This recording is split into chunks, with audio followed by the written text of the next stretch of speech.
There's an old joke. Two elderly women are at a Catskill Mountain resort, and one of them says, "Boy, the food at this place is really terrible." The other one says, "Yeah, I know, and such small portions." Well, that's essentially how I feel about life. Full of loneliness and misery and suffering and unhappiness, and it's all over much too quickly. So, I won't repeat, but so we do Earth Trust Speakers Program seminars here once a month. In addition to the Speakers Program that you guys are familiar with, this is one of the events, we also work with projects around the world dealing with the environment and social justice. And I wanted to tell you for just a couple minutes about some of those so you know that by coming here, all the proceeds from the Speakers Program go to fund those projects. So by coming today, you're part of something global. So just two quick examples, and then you can see on our literature on the table that we have about 9 other projects. But just to let you know what we're part of here. One of the projects we fund is in Papua New Guinea, where is one of the largest remaining rainforests in the world. Is estimated to be, at current rates of cutting, it will be the 3rd largest rainforest by the end of the century.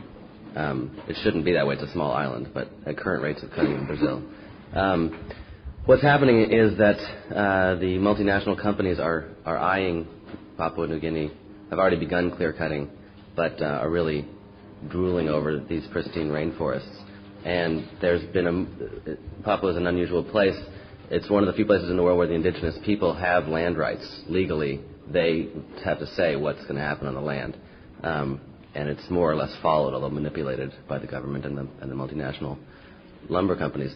So what we're working with, there's a man named Glenn Berry who has worked with the Madang people and now is working with a number of other indigenous groups to organize efforts to educate their people about the dangers of clear cutting. They're offered bribes, monetary bribes. The companies come in and say, we'll build you a school, we'll build roads. They do build a building and roads, and as soon as they take all the lumber out, the roads are stopped being kept up, and they have an empty building. So that's what they get out of it. What this project does, what was organized by the Madang people, is to do educational campaigns into the areas to warn them about the dangers of clear cutting, and then also to provide economic development. They're very poor people, and their culture is being rapidly disintegrated.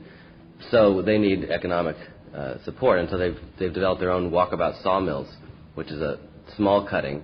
They can cut a few forests and still keep the lumber going, because it's unrealistic to think that they should just stop clear cutting and live. They're going to be bribed by the money. So this provides. They also are doing butterfly farming, which I don't know quite how that works. An interesting concept of rounding up the butterflies, and cassowary and crocodile farming, all to try to get development. So it's a project that, one, is saving the environment. Last year they were able to save 255,000 hectares of rainforest from what would have been complete clear cutting and immediate mulching into cardboard boxes. They don't even use it as hardwood. So that's ongoing. It's still urgent. The companies are really moving in, and so we raise funds. We help Glenn Berry with his projects. They're now doing propaganda posters to put up in the villages to help people understand the dangers. So that's one of the kind of projects we do, which tries to support the efforts, multi-level, try to support the efforts to keep the indigenous cultures alive, also save the environment that they're living in. So another quick one is we support village banking for women in Central America in a number of countries, Belize, Guatemala, Honduras, and just starting now in El Salvador. And that's a project to get marginalized women access to small loans, which are normally frozen out of loans, so they can start income-generating businesses, and these are ways to help organize the women, strengthen the community. The profits go most quickly to the children and improve problems with malnutrition, and strengthens the self-sufficiency efforts of those people. So if you want to know more about these kind of Earth Trust projects, and there's others, there's literature, or talk to me, talk to Andrew, talk to Georgianne, Shiva, Elizabeth, and we can direct you. And if you want to get involved and work with us, please do. So that's Earth Trust. Again, thank you all for coming. A couple logistical details. One bathroom is through that door and back in the back corner of the house. Another one is at the front corner of the house. You may have found outside. I think that's it. So I'll introduce Georgianne, who's the director of the Speakers Program, and is responsible for all the getting all the speakers and all the publicity. So, and you'll introduce Terence. So.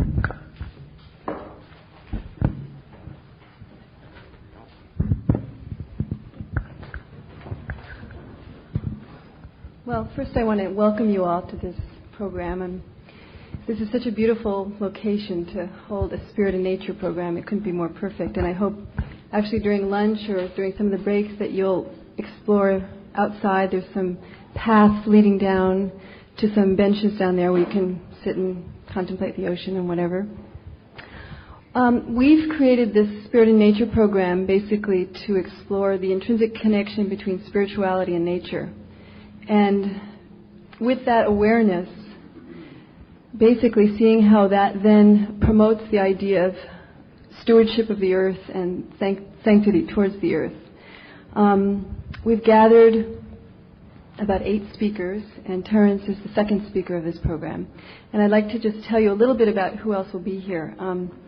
The next speaker will be Mark Gerzon, who will be here the end of October, and he'll be presenting a talk on spirituality and nature in midlife and following a spiritual path in midlife.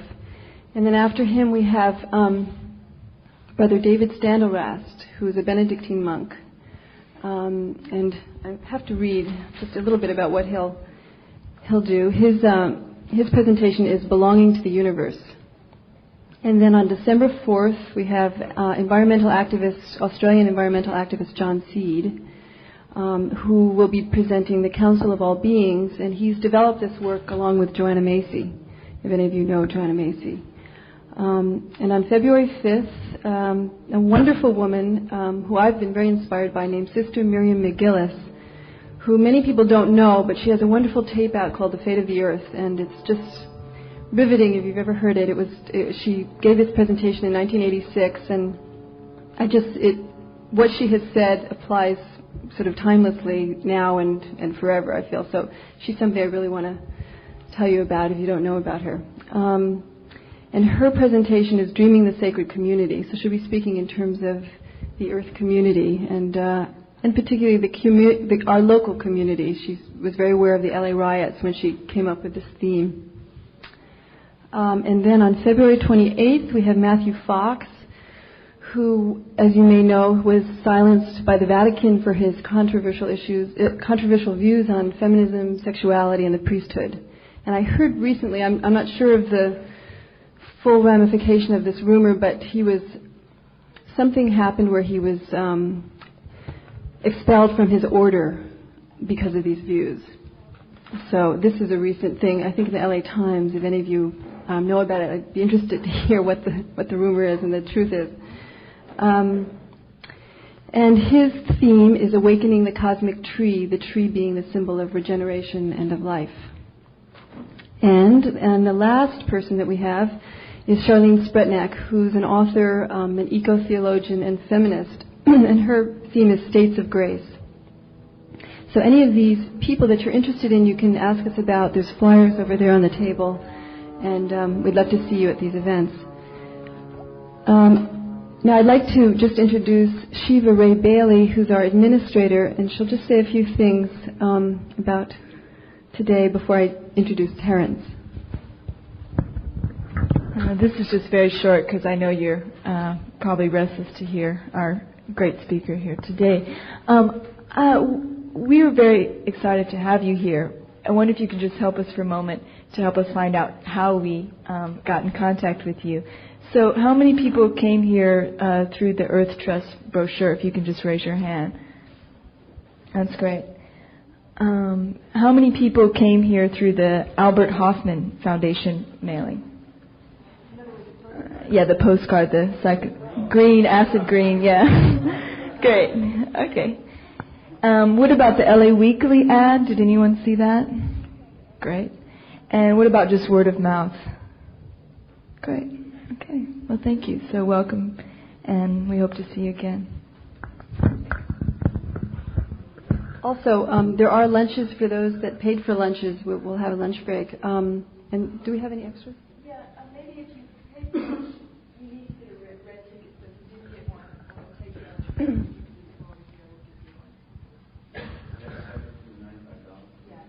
Yeah, and there will be, if you need to get a lunch, there are some restaurants that we can tell you about on PCH towards Topanga. Is that right, Andrew? Yeah, towards Topanga. There's many restaurants along the way there. Now to Terence McKenna. Terence McKenna doesn't really need an introduction. If you heard him last night, he certainly doesn't need an introduction. But for those of you who don't know him, I will repeat a little bit of what I said last night. Terence is essentially an anarchist and an interdimensional explorer. He's a shamanologist, and he is an author also. He has many books out, 3 of which we have here today for sale. The Archaic Revival is one of his most recent books, and Trialogues with Rupert Sheldrake and Ralph Abraham co-authored, and Food of the Gods, the Search for the Original Tree of Knowledge also we have here, as well as others. And Terence, as I said, is an interdimensional adventurer with an understanding of nature from the depths of the Amazon to the most current scientific breakthroughs. He is a shamanologist who traverses the worlds of the psyche and the spirit, bringing back startling visions of the nature of existence. Simply put, he takes enormous chances, breaks all the rules, and comes back with pearls. Terence McKenna.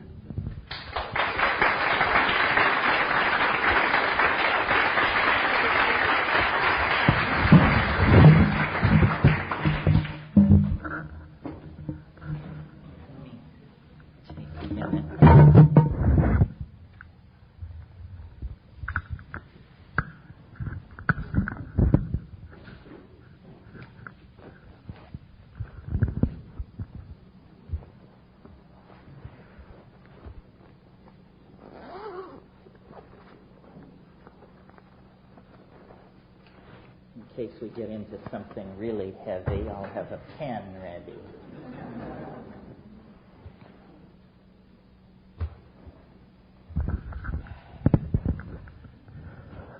How many people were at the event last night?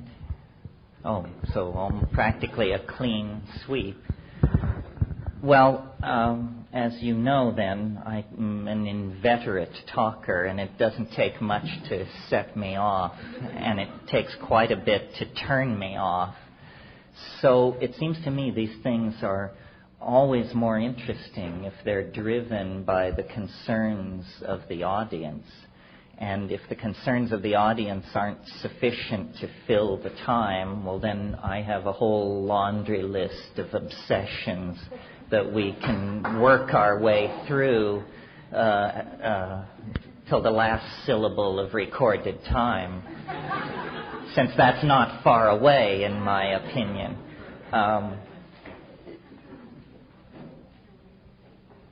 Very little of what I planned to say last night got said, because whenever I discover that I'm going to have to stand at a podium rather than sit in a chair, I can't, because of my contact lenses, glance down at my notes comfortably.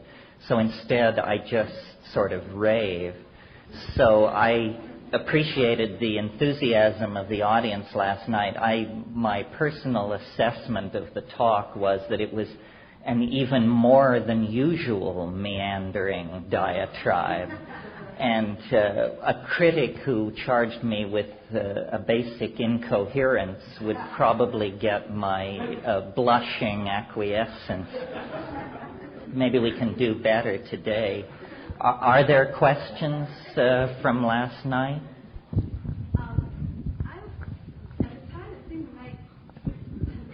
At the time, I wasn't aware of any kind of discontinuity, but I was thinking about it later. Me too. Yeah. And I wanted to know what's the continuity between what you were saying at the beginning about changing the way we are in relationship to the earth and consuming less resources, and then what you were saying toward the end about the coming of the millennium and moving out of the birth canal into a new reality. Right. No, I think that there is, if not a contradiction there, at least it's some kind of coincidence of opposites. what I don't want to say is that there's nothing to be done, that there is no moral or political imperative, and that we can just continue with this mindless potlatch civilization until everything is ruined, because I don't believe that, and I think it's socially irresponsible to say that. On the other hand, what I don't want to fall too much in the other direction toward is saying that it all depends on us and that we must raise enormous levels of anxiety in ourselves and act as though the salvation of the planet depended on us. What more is happening is that the most important political work that needs to be done is for each of us to raise our own consciousness about these issues, and then to create a community based on the sum total of our personal acts of reformation. So, it is very important to bring help to people in the third world who are struggling to raise families and preserve their environments and this sort of thing. But if I were a rationalist, I would be completely despairing. So we are more in the role of like midwives of this new order. And I guess it's useful then to return to that birth metaphor. The birth of the new humanity and the new earth is going to happen. But in the same way that a midwife or an obstetrician can ease a birth, make it smoother, make it less painful for all concerned, that's the role that political activism needs to take. So I think we should act as though the salvation of the earth is on our shoulders, but feel as though it is an automatic unfolding that we need not have anxiety about. The Chinese philosopher Wei Po-Yang said, worry is preposterous. And I think that's true. We don't know enough to worry. And to worry is, in a sense, a kind of act of hubris, because you are claiming complete knowledge of the situation and then you worry. And so what is much more empowering and what makes the process of historical ending easier, I think, is to act from your heart, and to individual acts of caring are more important than giving your energy to grandiose political schemes. I mean, it almost comes back down to the gospel admonition to, heal the sick, clothe the naked, visit the imprisoned, bury the dead. But there's nothing there about grandiose political reform and all that sort of thing. That, I think, arises out of the zeitgeist of the collectivity. And I'm very hopeful. People have a sort of hear my rap differently. I mean, I've had people, after what I thought were inspiring panegyrics, come up to me and say, but it's such a dark and horrifying vision. It means that I failed as a communicator in that situation, because I'm the gonest and most irrational hope freak I've ever met. I mean, I think everything is fine. Everything is going toward the purpose for which it was intended, but it's an act of conscious awareness on the part of each of us that carries us toward that. So, often in what I say, there is, if not the fact of contradiction, then the appearance of contradiction. This is because, to my mind, life is complicated enough to admit of contradiction. Was it Oscar Wilde, or who was it, who said, I contradict myself? I contradict myself. Logical consistency is one of the prejudices that we've inherited from the scientific attempt to describe the world. But in fact, even science at its basic level has now abandoned that as an ideal. In quantum physics, the way it's done mathematically is you have an ordinary causal logic, and if-then logic, but in order to handle what quantum physics is attempting to describe, you also have to have what are called islands of Boole, or islands of Boolean logic, which is embedded in the standard logic and which is a logic of both and. And you cannot reduce this to a non-contradictory description. The great thing about the rational program of science is pushed far enough, it reveals the irrational foundations of nature. And that's really what the crisis in science now is. The cutting edges of physical science have contacted the Heisenberg uncertainty principle in the 20s, the anthropocentric principle in the 80s and 70s, and we are realizing that somehow the notion of an observer outside the system with a godlike objectivity and zero input into the situation, that was a necessary fiction for the more naive program of description of nature. But as we move into the more sophisticated description of nature, we have to place the observer in the picture, and then there is going to be a reverberation of contradiction that is probably can't be gotten rid of. I mentioned I referred to this in the talk last night, where I said we shouldn't push for closure.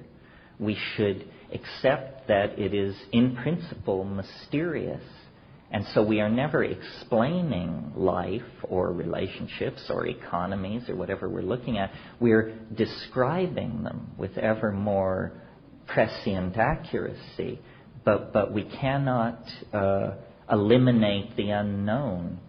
One of my teachers years ago, West Churchman, wrote a wonderful book called Planning on Uncertainty. And I think, we all need to plan on uncertainty, and it's the one thing that is left out of most models, because the model builder has such faith in the model that he would never build in a trapdoor into the realm of uncertainty. And yet life is composed almost entirely of these kinds of trapdoors, you see. Does that do it?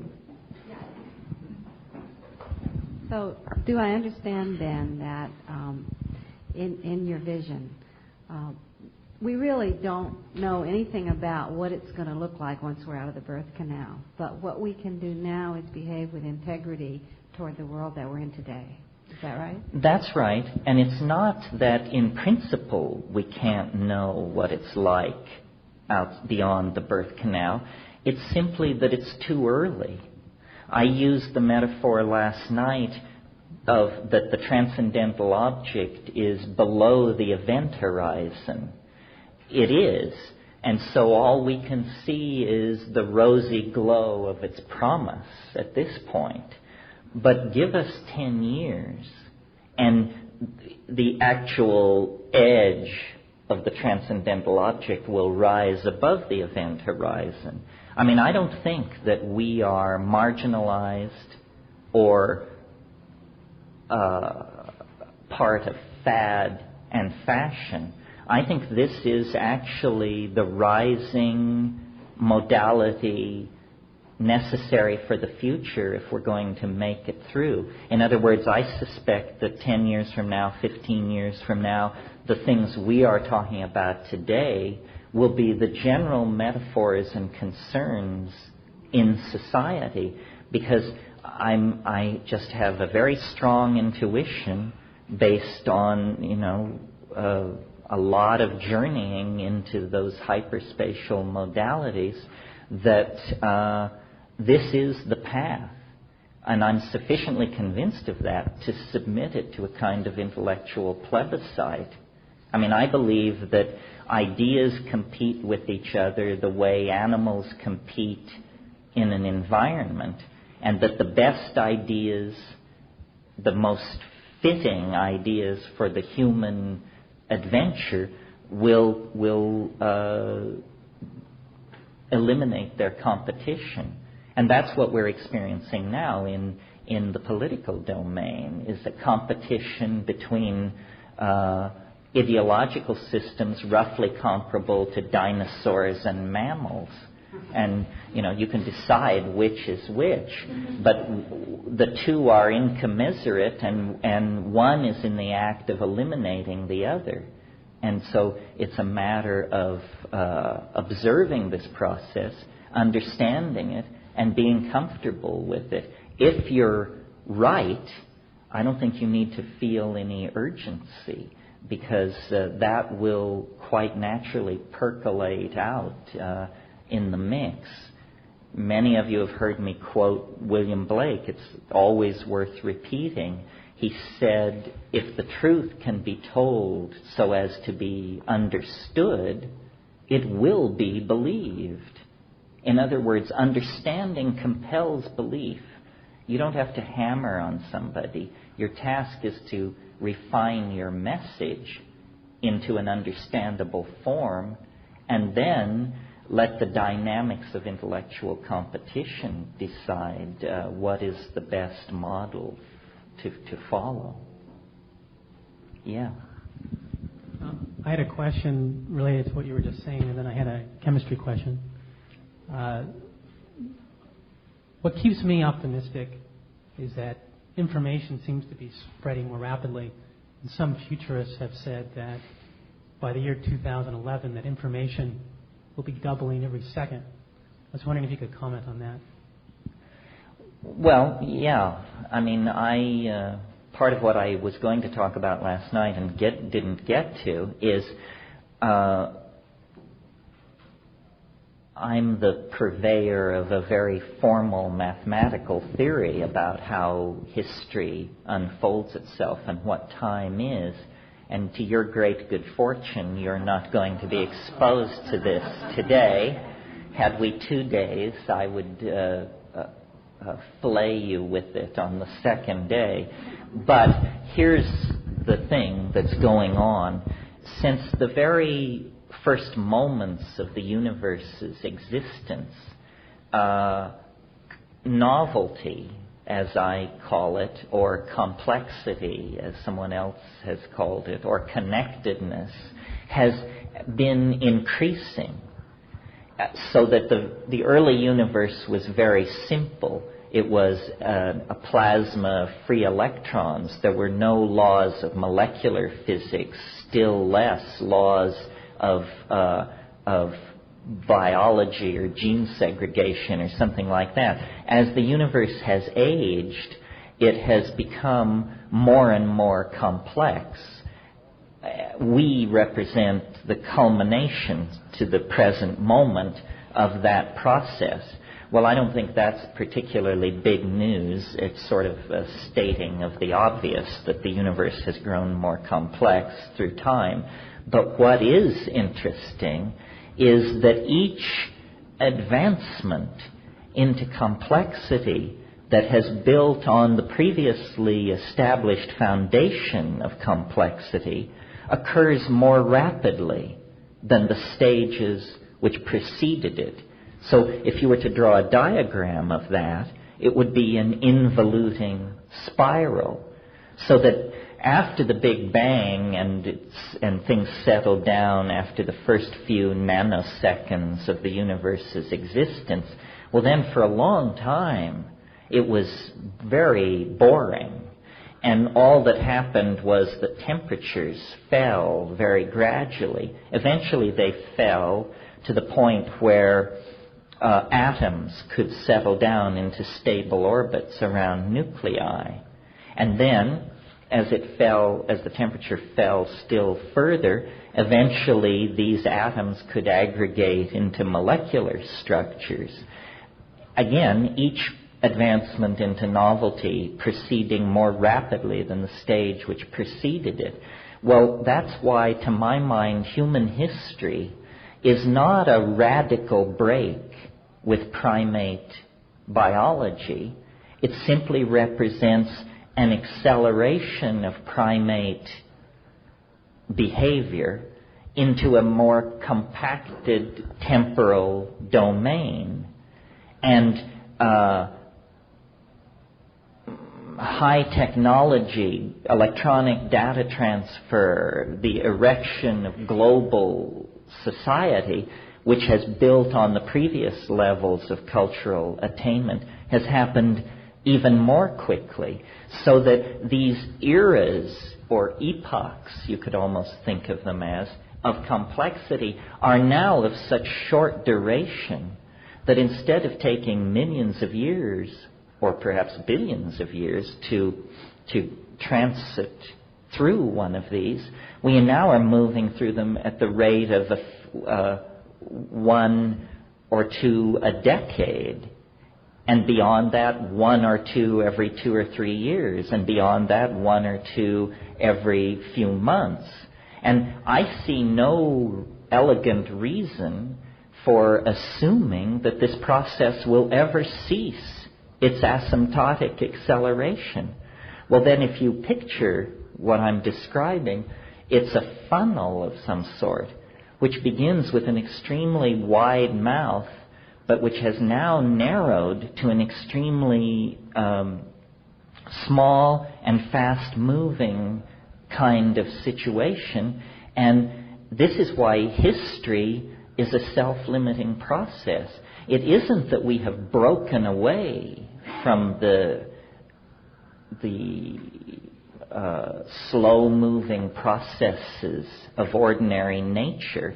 It's that we represent nature at a different time frame. And I think this is why history is ending, because it's going so much faster than it used to go that it's going to finish very soon. There may be as much experience ahead of us as there is behind us, but we're moving through it so much faster than we used to that we are literally approaching the end of time at a faster and faster speed. And this is something built into the structure of the cosmos. It's the answer to the question, where did we come from? We were called forth out of biological organization by the continued acceleration of the expression of novelty. And this is why I count myself as a proponent of what I call the big surprise rather than the Big Bang. The big surprise lies ahead of us, not billions of years or millions of years or thousands of years in the future, but within our lifetimes, potentially. And it's interesting, I think I said this last night, the people who run the world now possess curves which, when they draw these curves and try to extrapolate them 50 years into the future, it makes no sense at all. You cannot extrapolate the ozone hole, the AIDS epidemic, the spread of plutonium. You cannot extrapolate these things 100 years into the future because they all go asymptotic and reach infinity. So it means the oceans boil, the atmosphere blows off, everybody dies, and that's the end of it. But I don't think that's what's happening. I think novelty is the saving grace, and that the historical adventure is essentially coming into the finale of the third act, and it is our great good fortune to be spectators and participants in the phenomena that for all preceding generations could only be anticipated and prayed for.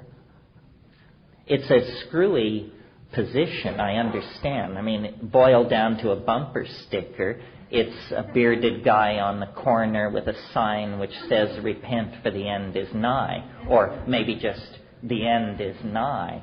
But I think all the evidence is that the soul is about to collectively leave the body.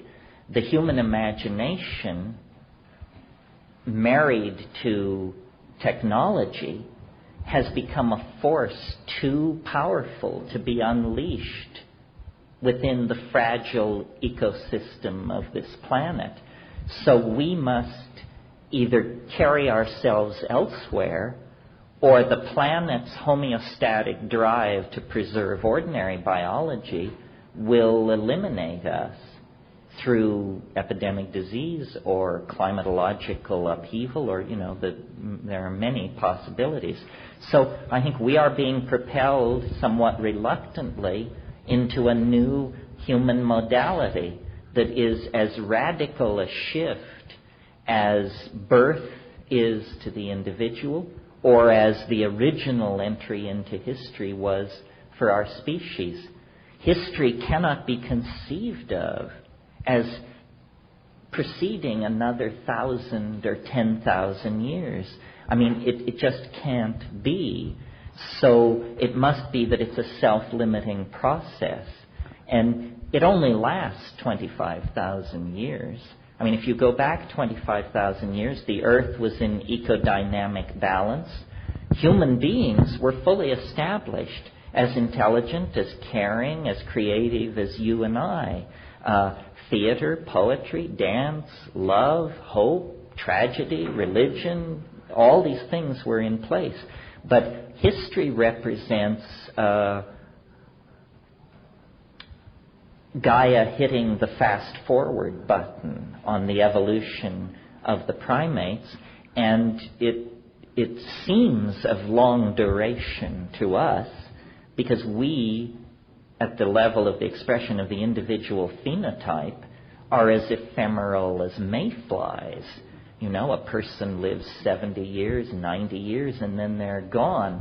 But on a scale of 25,000 years, clearly what is happening on this planet is the emergence of an entirely new kind of order within the natural order. It is natural, but it is new. There is no contradiction in this.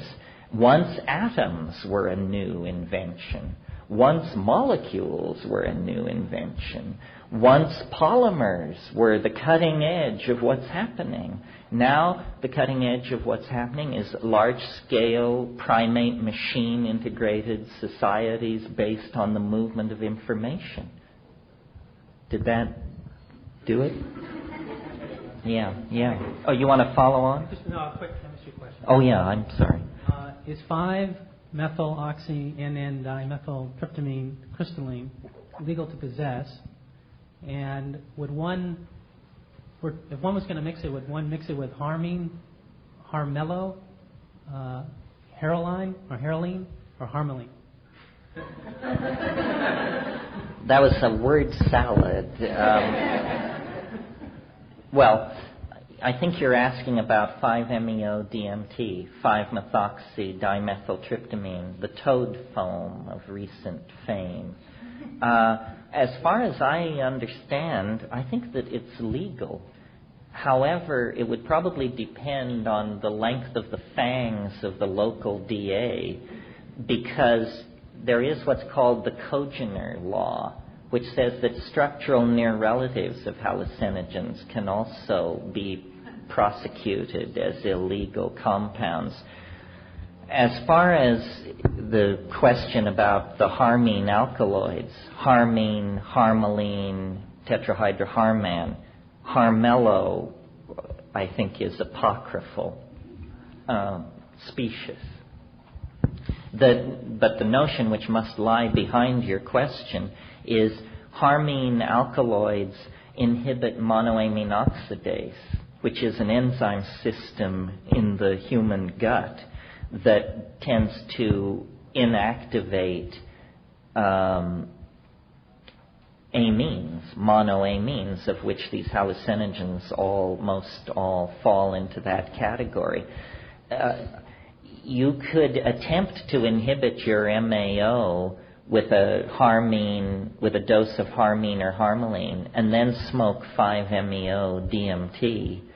But I don't recommend this unless you are a pharmacologist with hours and hours of psychedelic flight time on your log. And this is certainly nothing for the ingenue to attempt. Once you get out into the realm of synergies, that means what happens when you run two metabolically active compounds at the same time, and some people do 3 and 4 and 5, you're definitely on your own, because pharmacology doesn't study drugs like that. They study them in isolation, their activity. And, some people say of the smokable tryptamines, they're so quick that wouldn't it be logical to inhibit your MAO in order to freeze frame the experience, and instead of having it last 3 minutes, have it last 30 minutes. Yes, that's a fine idea, but what if it lasted 30 hours instead? I mean, you don't, a miss is as good as a mile in this game, so you should have your mantras ready if you push off into that. Yeah.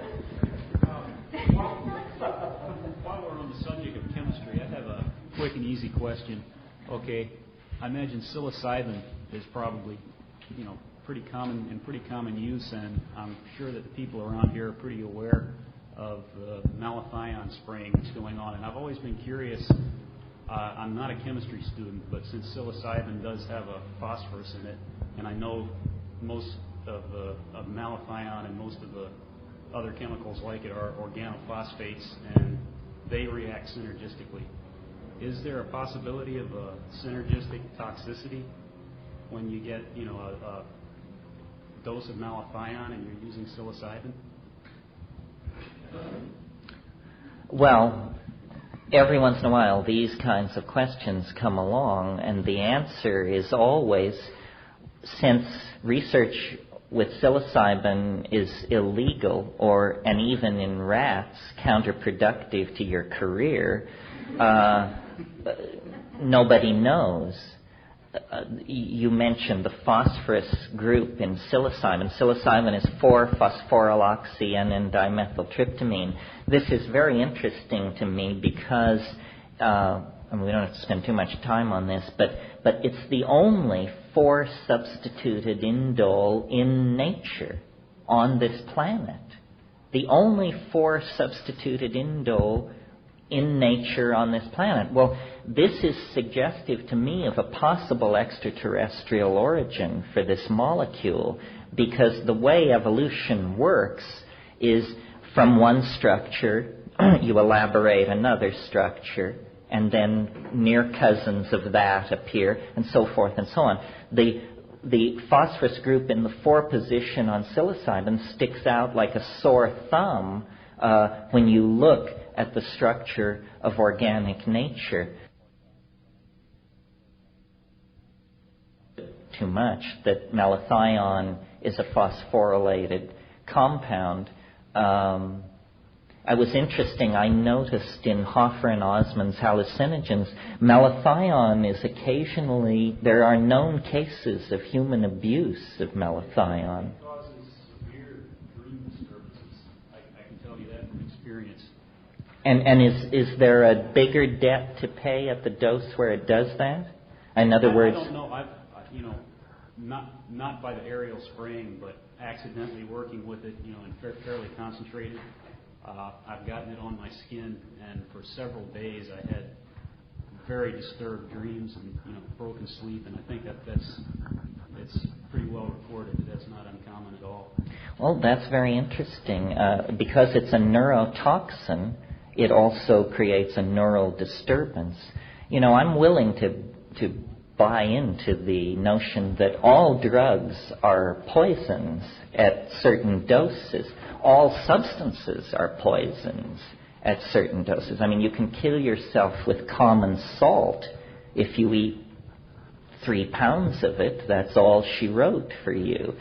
So always what you're doing is you're perturbing the dynamic of ordinary functioning, and then what you're watching is the chemical cascade that returns you to equilibrium. Mm-hmm. Which is a psychedelic type of compound used in many cultures, but never really with much pleasure. I don't think many cultures actually would posit that Jimson weed, for instance, is an enjoyable high. So it may give you psychedelic experiences, it may give you vivid dreams, but it's not something that many people would volunteer to take.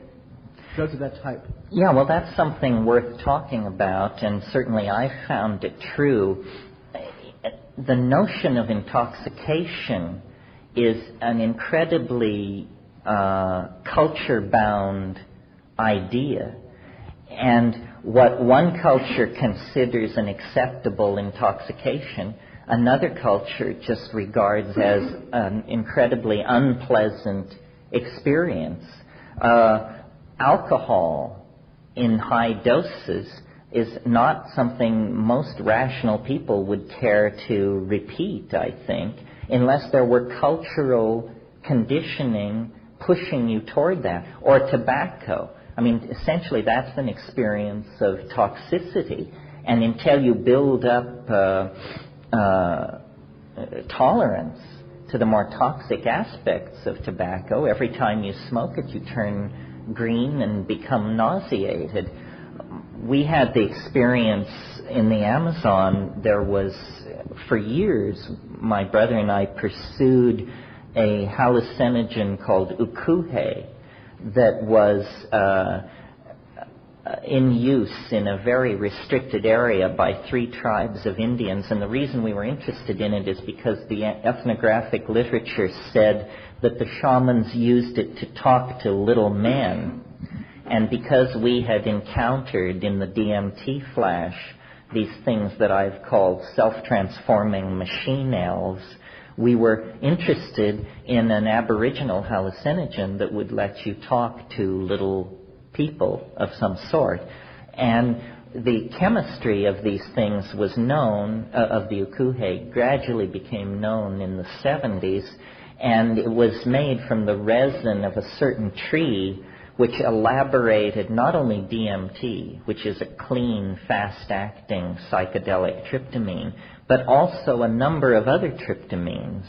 And, you know, after immense expense and physical wear and tear, we, on the upper Yaguas-Yasu drainage in Peru, we actually contacted people who knew how to make this hallucinogen.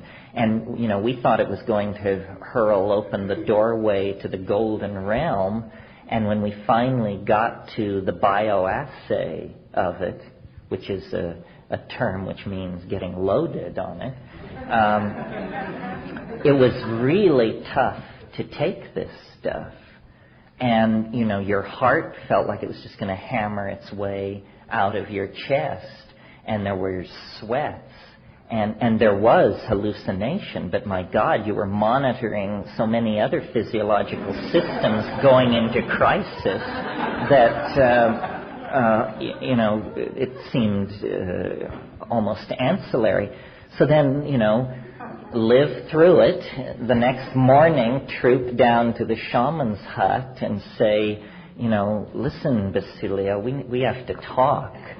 And then him saying, well, yeah, it takes getting used to. And, you know, that's why our shamans don't live very long.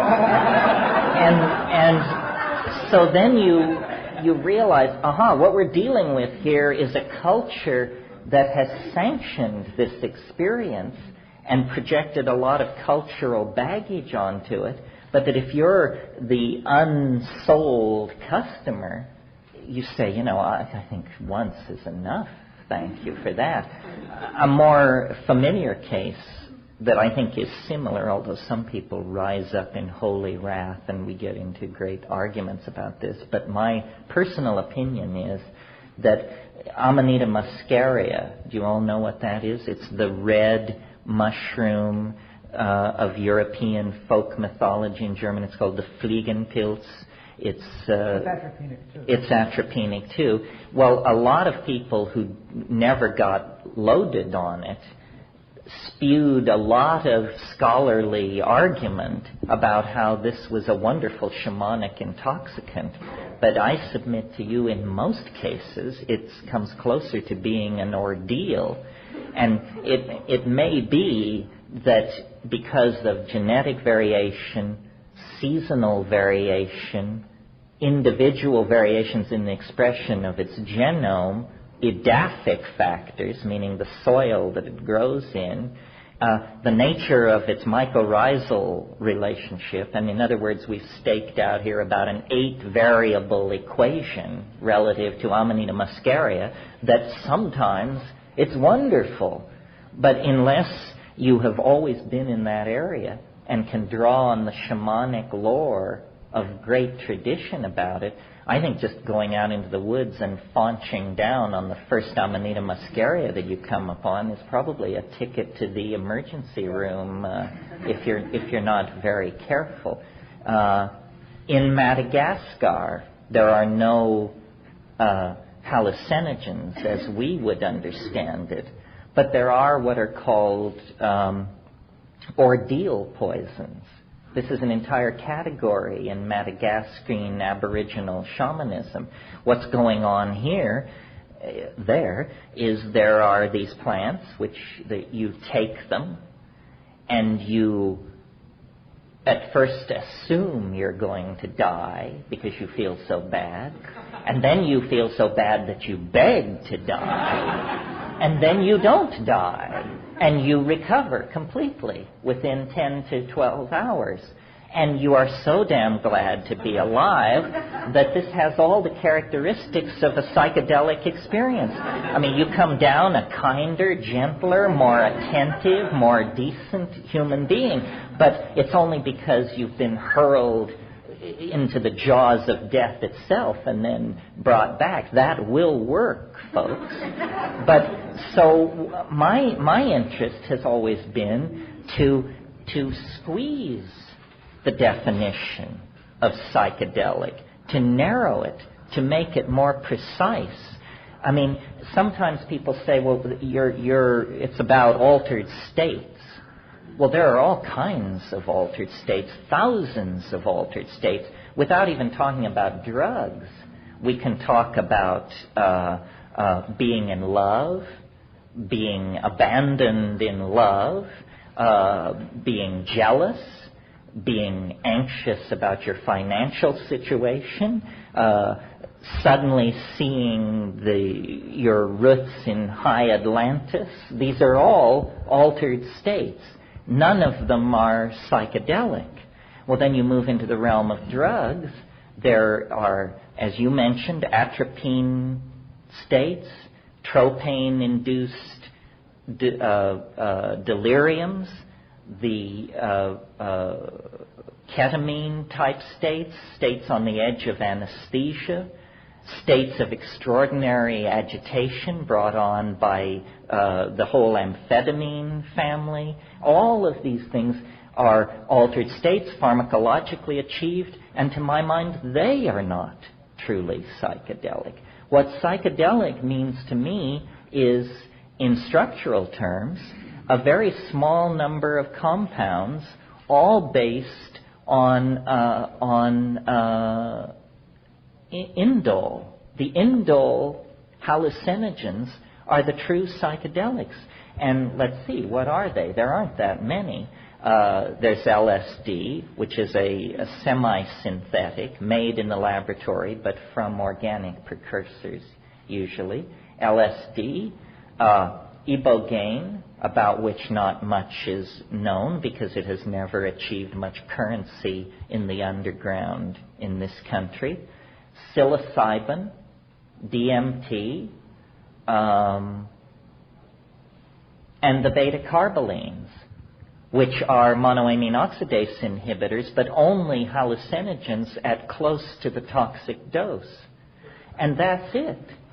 What about peyote? Peyote is an interesting edge situation because mescaline is not an indole; it's an amphetamine.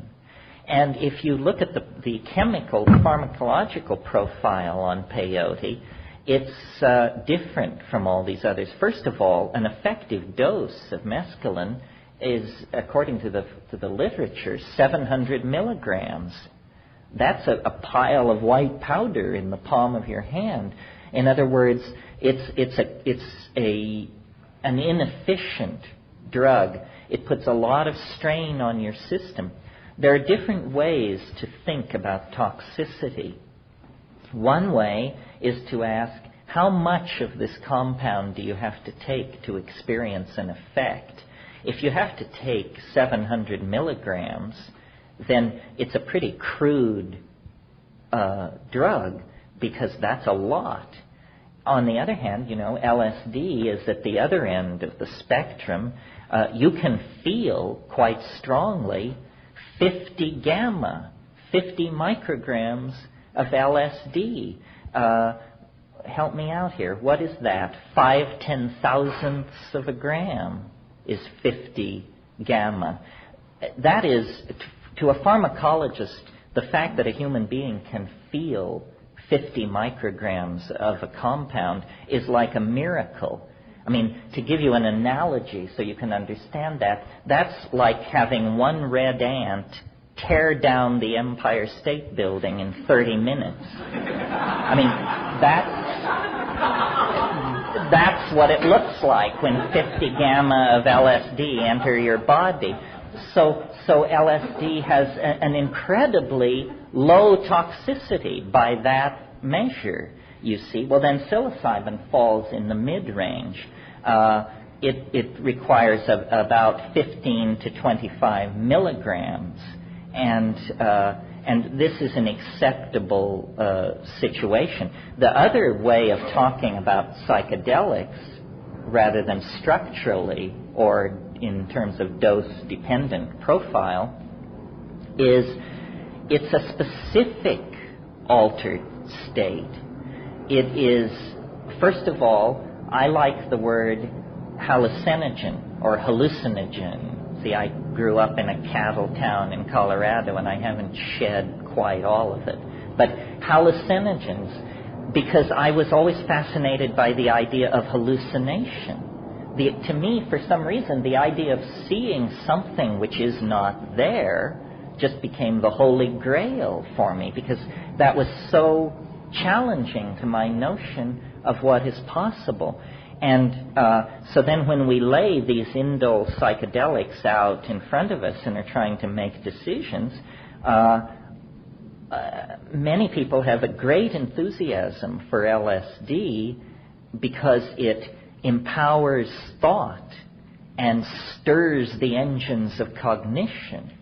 But it only reluctantly, compared to these other things, is a strong visionary hallucinogen. You usually have to synergize it with cannabis or mescaline, and then those combinations are highly visionary. What I love about psilocybin is that it causes you to hallucinate so effortlessly at relatively low doses and without a lot of accompanying sweating or tremoring or physical discomfort. And DMT is even more powerful as an inducer of visionary states. Now, people who have never had a hallucination, and if you read the literature, think that a hallucination means little traveling lights or colored lines or the kinds of things you see when you press on your closed eyelids. Those are not what I'm talking about. That kind of thing is called hypnagogia. Hypnagogia also includes chorus lines of dancing mice, little round candies, falling leaves, snowflakes. In other words, the flotsam and jetsam of the mental ocean, which is generally no more interesting than the flotsam and jetsam of the oceans of three space. What I'm interested in are full field, 360-degree, visionary scenarios of jungles, deserts, ice fields, ruined cities, machinescapes, and a whole bunch of other stuff which is not so easily dropped into any category of experience that we're familiar with, but highly organized, three-dimensional, self-sustaining, transformed modalities that you cannot pour language over. I mean, when you try to say what it is, all you can say is what it isn't. And I find that tremendously affirming because to me, and I guess this is important to me, that is the experience which proves that this is not self-generated. When I take a plant and it shows me something I could previously not have imagined, then I know I am in the presence of the other, because it couldn't have come out of me. I mean, if you insist that the volleys, that the Niagara of hallucination caused by psilocybin is generated out of the dynamics of your own psyche, if you insist that that's true, then you are unable to explain what your own psyche is. In other words, you become unrecognizable to yourself in that case. And if you are unrecognizable to yourself, you are not yourself in some sense. So I prefer to believe that it's coming from the outside, that mind is a field into which we dip the dipstick of observation, but it's not being generated in the neurons of the brain. Yeah, this guy's been waiting patiently, or perhaps impatiently. I just have a question about one other hallucinogen. I haven't heard much about since the late 60s, and I think the FDA took it out of the marketplace. It was the Hawaiian wood rose. Well, do you know anything about that? Sure, yes. Hawaiian wood rose, Argyria nervosa.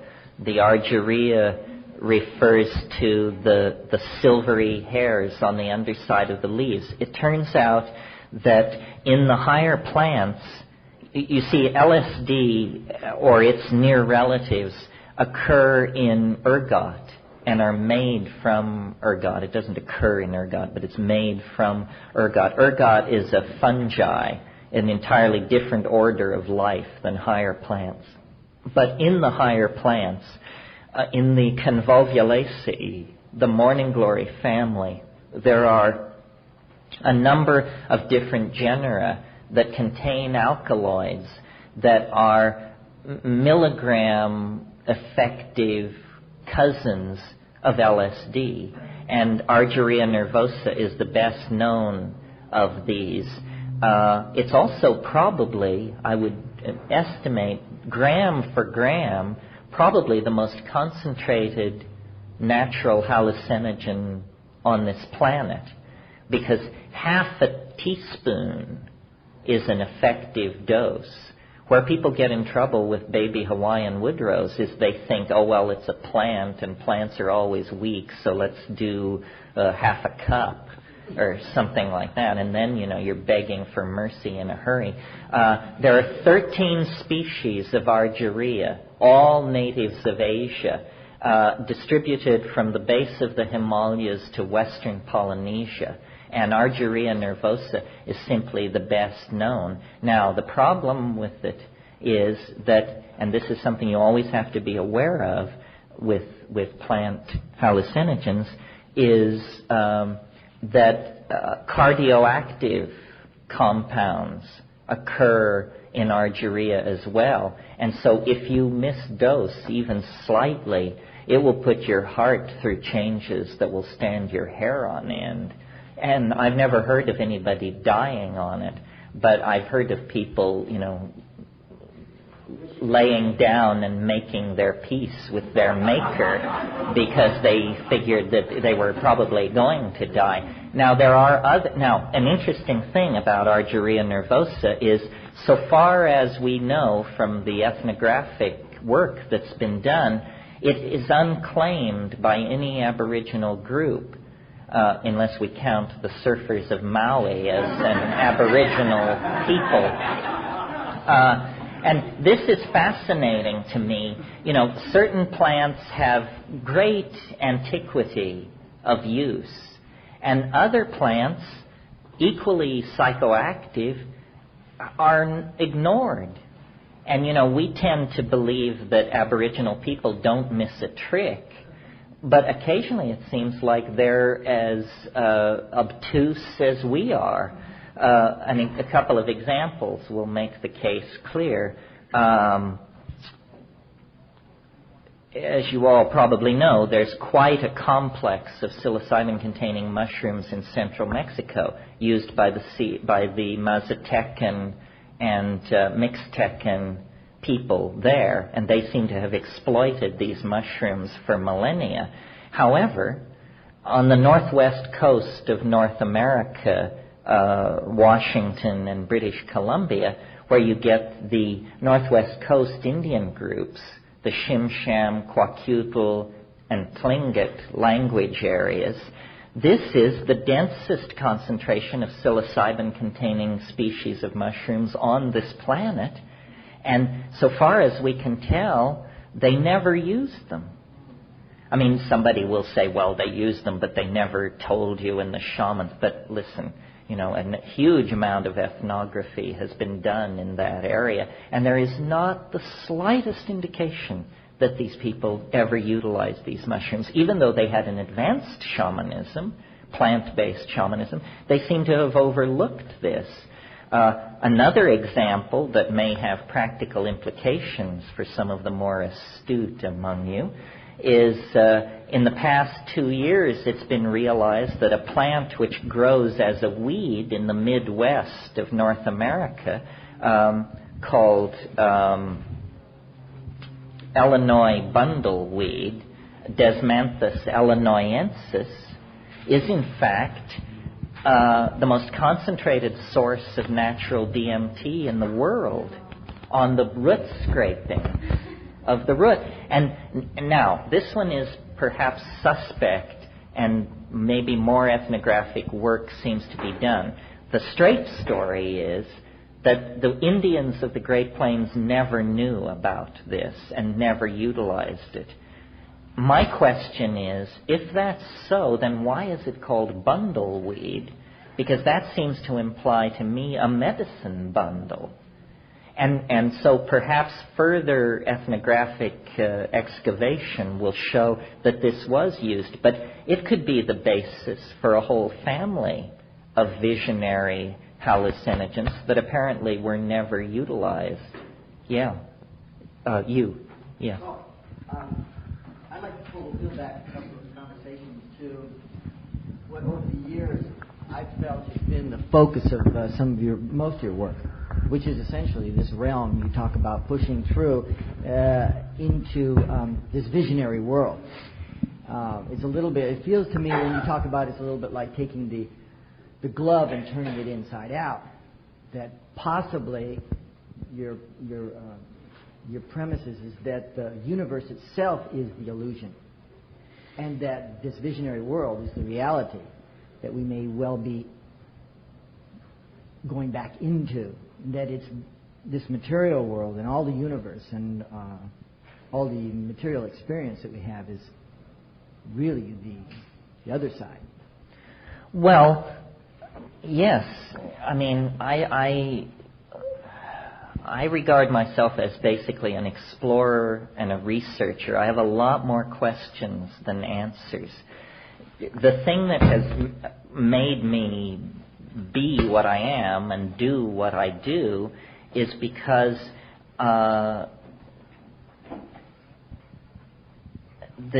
what they're telling you about these states of mind is a whitewash, in that they say, it gives you, and these are the pros, the people who are for hallucinogens say it's a form of instant psychotherapy, it's great for straightening out your relationship, if you're an architect, you can visualize buildings in 3D. They present it as a tool for understanding this world, its relationships, and its, interconnections.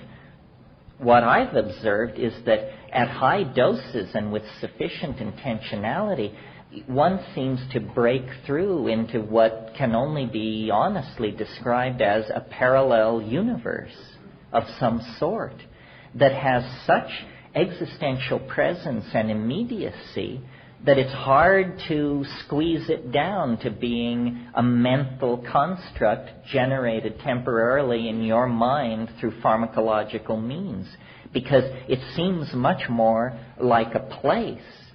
And this is incredibly challenging to our way of thinking about reality, because we deny the existence of these kinds of mental realms.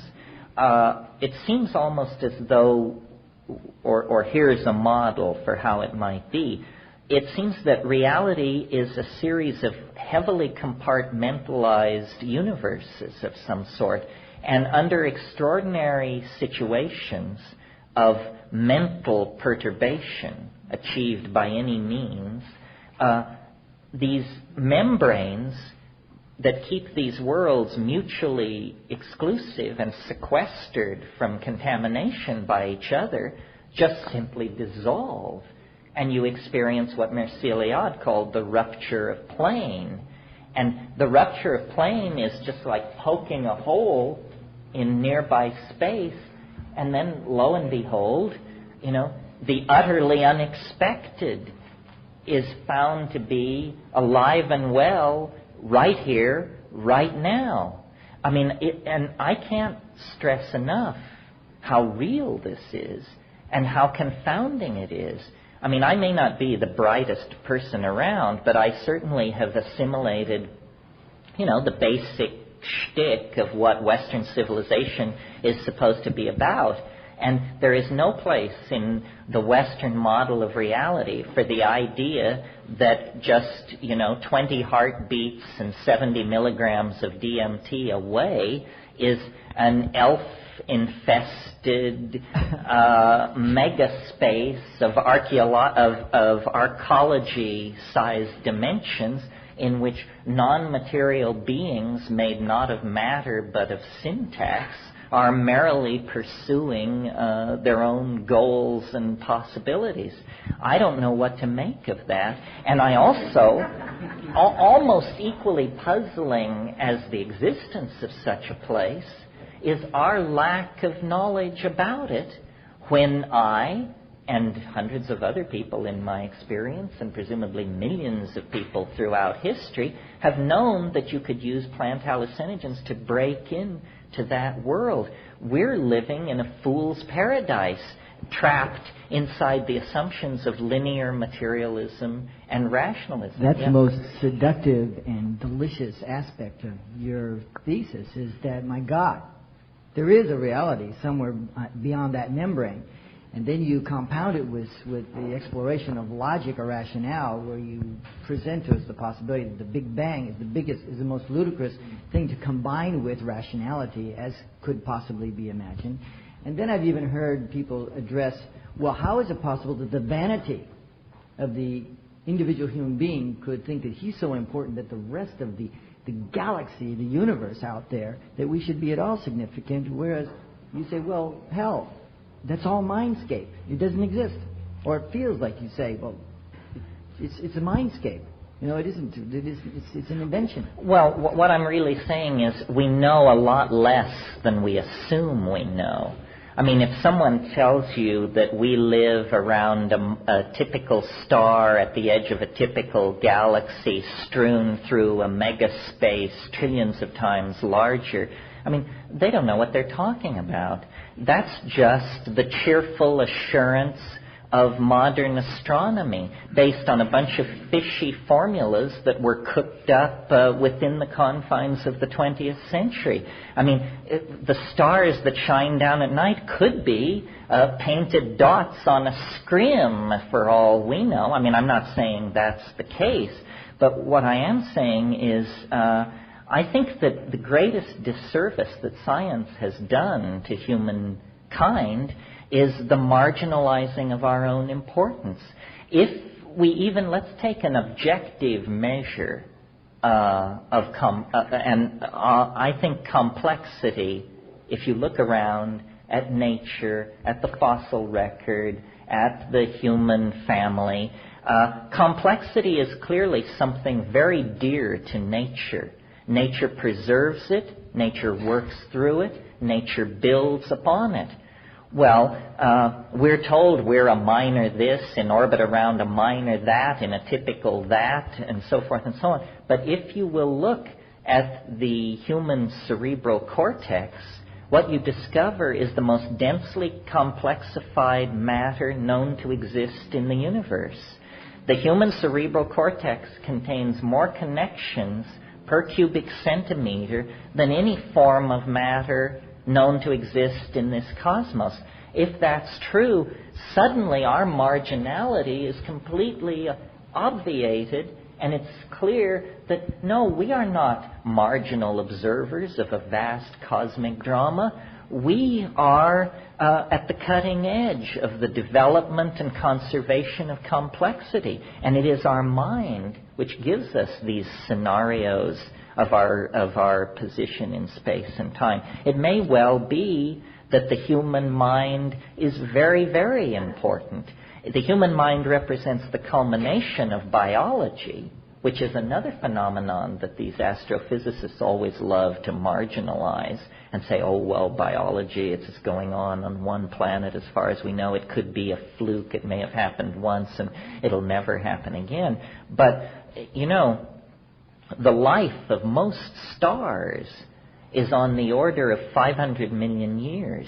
We happen to have the good fortune to be in orbit around a very slow-burning, stable star. And so we have ignored the fact that most stars last less than 500 million years. We can dig into the gunflint chert of South Africa and bring up fossils of soft-bodied creatures that are close to 3 billion years old, 6 times the life of most stars in the universe.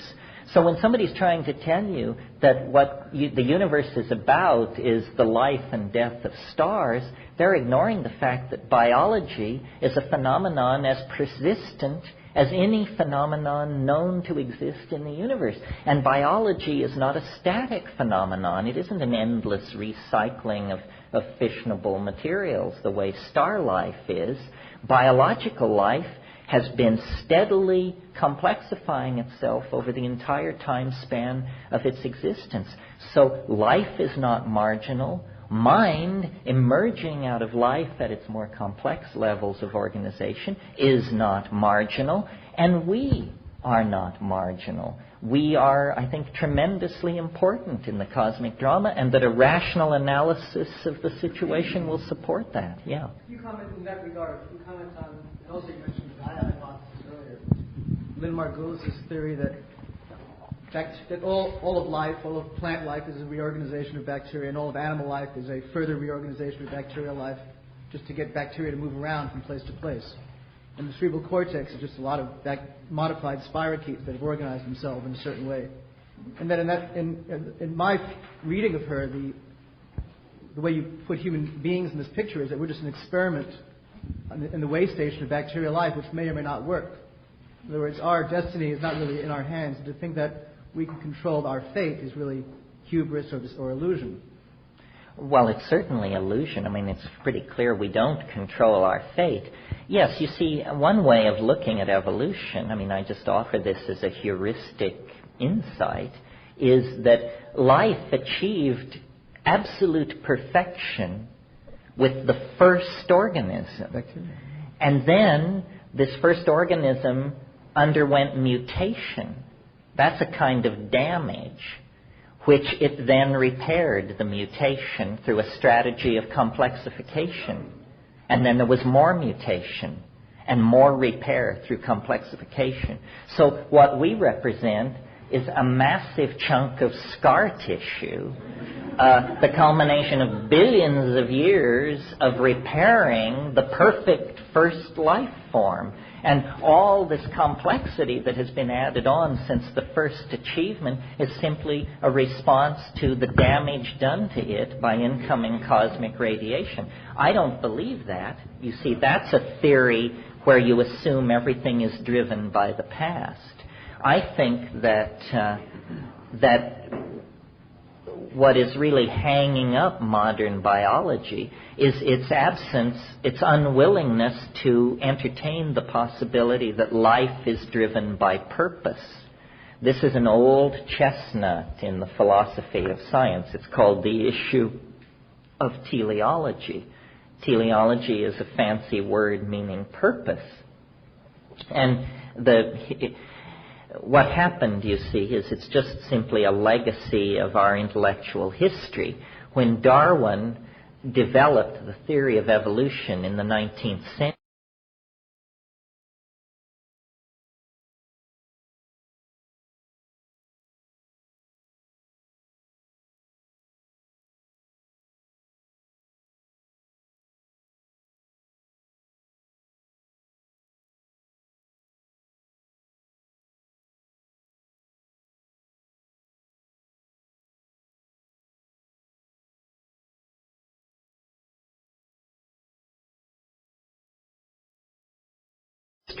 when Darwin developed the theory of evolution in the 19th century, English intellectual society was under the sway of Christianity. And it was possible, as recently as 150 years ago, to claim yourself to be an intellectual and to actually maintain in polite society that the earth was created by God at 9 a.m. on September the 4th, 4004 BC.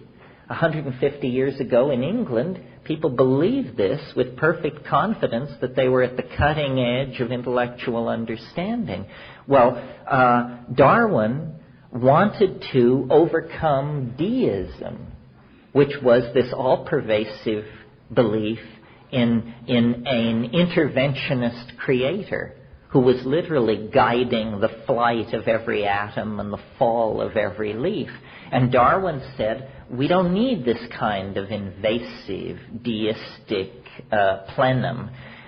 Let's just take the process of mutation, a random process driven by he knew not what, we now know largely driven by incidental cosmic radiation reaching the surface of the earth. Let's take mutation and natural selection, another random process, and when we run these two random processes head on, lo and behold, out come flamingos, cockroaches, hummingbirds, coral reefs, palm trees, and ourselves. But I think that, and you know, the co-discoverer of evolution, who, if I believed in reincarnation, I would claim him as my own, Alfred Russel Wallace, was unable to agree with Darwin, and he said, no, that accounts for minor change in organisms, natural selection. But how can you use those processes to account for something like, for instance, the metamorphosis of insects? A caterpillar changing into a butterfly involves the chemical coordination of hundreds, if not thousands, of genes doing a perfectly integrated and flawless ballet of transformation.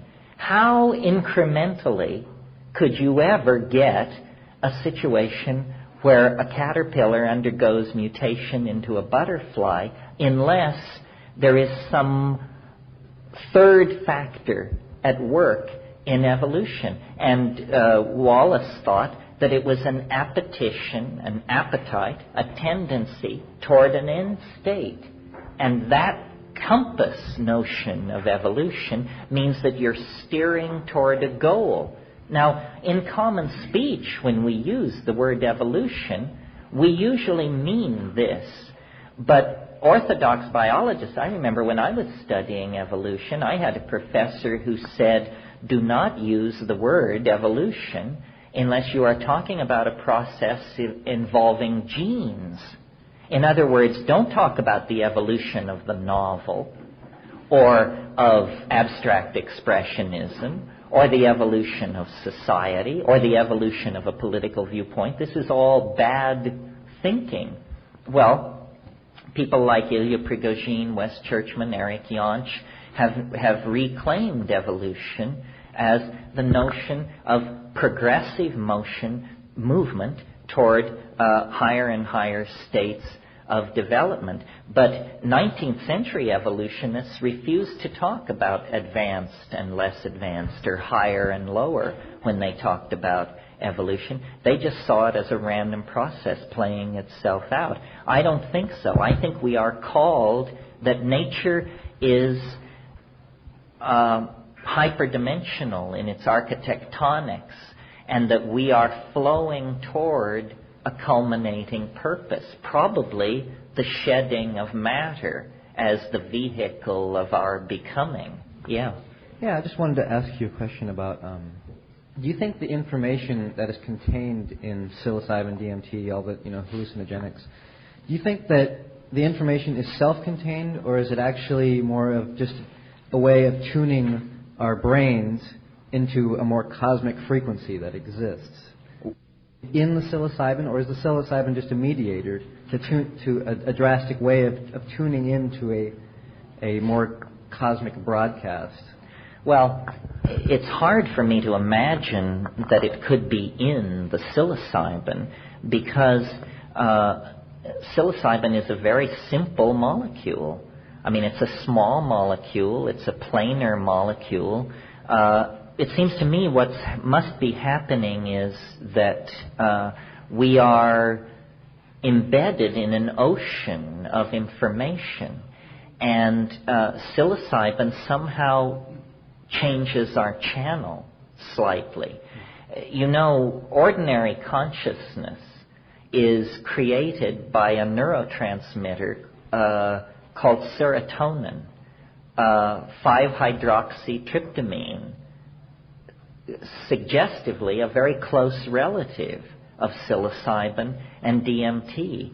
And it seems to me, I think I mentioned this a little bit in the talk last night, that we have evolved a neurotransmitter which has the effect of narrowing the focus of consciousness to what is operationally defined by the body as the here and now.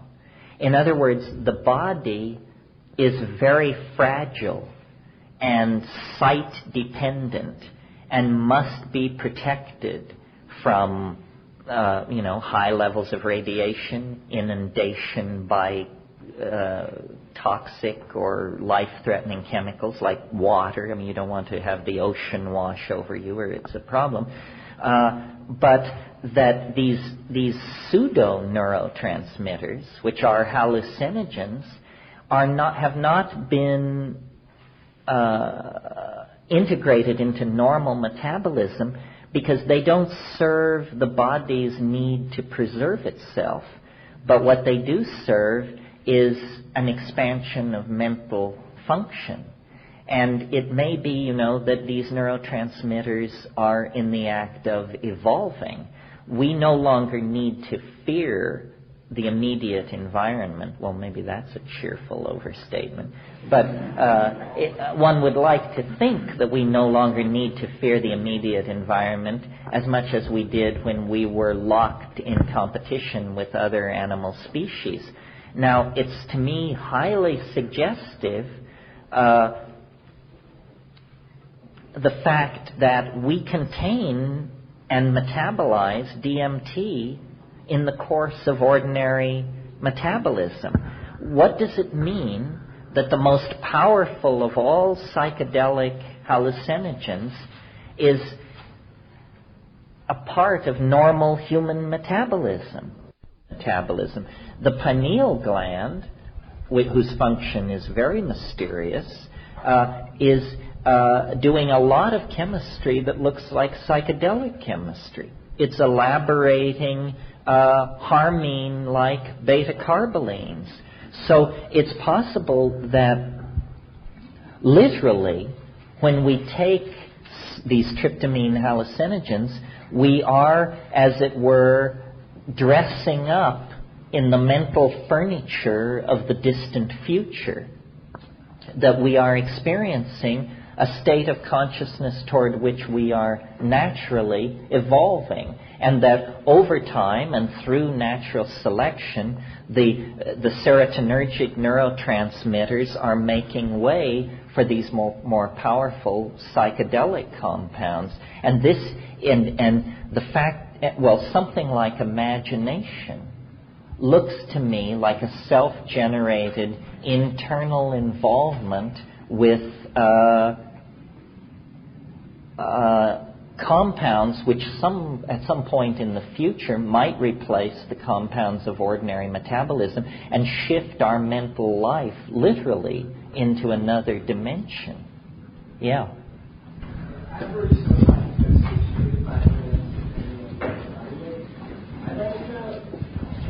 Anyone that uses organic psychedelics for a period of time as a daily dietary supplement, like every day for an extended period of time? Because nobody really talks about that. And I'm just How much do you use? A gram and a half. Yes. Well, one can do that. I've sort of thought that maybe this isn't such a good idea because I'm interested more in spectacular episodes of intoxication, with the exception of cannabis, of course, rather than integrating it as a lifestyle. That's my question. Am I the only one that's doing this as a lifestyle? I mean, I feel really alone right now. Well, is there anybody who wants to join this gentleman in his isolation? At times I've done that, but I found it to be, well, here's the thing. You have to get the dose. The dose is very critical. If you take, say, I would say a half a gram to a gram every day, my experience of that was simply a kind of anxiety, a kind of being set forward, a speed type effect. If you say, well, then I don't want that, so I'm going to lift the dose slightly, and you go to, say, 2.5 grams, the problem I had with that is life quickly evolves into being so strange that I couldn't handle it. In other words, it's very important for me to dip into these places and then to get out, towel off, and think about it. However, you know, there is a streak of the chicken shit in me, I think. If you really want to leave us all behind, and bourgeois values and your job and Bill Clinton and the ozone hole and all of that behind, then if you start taking psilocybin, let's say 4 grams every 3 days, I guarantee you within a month there will be very few people that you will have much in common with. And you will be very happy. You will be very happy with your circumstance generally, I think. But you will have evolved a point of view, a set of values, an expectation that most people will find a lot of difficulty relating to. Okay. I'm talking like a shroom shake, let's say, fresh fruit, ice, a gram. You're looking at, what, maybe 3 to 5 hours of time involved with it? Uh-huh. So that leaves 20 hours left in the day to do everything else you need to do. I mean, you do no, but what is the dose again? I'd say a gram. Huh. Well, I don't know. See, it may be just a matter of personal styles. When I take psilocybin, I give it 110% of my attention. So I can't do it and work at the computer or make phone calls or shop or deliver my children to lessons and stuff like that. And so my idea with it is to completely come down between doses, and then, you're virgin again. Yeah, you don't keep hallucinating. No, it becomes something else. See, I don't want you to feel PA, but I think that what people do with drugs that is probably a bad idea is they take too little too often. And that the best way to do drugs is to take very challenging doses, rarely. I mean, I used to say to my groups, if you haven't taken enough that you think you may have done too much, then you did too little. In other words, you really want to dissolve the boundary. You don't want to integrate it into this world.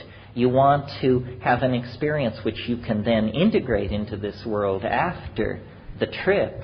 But, you're the one that always talks about language and thought processes, and I feel as though most of my best work is under that period of 1 to 1.5 grams of dosage, and I just don't understand how, the recommended experience is much more than what I'm doing, obviously. And well, have you taken large doses? Well, isn't that much more interesting? I guess it comes down to what it is you're looking to do while you're doing it. It's not a matter of interesting, it's a matter of what your purpose is, what your intent is, what your trip is. Well, at these higher doses, you can't do anything. Of course, that's my point. I mean, you hanging on to the floor is a major program to be executed. Yeah. Can you exist let's say, the parallel universe? Can a person exist in the parallel universe? You mean for days and days? Well, yeah. I mean, could you live? You can live, but you alarm your friends and quickly become an object of community concern because, for ordinary people, you are what is called nuts. Doesn't the experience just become a type of almost like a three-dimensional TV? I mean, you're just visiting. It's like it becomes a drug. No, I think you underestimate how strange it is. I don't think you could ever get used to these places. Sometimes people ask me if DMT is dangerous, and the honest answer is only if you fear death by astonishment. And death by astonishment is a real danger in these places. I mean, these places are not simply strange or amazing or highly peculiar. They are absolutely confounding. I mean, that's what I'm trying to get across, is this is not going to require just some minor adjustment of our worldview. These are the things they said were impossible. The things they promised, assured were impossible, are possible. The greatest secret that has been kept from us is that the world is 1,000 times, 1,000,000 times stranger than your wildest supposition. And how they keep the lid on this stuff, I do not understand. I mean, I don't understand why I'm the only person saying this, because I'm completely convinced of my own ordinariness. I am only a human being. I represent all of you. What happens to me would happen to you. There's nothing special about me. Well, then, my God, how do they keep the lid on this stuff? It's weird. It's more, if a fleet of flying saucers were to land on the south lawn of the White House tomorrow, it would not change the fact that the weirdest thing in the universe is the DMT flash. Flying saucers landing on the south lawn of the White House is a positively mundane possibility compared to this thing which is real. It's here. It's now. You don't have to go to Babaji. You don't have to go to the Himalayas. It's 3 tokes away. And yet, we argue, is it possible? What does it mean? Is it this? Is it that? It's amazing to me. I mean, it is the new world. The Europeans eventually discovered the new world. but they had to sail galleons 3 months through hell to get there. This is 3 tokes and 30 seconds away, and it is the absolute confounding exhibit of the whole structure of Western civilization. How can they keep the lid on it? I don't get it. This person. Where does individual spiritual development fit in without the use of hallucinogens in your world or into your scheme of thinking? And 2, last night you talked about the business of being should be the cultivation of love, and I would like to hear more about that now or later. And then 3rd, I'd like to know, what do you think you would be doing today in life if you had never used any psychedelics? Well, first to the spiritual question, which is an interesting question to me. Everyone casts the psychedelic experience in terms of being a subcategory of the spiritual quest. I'm not exactly sure about that. I've taken lots of psychedelics over nearly 30 years now, and, you know, I have a marriage dissolving. I have people who will tell you I'm a terrible person to negotiate a contract with. I feel myself to be a moral paragon of nothing. And I'm not sure it has anything to do with the spiritual quest. It seems to me true spirituality is a very here and now matter. One should visit the sick and imprisoned, clothe the naked, bury the dead, care for orphans, feed the hungry. That's what the spiritual life is about. It's very down to earth, straightforward. I'm very puzzled, and I put more than psychedelics in this category. What, like mantras, yantras, practices, do these things really ameliorate the suffering of the human condition? They may be good for something. The question is what? Perhaps indirectly the psychedelics synergize the spiritual life because they just show you that life is to be taken seriously and there is a great deal of it to be assimilated. But in terms of suggesting that you are a more spiritually advanced person if you take psychedelics, I don't really see any evidence for that. I do think that you cannot take psychedelics without losing a portion of your ego, because it's too hard for the egomaniac to take psychedelics. The egoist will turn away from it, will have such bad trips that they will put it down, I think. This is an interesting question, this question of, like the question I ask myself. Here we are psychedelic people, presumably by some high percentage. Are we in any way morally superior to people who don't take psychedelics? Maybe we're a little bit gentler and more open-minded, but probably in any mud wrestling situation we can be just as down and dirty as the next person to some degree. So I see it more as, that's why I don't think of myself as a guru. I think of myself as an explorer of a geography, the purposes of which are probably multiple.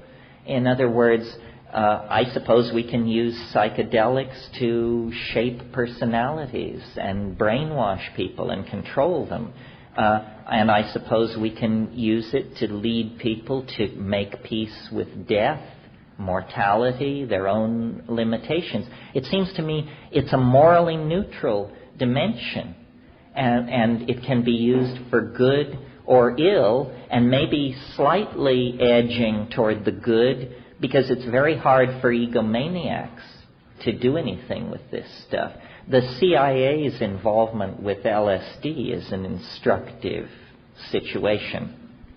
The CIA got onto LSD well ahead of everybody else, and the first notion was, and if you're interested in this, you can read the other one, Acid Dreams, that book, Martin Lee's book, and Schlein was the co-author.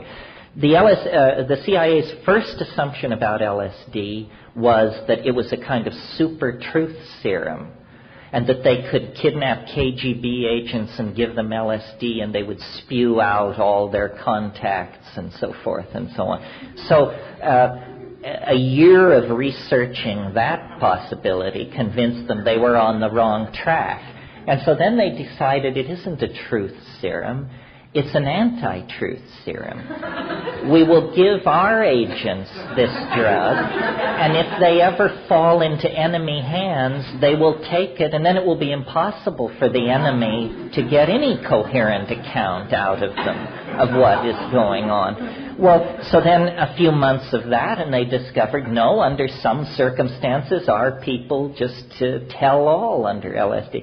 So then they decided that they could program a Manchurian Candidate type situation with it. Well, then that was abandoned, and I think largely they have lost interest in this stuff. I asked in the Amazon, the mushroom at one point, because I could see that we were going to carry it back to the world in some form. I said, can't this be perverted? Can't it be misused? And it said, only the good can come near this. Well, maybe good doesn't mean exactly what we think it means. You know, it isn't a kind of piety worn on your cuff. It's something else. It's a sincere wish to understand. That's the motivation that the psychedelics will turbocharge. As to your question about what would I be doing if I hadn't taken psychedelics, well, I don't know. What I was doing, what I assumed I would end up doing before I took psychedelics was hopefully end up teaching art history in a very exclusive Eastern girls' school somewhere for a long, long time. It was a kind of Nabokovian lechery was my life's plan. And what was your... Oh, and love.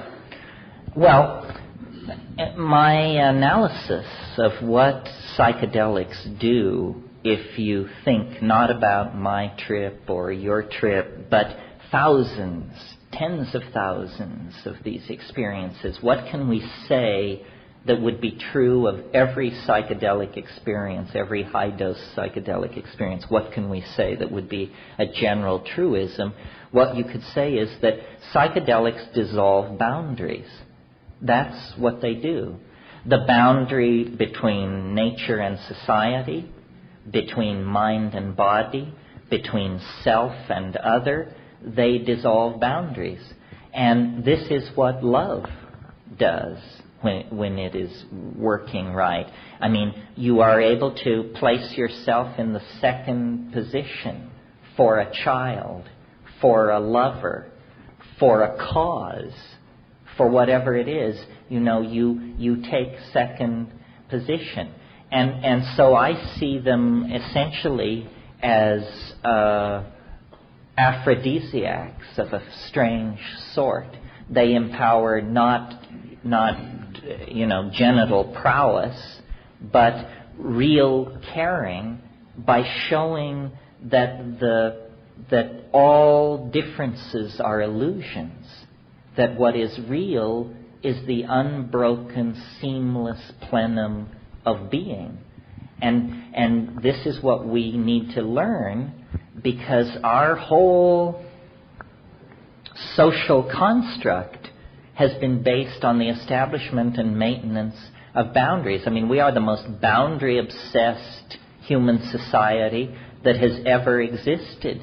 When I go to the Amazon and spend time with the upriver people, the hardest thing for me to get used to is that I never have any privacy, ever.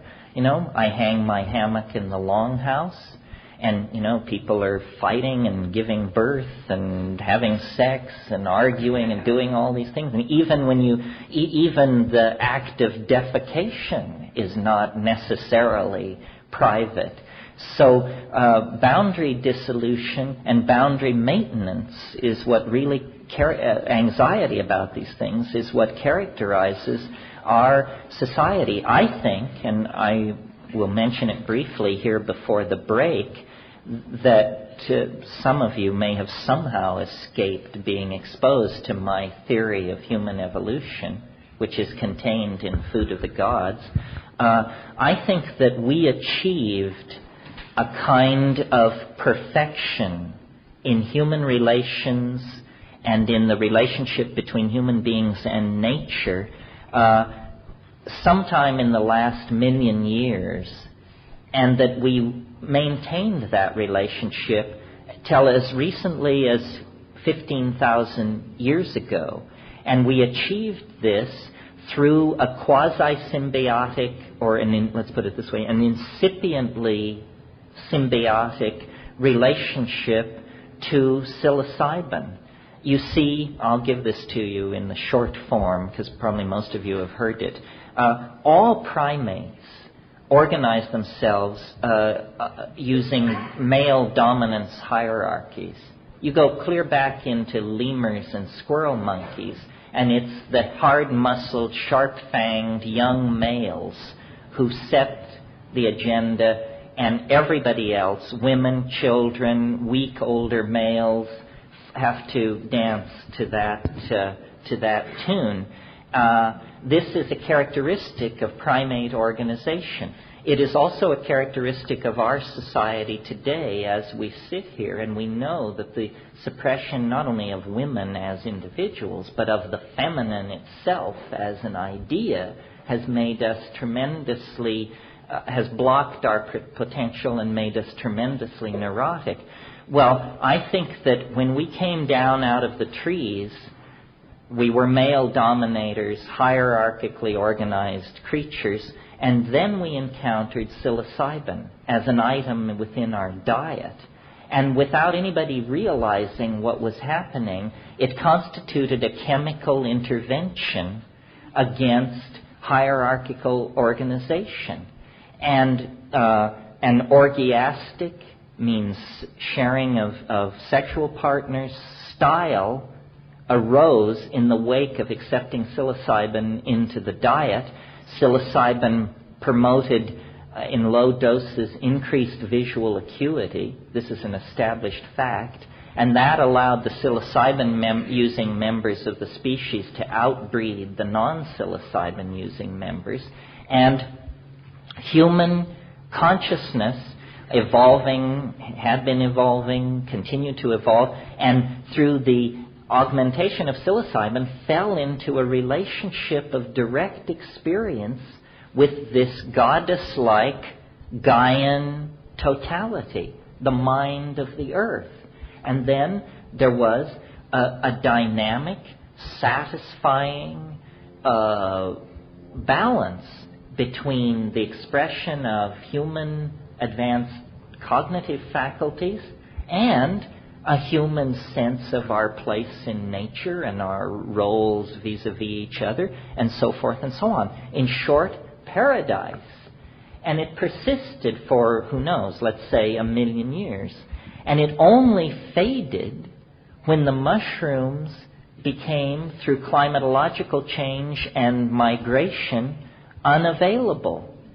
And when the mushroom became scarce and scarcer and unavailable, after 1,000,000 years of chemical suppression of the primate tendency to form dominance hierarchies, the old behavior, which had never been genetically removed from the picture, reemerged 12,000 years ago, no more. And it must have been like hell itself. People suddenly no longer were caring for each other. Suddenly men wanted to control the sexual and reproductive activities of women. The concept of territory emerged. This is at the precise moment in time when agriculture was invented. Agriculture put an end to the nomadic yearly wanderings of the human family. It put emphasis on sedentary lifestyles. The problem with agriculture, especially in the early phase, was that it was so phenomenally successful. You can imagine farming the alluvial detritus of these river valleys that had never been touched. Surpluses were created.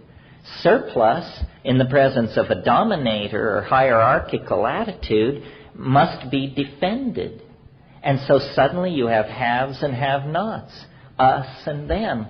The most advanced structure on this planet 11,000 years ago was the grain tower at Jericho. It was a storage area for grain, and it was a tower so that you could beat back attacks by hungry neighbors that you no longer identified with sufficiently to share your food. And in the absence of psilocybin, this structure emerged in the psyche, which we call ego.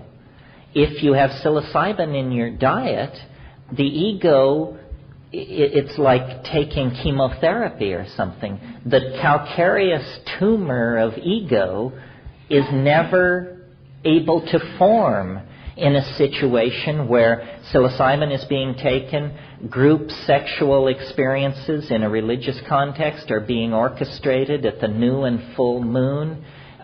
Sharing of food, sharing of child care, sharing of sexual partners, all that is ended when the ego is born. And the ego is the boundary establisher par excellence, because it establishes me and mine as opposed to you and yours. And with the invention of agriculture, the establishment of large sedentary populations, that means cities, the establishment of specialized roles, that means kingship, the emergence of male dominance, the emergence of warfare. These are the institutions that are fatal to our higher aspirations, to our hopes, even at this moment as they were 10 to 15,000 years ago. That's why I think, we have to chemically intervene, because we have fallen into a dysfunctional relationship toward the components of our own psyche. And it's fine if monkeys want to dominate each other, but when you have, in the space in which we existed in the psilocybin-maintained partnership mode, we developed language, symbolic representation, dance, theater, so forth and so on, and we acquired and empowered the tremendous imagination that has allowed us to build the cultures that we see around us. That kind of power is only safe in the hands of collective, community-minded creatures. And in the hands of ego-driven creatures, it leads straight to Auschwitz and the hydrogen bomb, as it did. So I think, history is a state of chemical deprivation that allows ancient animal patterns of behavior that degrade and confuse us to reemerge and stabilize themselves.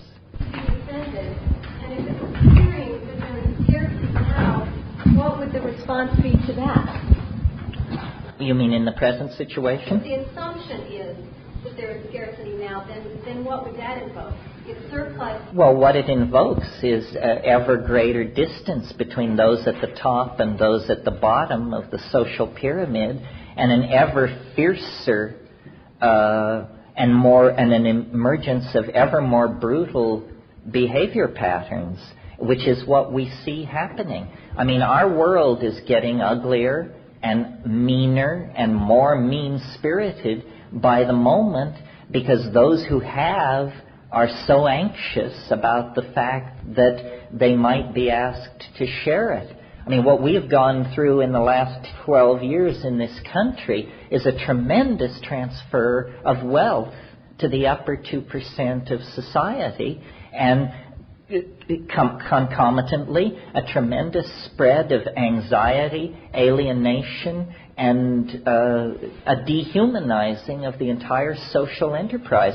I mean, if we don't get hold of ourselves, the next century, most of the world is going to be a toxic desert, and then here and there will be very well-defended pleasure domes in which a very small number of incredibly wealthy people will live out lives of utterly self-indulgent, hedonistic fantasy in denial of the moral catastrophe that they participated in order to achieve that hedonic state of isolation. I mean, that's clearly happening. Metaphorically, that's what we have already. I mean, not to freak you out, but that's where we're sitting right now, you know? I mean, compared to Bosnia and Haiti and Somalia. But if surplus creates defensiveness and scarcity creates defensiveness, then what is the alternative? Well, neither create defensiveness except in the presence of the ego.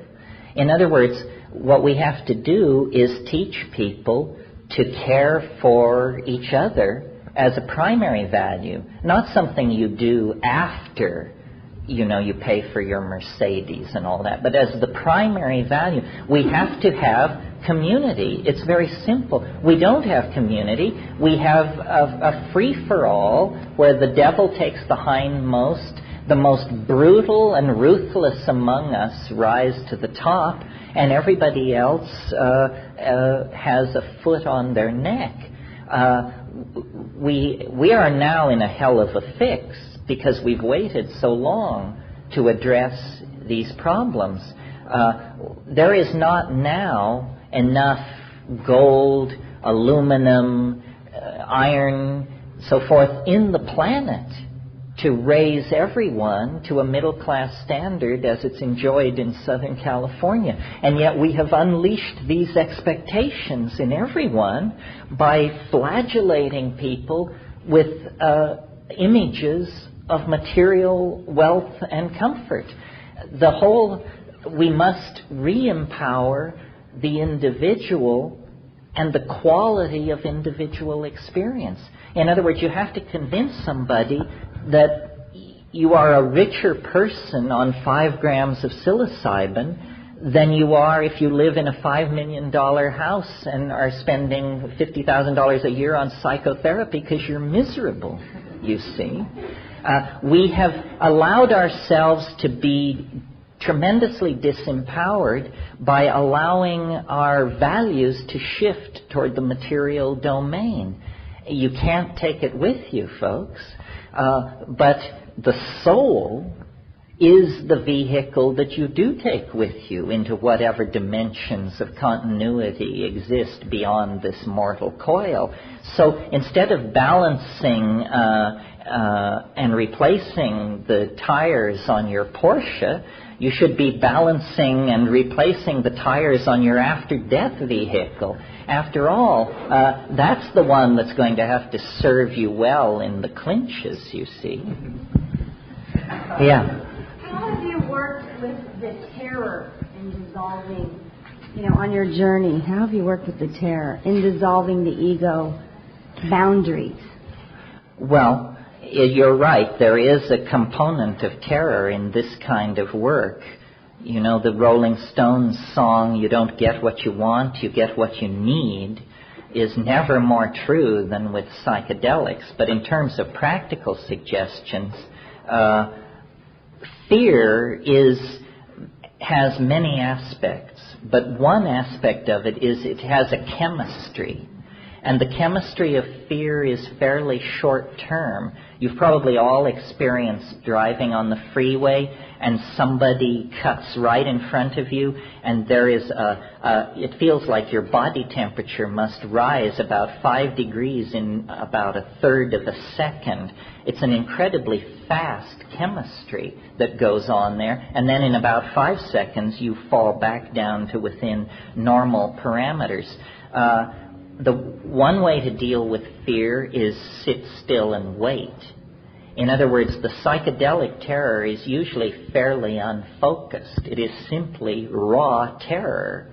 Well, just sit still and shut up and watch the chemicals in your mind tear those molecules apart, and rarely can the fear sustain itself more than 5 or 10 minutes, because it has the force of a blow, but then you can sustain the blow and chemical equilibrium returns.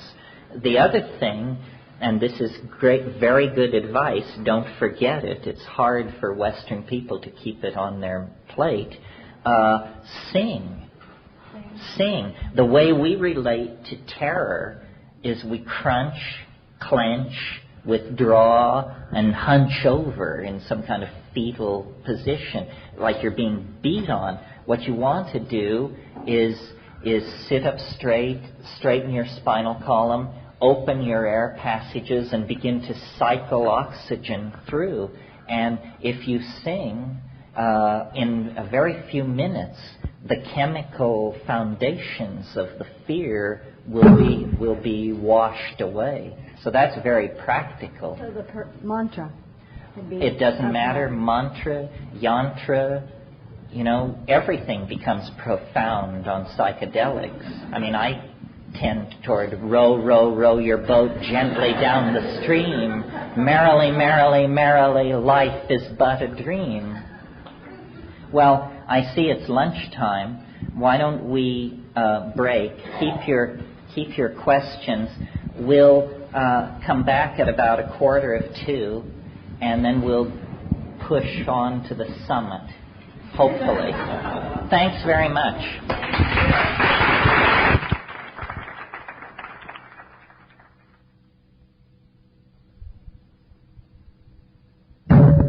Thank you. Okay. You asked for it. Okay, so we're in business.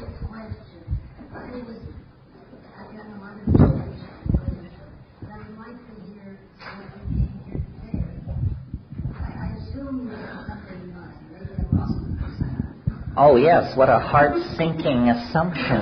No, my assumption was that we could skate by on questions alone. But what is your question?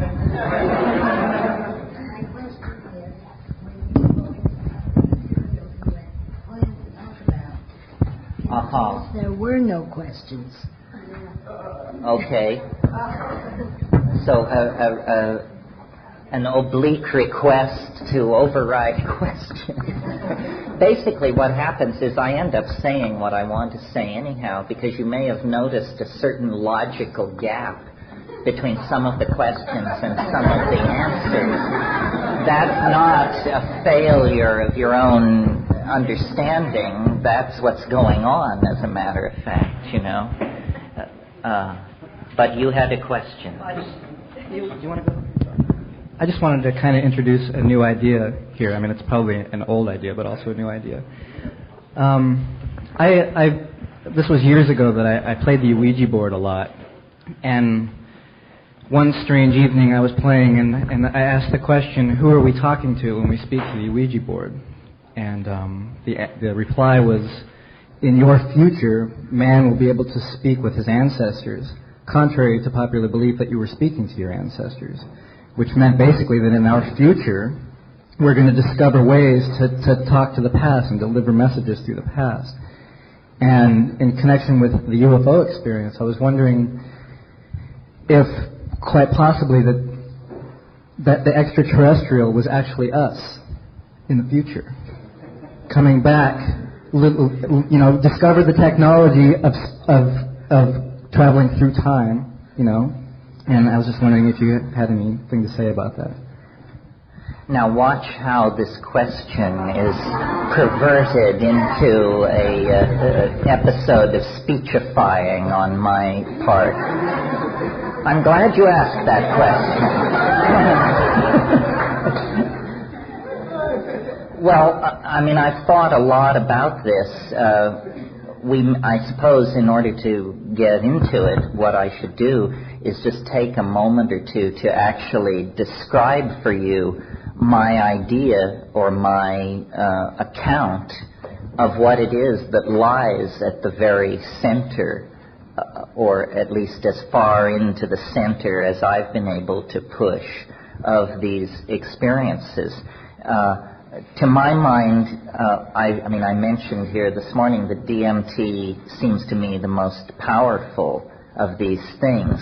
What powerful means in that context is that more of the motifs are present at greater energy than they are in some of these other compounds. And, at the risk of repeating myself, what happens to most people, I think, if they are able to remember it, what an actual DMT flash is like is, this stuff, it's vaporized in a glass pipe, it's smoked, it comes on in about half a minute or less, and is immensely stronger than any amount of psilocybin or LSD could conceivably be, I think. And what happens is, and I'll speak in the first person just to make it manageable, what happens is I break into a space. First of all, I am fully myself. In other words, I am exactly who I was before. That's why on one level I say DMT doesn't affect your mind. You are not euphoric, ecstatic. You are exactly who you were before. But there is a sense of pushing through a membrane of some sort. There's actually a sound as though someone had wadded up a cellophane bread wrapper. That crackling sound, which some people assumed erroneously were brain cells frying in your cerebellum. A friend of mine said it's your soul as radio intellect leaving your body through the top of your head. Well, whatever it is, you burst into a space, I burst into a space that is inhabited. That's the first shocker. There is no ambiguity about it, because there's an ear-splitting cheer as you break into this space. It's an elf nest of some sort. And there are hundreds of these self-dribbling, jeweled basketballs, sort of. That's a heavy download into English of what they are. But they are autonomous, separate from the background, and they bound forward, screaming hello, basically. And for someone who expected insight into their relationship or their financial circumstances, this is a fairly astonishing and rapid turn of developments. And they are intently focused upon you. When it happens to me, they yell hooray, and then they are like long-lost acquaintances. They literally pour over you. They crawl over you. You're being hugged by a troop of hyperspatial machine elves. And they say, you stay away so long. You send so many, but you come so rarely. And we're so happy to see you. And there is a sense of being somehow, without being able to cognize the logic of it, you're underground. You can tell that you're far underground. And these things, the main thing going on in this place is that these things are creatures of language. They are elves of syntactical intent. They appear to be made of language, not matter. And they are in a process of continuous semantic transformation. Meaning is crawling across their surfaces in a state of continual metamorphosis. And they are emitting sounds roughly analogous to some kind of music or language, except that this is like no music or language you've ever heard, because what it is something capable of being visibly apprehended. It's sound which you can see. It's linguistic structure whose syntax is visible in three-dimensional space. And they use their voices to make objects which are, in some sense, the central focus of the experience. Because out of the air, out of their bodies, out of your body, they condense, create, and pluck these objects which they offer for your inspection. And as you lean forward to look at one of these things, midst this clamor of elf hysteria, you, as I said, are fully yourself. Your judgment is not impaired. And in fact, they are saying to you, fight excitement. Do not abandon yourself to amazement. In other words, they're telling you, stay down. Don't just go off on some arm-waving rave about how this is impossible and outlandish and outrageous. Try to stay focused on what we're doing. And what they show you are objects that are intrinsically and inherently impossible. So that these things made of tooled gold, ivory, cut stone, flesh, music, hope, odor, I mean, it's hard to talk about, but when you direct your attention towards these things, you can tell by looking at it that if you could get it into three-dimensional space, if I could suddenly whip one out of my briefcase and display it to you, our world, our intellectual constructs would collapse upon themselves, because this is impossible, impossibly beautiful, impossibly constructed, defying of the laws of physics and of chemistry.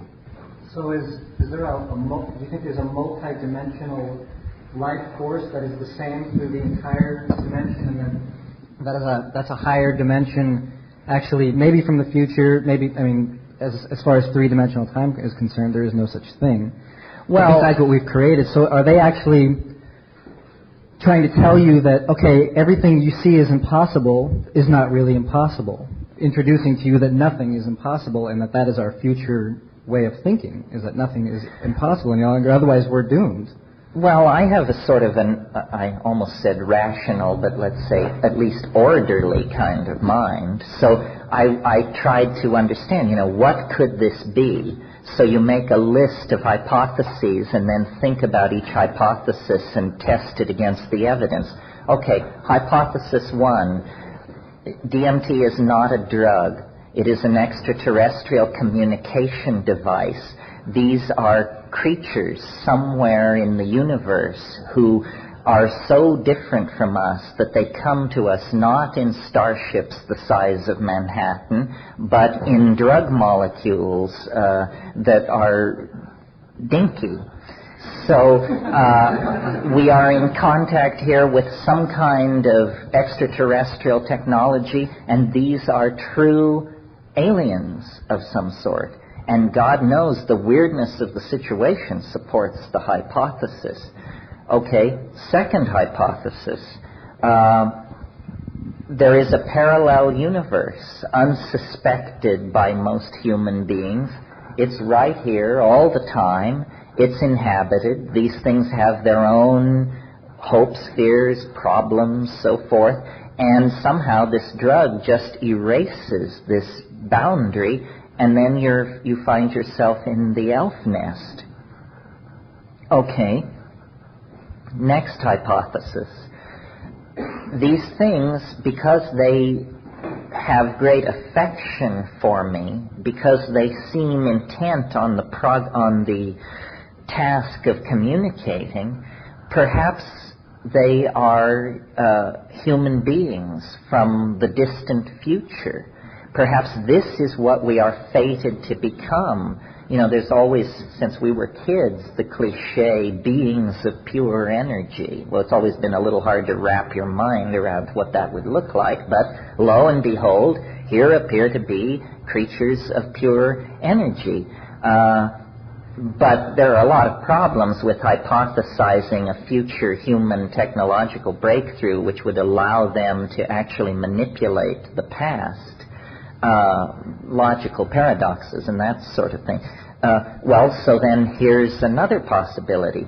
They are human beings, but they are not in the future in the ordinary sense or in the past. They are in the prenatal and post-life phase. In other words, these are either the unborn waiting in some limbo-like dimension to descend into matter, or they are in fact people who have had a sojourn in the domain of organic existence and now have moved on. Let me not kid you, we're talking about dead people here in that case. Well, if you go to the shamans who access these places through ayahuasca or the Varrola snuffs or something like that, they will say, these are ancestors. Didn't you read Merciliade? Don't you know that shamanism works through ancestor magic? Well, ancestor is a tremendously sanitized term for dead people. And if what is actually happening here is that the much argued about soul is actually made visible by this pharmacological strategy, I mean, God knows why, but God knows why anything else is the way it is, then this is truly big news. This is the confounding of rationalism. If what is happening is that by pushing the frontiers of pharmacology, we discover a way to even momentarily and temporarily erase the boundary between the living and the dead, then this is a 180-degree turn on the evolution of culture that not even the most technically infatuated among us are prepared to assimilate. I mean, it's no challenge on that scale of things to expect visitors from Zenebel Ganubi or Zeta Reticuli or some other distant piece of real estate, but to expect visitors from, beyond the grave, that's a little confounding. And over time, I've sort of come to incline to the idea that this is what is in fact going on. And the reason it's so hard to bring anything out of the DMT flash is because at the center of the flash, you find out something so unexpected, so appalling, and so existentially convincing in the moment of confronting it that you simply immediately block it out and obliterate it. And then, and these things are very focused on getting you to do what they're doing. I mean, they say, you can do what we are doing. Do it. Do it. And what they want you to do is use your voice to make objects appear in visual space, as though language, admittedly the phenomenon with which we are involved in a way that no other animal species on this planet is, but that language, as practiced by human beings, is an incomplete enchantment, and that pushed to its limits, language becomes not something heard with the ears, but something seen with the eyes. On the brink, potentially, through pharmacological re-engineering of ourselves and through studying of these shamanic states of mind, about to move into a domain where we see each other's thoughts. Now, normally when we conceive of telepathy, we think of it as you hear what I think. Telepathy is you see what I mean. You see, telepathy is a function which goes on in the domain of seeing, not of hearing. And why this is important, rather than just some weird psychic ability, is because our boundaries are based on our relationship to our language. If you could see what I mean, in a fairly profound sense, you would be me. In a much more profound sense than when you hear what I say. Because think about it for a minute. Analyze what normal, ordinary communication is. I want to communicate with you. I consult my internal dictionary, and I carefully choose words out of my dictionary, and I string them together according to the rules of English syntax. I then activate, if I've done things in the right order, I then activate my vocal apparatus. I impart a vibration, an acoustical wave, unto the surrounding medium, which is air. This vibration moves across space. It enters through the holes on both sides of your head as a pressure wave. You then, analyzing this incoming waveform, rush to your dictionary, and you break up this incoming wave signature and attempt to map it to words in your dictionary. Now, if your dictionary and my dictionary are the same, then you will, lo and behold, reconstruct my thought in the confines of your brain-mind system. But notice the caveat that was slipped in there. If your dictionary and my dictionary are the same.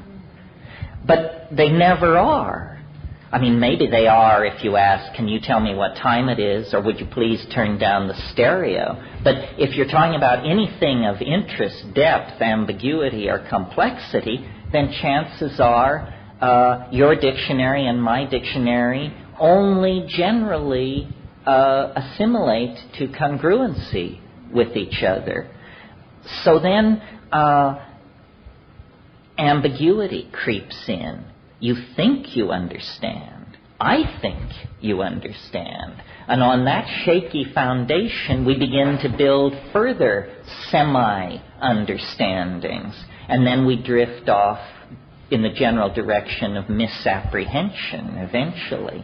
Well, if you could see what I mean, there would be no ambiguity in our communication, because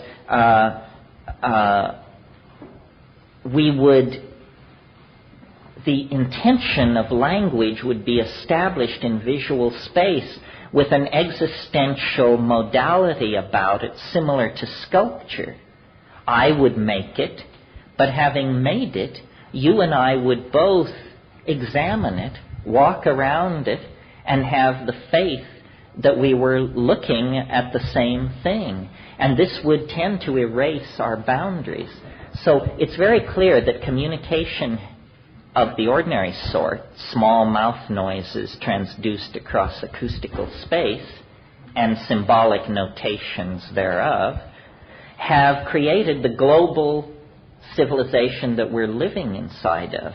But how much more collectivist, how much more community we would have if we could see what each other mean.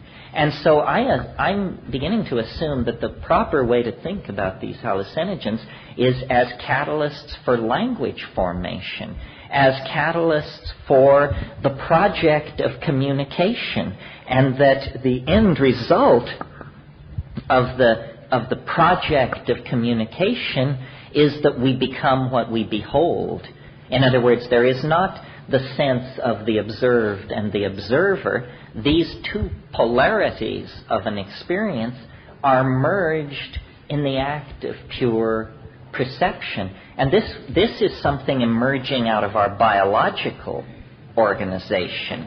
It's not a cultural development the way a new invention or a new mathematical algorithm or something like that would be. It's an evolution of our neural capacity. And then let me just say one more thing about it, and then we can talk about it. There is a model for this in nature that makes clear, I think, what I'm driving at. As many of you know, octopi change colors. We learn this from wonderful television programs about nature that keep us from being in nature, but nevertheless inform us of the details of nature. Octopi change color. They have a very large repertoire of dots, blushes, spottings, ripples, and so forth. It was for a long time thought that this was camouflage. Now it's been understood by people who study animal communication that this is not camouflage, this is language. The octopus does not make small mouth noises that move through space, because in the aqueous medium there are certain physical problems that make that an improbable way to do business. What the octopus does is it is its own syntax. It doesn't generate syntax, it becomes syntax. So the mind of the octopus is worn on its surface. Its thoughts ripple across its geometry as color changes. It is in effect, operationally, a naked mind. Not a naked brain, a naked mind. So when one octopus encounters another, by the mere act of looking, it can tell how long it's been since the other one has eaten, how long it's been since it's had sex, what its general attitude toward the world is at that moment, so forth and so on. It is able to visually apprehend the mental universe of the other. This is why octopi extrude ink into the water. It's because it's the only way they can create a private dimension for themselves. Because for an octopus, to be beheld is to be understood. So you can think of octopus ink as correction fluid for misspoken cephalopods, if you like. Well, in a sense, this is what we, I think, are headed for. In a way, we can already do this in a very crude way. We have faces. No other animal has a face. Other animals have fronts to their heads. But we have faces. It's an area where a lot of musculature is under the surface, is under the control of the intent to communicate. So by scowling, squinting, rolling one's eyes, looking away, so forth and so on, we communicate. Imagine if that communicative ability, rather than being confined to a few square inches on the front of the skull, were to spread out over the entire body. And of course, for the octopus in an aqueous medium, it can fold and unfold itself. It can reveal and hide parts of its body very quickly. It can, in fact, communicate faster than we can communicate with small mouth noises. And this ability to communicate is so important to the biological foundations of octopus existence that when the octopi, who all of whom, or all of which, I'm not sure, evolved in the shallow waters near coastlines,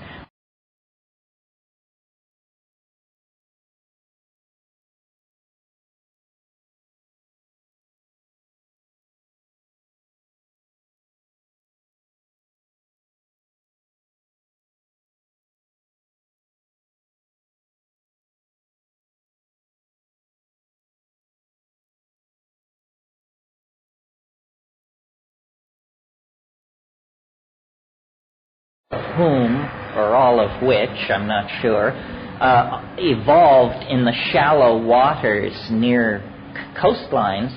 When those environments became evolutionarily crowded, the octopi evolved into the benthic depths, into the parts of the ocean where no light ever reaches. But in order to maintain lines of communication over long periods of time, they evolved phosphorescent organs on their bodies and eyelid-like membranes covering those phosphorescent organs. So in the benthic depths of the sea, all that one octopus ever encounters of another is its pure linguistic intent. Nothing else can be seen. So I think that the DMT elves, all I can figure is that they are trying to catalyze us to move up the scale in the refining of the bandwidth of our communication skills. Yeah. Do you feel that after your experience with them, with DMT elves, that you come any closer to expressing your communication through those means? You mean, do I feel more able to do that? Yeah. Do you feel that you're any closer, or is it otherwise just maybe an entertainment instead of an enlightenment, if we aren't able to actually reach it? Well, no. They urge one toward a kind of glossolalia, a kind of ecstatic verbal activity that is devoid of attachment to the culturally contrived dictionary. And for a long time I could hear them do this. I could hear this stuff, this DMT gibberish flowing through my mind. And then eventually I became able to do it. And it's immensely satisfying. This relates back to what we discussed this morning about how there's DMT in the human brain being produced for some reason. You see, we do tend to connect successful linguistic activity with the visual cortex. In other words, if somebody successfully communicates something to you, you say, I see what you mean. Now it's clear to me. You've painted a picture. Why is it that when we want to say that language is succeeding, we reach for visual metaphors? It's because we trust our eyes. We don't trust our ears. The world is defined for us as something seen. And the ambiguity of ordinary communication, which is culturally defined, and for each of us defined by basically where on the surface of the planet you first saw the light of day. You know, the French speak French, the Dutch speak Dutch. Why can't the English learn how to speak? Or no, that's something else. But what I'm talking about is an language that you don't learn from a culture, but that you learn in the same way that you know how to breathe, you know how to eat, you know how to grasp. It's in the organic structure rather than in the cultural software. Yeah. But is it the communication? Is it with other? Can you communicate with others? Other human beings? Yeah. On this level? Well, you can if you're both loaded on DMT, but that's such a chaotic environment in which to sort this kind of stuff out. That's what drove me to the Amazon in the first place, was the DMT flash is so maddeningly short. I mean, you're trying to sort all this out and assure yourself you're not dead as a doornail in about 2.5 minutes. And I thought, we need to slow it down and stretch it out.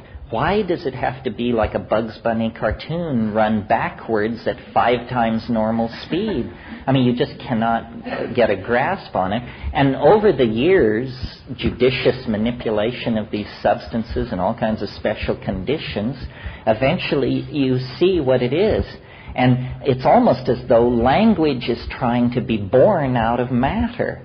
The pure energy thing of 50s science fiction may in fact be a fairly accurate take on where we're headed. We are headed toward becoming pure syntactical intentionality, just shedding the monkey, shedding any umbilical cord into matter. Matter is becoming a fairly uncomfortable dimension for us to be in, and I dare say matter would probably be highly relieved to have us just move on so that the rainforest chipmunks, glaciers, and schooling salmon could go back to doing what they do best. Nicole.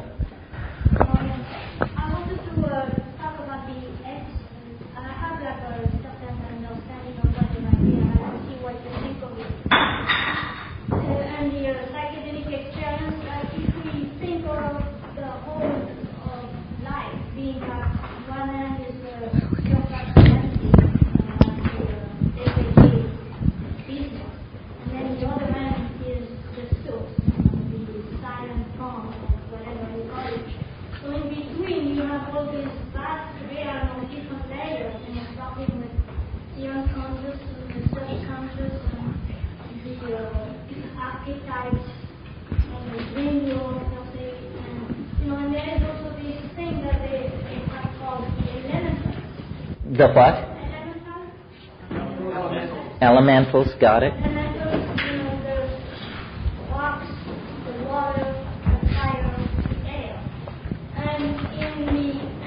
Literature,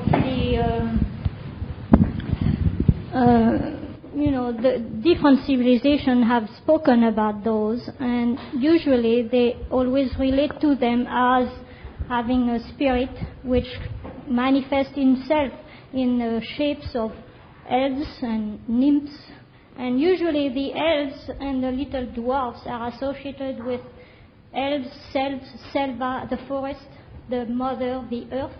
And the water usually has more feminine nymphs.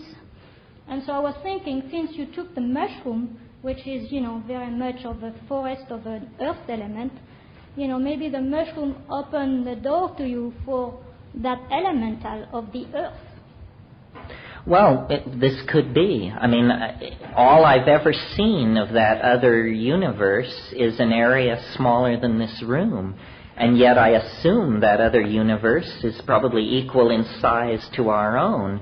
So I'm not exactly Ferdinand Magellan where it's concerned, Well, yeah, but it's just, a little glimpse at it. And there is other people have talked about it, like, for instance, the tribal men, the shamans, and not shamans, had experiences where they did encounter beings that talked to them and give a message, and Castaneda talked about it, Lynn Andrews talked about the little nymphs of the water, and other Indians, have basically, even through their oral tradition, kind of passed on that kind of a message that the world has different layers of reality, and they are all accessible and available if one is, if the boundaries can be broken enough so that our flow of energy can really access these other layers. Yeah, I think our materialism has focused us so entirely away from these more rarefied layers that we cannot see them at all, that we in fact deny their existence. In a way, what science, as practiced over the past 500 years, has come down to is it has been a relentless despiritualizing of the world until finally, they tell you there is no soul, there are no spirits, that what you see is what you get. We have risen to the surface. Well, a shaman looking at a person with that kind of a mental map of things just pities them, their simplistic stupidity. He just says, my God, you're like a half-wit or something, because everything interesting and complex, you say, doesn't even exist. I agree, but that doesn't mean that because we as a culture are now at a point where we do need to go back to this forgotten land. We need that feminine energy, or that sense of sacredness of life and of all things, and that sense of connectedness with the whole of the universe. Well, that's no reason to put down what we have learned, because I think every culture, every civilization kind of drill in one direction for knowledge. And the Far East, for instance, with all of their meditation and all of their time spent in caves and no eating and this kind of ordeal that they go through that puts them facing death, even though they don't take psychedelic, they get through that same experience with the kind of excruciating pain and whatever they invent, to get there. Well, they've drilled into that, realm of the unconscious towards the source, towards the no being, the no self. And they've done wonderful discoveries in that area. But then, in order for them to go so far in that direction, they had to say, forget the world, this is all an illusion, I'm not interested with. Well, we took the other side of the coin. We said, forget religion, forget philosophy, forget even love and emotion. Who wants to deal with it? I want a microscope, and I want to look at atoms. I want to look at viruses. And look what we've discovered that way. I mean, that's not to be all thrown into the water, No, I agree. There is a big danger to throw the baby with the bathwater. That's true, but also eventually you get into a situation of diminishing returns. For instance, it was a great step forward for von Leeuwenhoek to grind his lenses and to see little animals cavorting in a drop of water. But for instance, now, ordinary science is going to Congress and saying, in order to take another step deeper into the understanding of matter, we want $20 billion to create an instrument 17 miles in diameter that will take 30 years to build and that will allow us to at last confront the bottom quark or something like that. I heard these guys on NPR, probably some of you heard them, being challenged, particle physicists, being challenged by someone who said, well, you want America to commit, I think it was $50 billion to building the super collider. Can you name a single spin-off from particle physics that has trickled down into the lives of ordinary people? And they were absolutely stymied. Well, I kind of go with Peter Russell's theory that, perhaps from our technological culture, we did get something. First of all, none of us would be here if it was not for technology, because today we have close to 5 billion people on Earth. That might be a curse, but that also might be, do you want to be the one who is not born? I mean, a tricky question.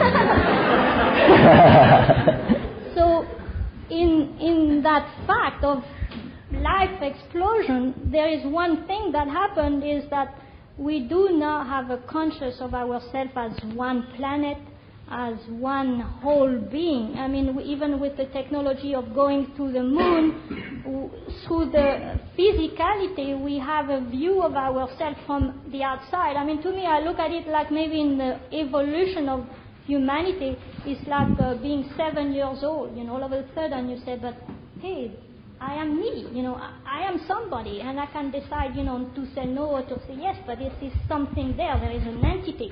And as a planet, maybe that's what we did when we went to the moon. And the Indians, I go down to Sweat Lodge every week and I participate with the Indian community down in San Pedro, so I'm trying to learn a bit the way they think. And a lot of things I enjoy very much, but then other things, I don't agree totally. For instance, with the moon thing, they say, well, we've been to the moon many, many times before, and we go to the moon through the dream world. See, like you went to the Alps, but a lot of people go to the stars. I mean, there is a lot of other realities out there, and it's not the future and it's not the past, it's just life. It's part of that dense, rich. But do you think that it's simply that there are a lot of realities? For instance, what puzzles me about these encounters with these elf things is the urgency from their side. I could imagine just breaking into an elf ecology and seeing them busy making shoes and, putting the blush on strawberries or whatever elves do. But they seem intently focused on a project that has consequences in this world, and that puzzles me. I don't think history has been a waste of time. I think probably it's served its purpose. And that what we now have to do is take what we've learned. It's the prodigal son, I mentioned that, and now return to the archaic family with the ability to move to the moon and to etch microcircuitry and to define the protein coats of viruses and these fancy things that we can do. All that is good knowledge, but it has to be linked to a coherency of self that we somehow have gotten so strung out on this scientific descriptive binge that we forgot why we're doing it and what this is all for. The only thing I would say is that for people to hear us into this kind of a, rationality, I think it's good diplomacy not to put down the culture, not to discard it. I mean, I got a sense sometimes that, you just kind of discard it as, a kind of a neurotic error of humanity or something. I think, there is acknowledging what it has done, acknowledging it as a step, and kind of saying, there are good things that came out of it, but now we are reaching a kind of a crisis level, an apotheosis, and now we are into a dark corridor where we have to make choice, we may have to change direction, we have to do, something drastic, because if not, it's going to be, a cataclysm for everybody. Well, the basis of my criticism of science is not the science that it does, which it does very well, but the metaphysical pontificating that it claims to be able to do based on nothing more than its assumption that all competitors are naive.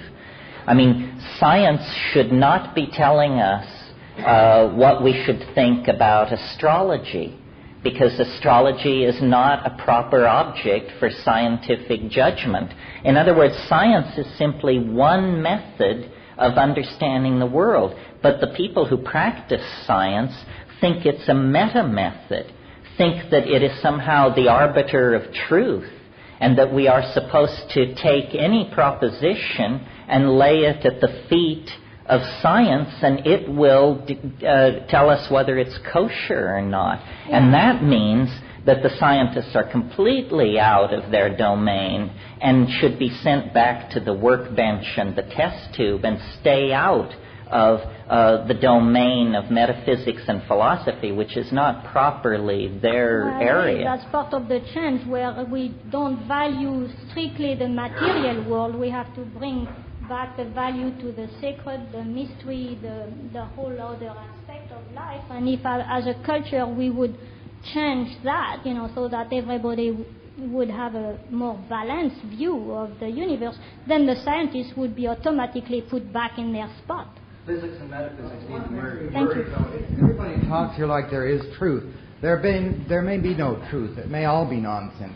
When you go on a hallucinogenic journey, I get the impression sometimes you feel you're bringing truth back. How do you tell the difference between truth and nonsense? Or shit and shinola, as we normally... It worries me that it's entertaining, but I still don't feel there's necessarily any truth. Well, I don't know if you were at the lecture last night, but there was talk there about how one must not get clutchy about closure. There is no closure. There is no truth. You're quite right. But I mean, there isn't even a direction of truth. It may just all be nonsense. Well, if it's all nonsense, then we're in a hell of a fix. Well, that's where we may be. Wittgenstein had a slightly different notion that I think is more serviceable here. He said, what we want to do is we want to make statements that are true enough. Now, there's a monkey concept. That's what we want. We want to say things which are true enough. That means serviceable in the circumstance in which they are being applied. And that's or whatever, if you're solving tensor equations of the third degree, then in that domain. But the idea, you see, it's so crazy to think that talking monkeys could get anywhere near truth. I mean, do you think a sea urchin possesses the truth, or a macaw? Well, then why you? And especially when you realize, we do all this business in English, and we're utterly naive about the limitations of language. You can't even take someone like Derrida, for instance. Whatever the man's truth is, it can't even be exported into English without becoming gibberish, because when you read him, you can't understand him. However, it's also look at not only the limitations of language, but the potency of it. There's reason to believe that consciousness itself is invented out of language. That when we take feral children out of the jungles that haven't had the adoption of abstraction into their lives, it is almost impossible to bring them to humanness. To being human. So language is maybe incredibly potent. And as you suggest with these elves, that you're talking about a medium of pure language. Or purer language. Purer. Yes, well, language, if you were to look at this planet and seek the thumbprint of a higher intelligence, God or the goddess or whatever, language is the thing to look at. I mean, this is the thing we do that is an incredible symmetry break with the rest of nature. Do you think a dog can tell the difference between those stairs and that floor, or the rug and that, or even the flowers and that? He sees it as a continuum that simply is a texture. Like we look at this rug, we don't identify that spot from the rest of it. We just simply say it's a rug. Well, an animal intelligence is suspended in the here and now. We have language seems to be a strategy for binding time. And notice that the entirety of evolutionary advance is a series of time-binding strategies. Once you possess language, and especially once you possess writing, the past is not so past as it used to be. It hangs around, and we begin to create a database of experience larger than any community of living people could ever have. And the past stays with us. This is both a blessing and a curse. Notice that we have industrial cultures as a result of the accumulation of written language. That there's a simultaneousness between written language and agriculture, etc., and industrial culture. Oh yeah, I don't have any problem with that. Somebody said language was created to lie. Yes, but it does it so elegantly and so well that the half-truths it tells are all that we can communicate. The truth cannot be said. It may even be possible to chart the evolution of a single individual from an infant all the way through his maturity as one who takes the journey from the right side of his brain into the left side of his brain, crossing a certain membrane there where he switches his dominance from right to left and then going full circle and then once again becoming quote-unquote spiritual by adopting and integrating the right once again. Well, yeah, these are all metaphors and analogies for a process which is essentially incomprehensible. There is no reason to expect reality to be rationally apprehendable. This is the basic fallacy, that we so confidently assume the world is for us that we assume that we should also therefore be able to understand it. When in fact what we've done is just carved out a very limited domain of repetitious algorithms that don't have fatal consequences for us, and then the rest of it lies in the realm of the great who knows. But, since there's very little percentage to be made out of that, people prefer to keep their faces turned inward toward the campfire, not outward toward the immense darkness revealed by the campfire. And the bigger you build the campfire of metaphor, the more darkness you reveal outside of its domain. So if ever there was an argument for open-endedness and defocusing on closure, it would be the linguistic enterprise, I think. Well, we couldn't just one. It may, language may be the carrier or the virus that in fact causes consciousness. There may not be any consciousness without this infection of language. Yeah, well, I don't have any trouble with that. I mean, William Burroughs said language is a virus from outer space. And well, it may be. It does have, it self-replicates itself. It spreads through a population. Ideas mutate. They compete with each other. Ideas become extinct. New ideological forms that are more adaptable squeeze out other forms. I mean, the whole evolution of organic life may be simply a lower dimensional rehearsal for a kind of syntactical evolution that is going to go on in a domain that we can barely conceive of. Yeah, over. Yeah, for myself, I'm not so concerned with what the truth is, but what in fact works in one's life and how one uses the word or uses the ideas to manifest in the reality that we're swimming through. In light of that, I'm just wondering about the mushroom, morphogenetic fields, the plant community in terms of allies that one can become connected with as a collective community that we're all participating in. Can you elaborate on that?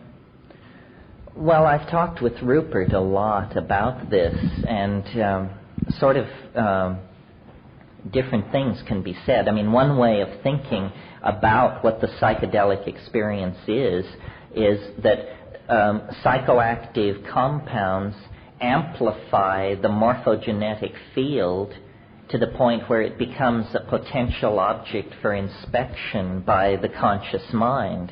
In the same way that we know right now that this room is filled with radio, VHF, UHF signals, but we also know that we would have to have a radio or a television set in order to tap into them. The morphogenetic field is ordinarily damped by experience, but becomes overwhelmingly present when we jack our neurophysiological receptors up to the point where these previously invisible influences become visible. The other thing in terms of the morphogenetic field theory and how it relates to psychedelics is to realize that when you take a plant, the plant takes you. And so, for instance, one of the reasons I prefer shamanic hallucinogens to synthetics is that they are so much richer as databases because they have inside them all the people who've ever taken them. I mean, when you take psilocybin, you leave something behind in there that every subsequent user of psilocybin will encounter.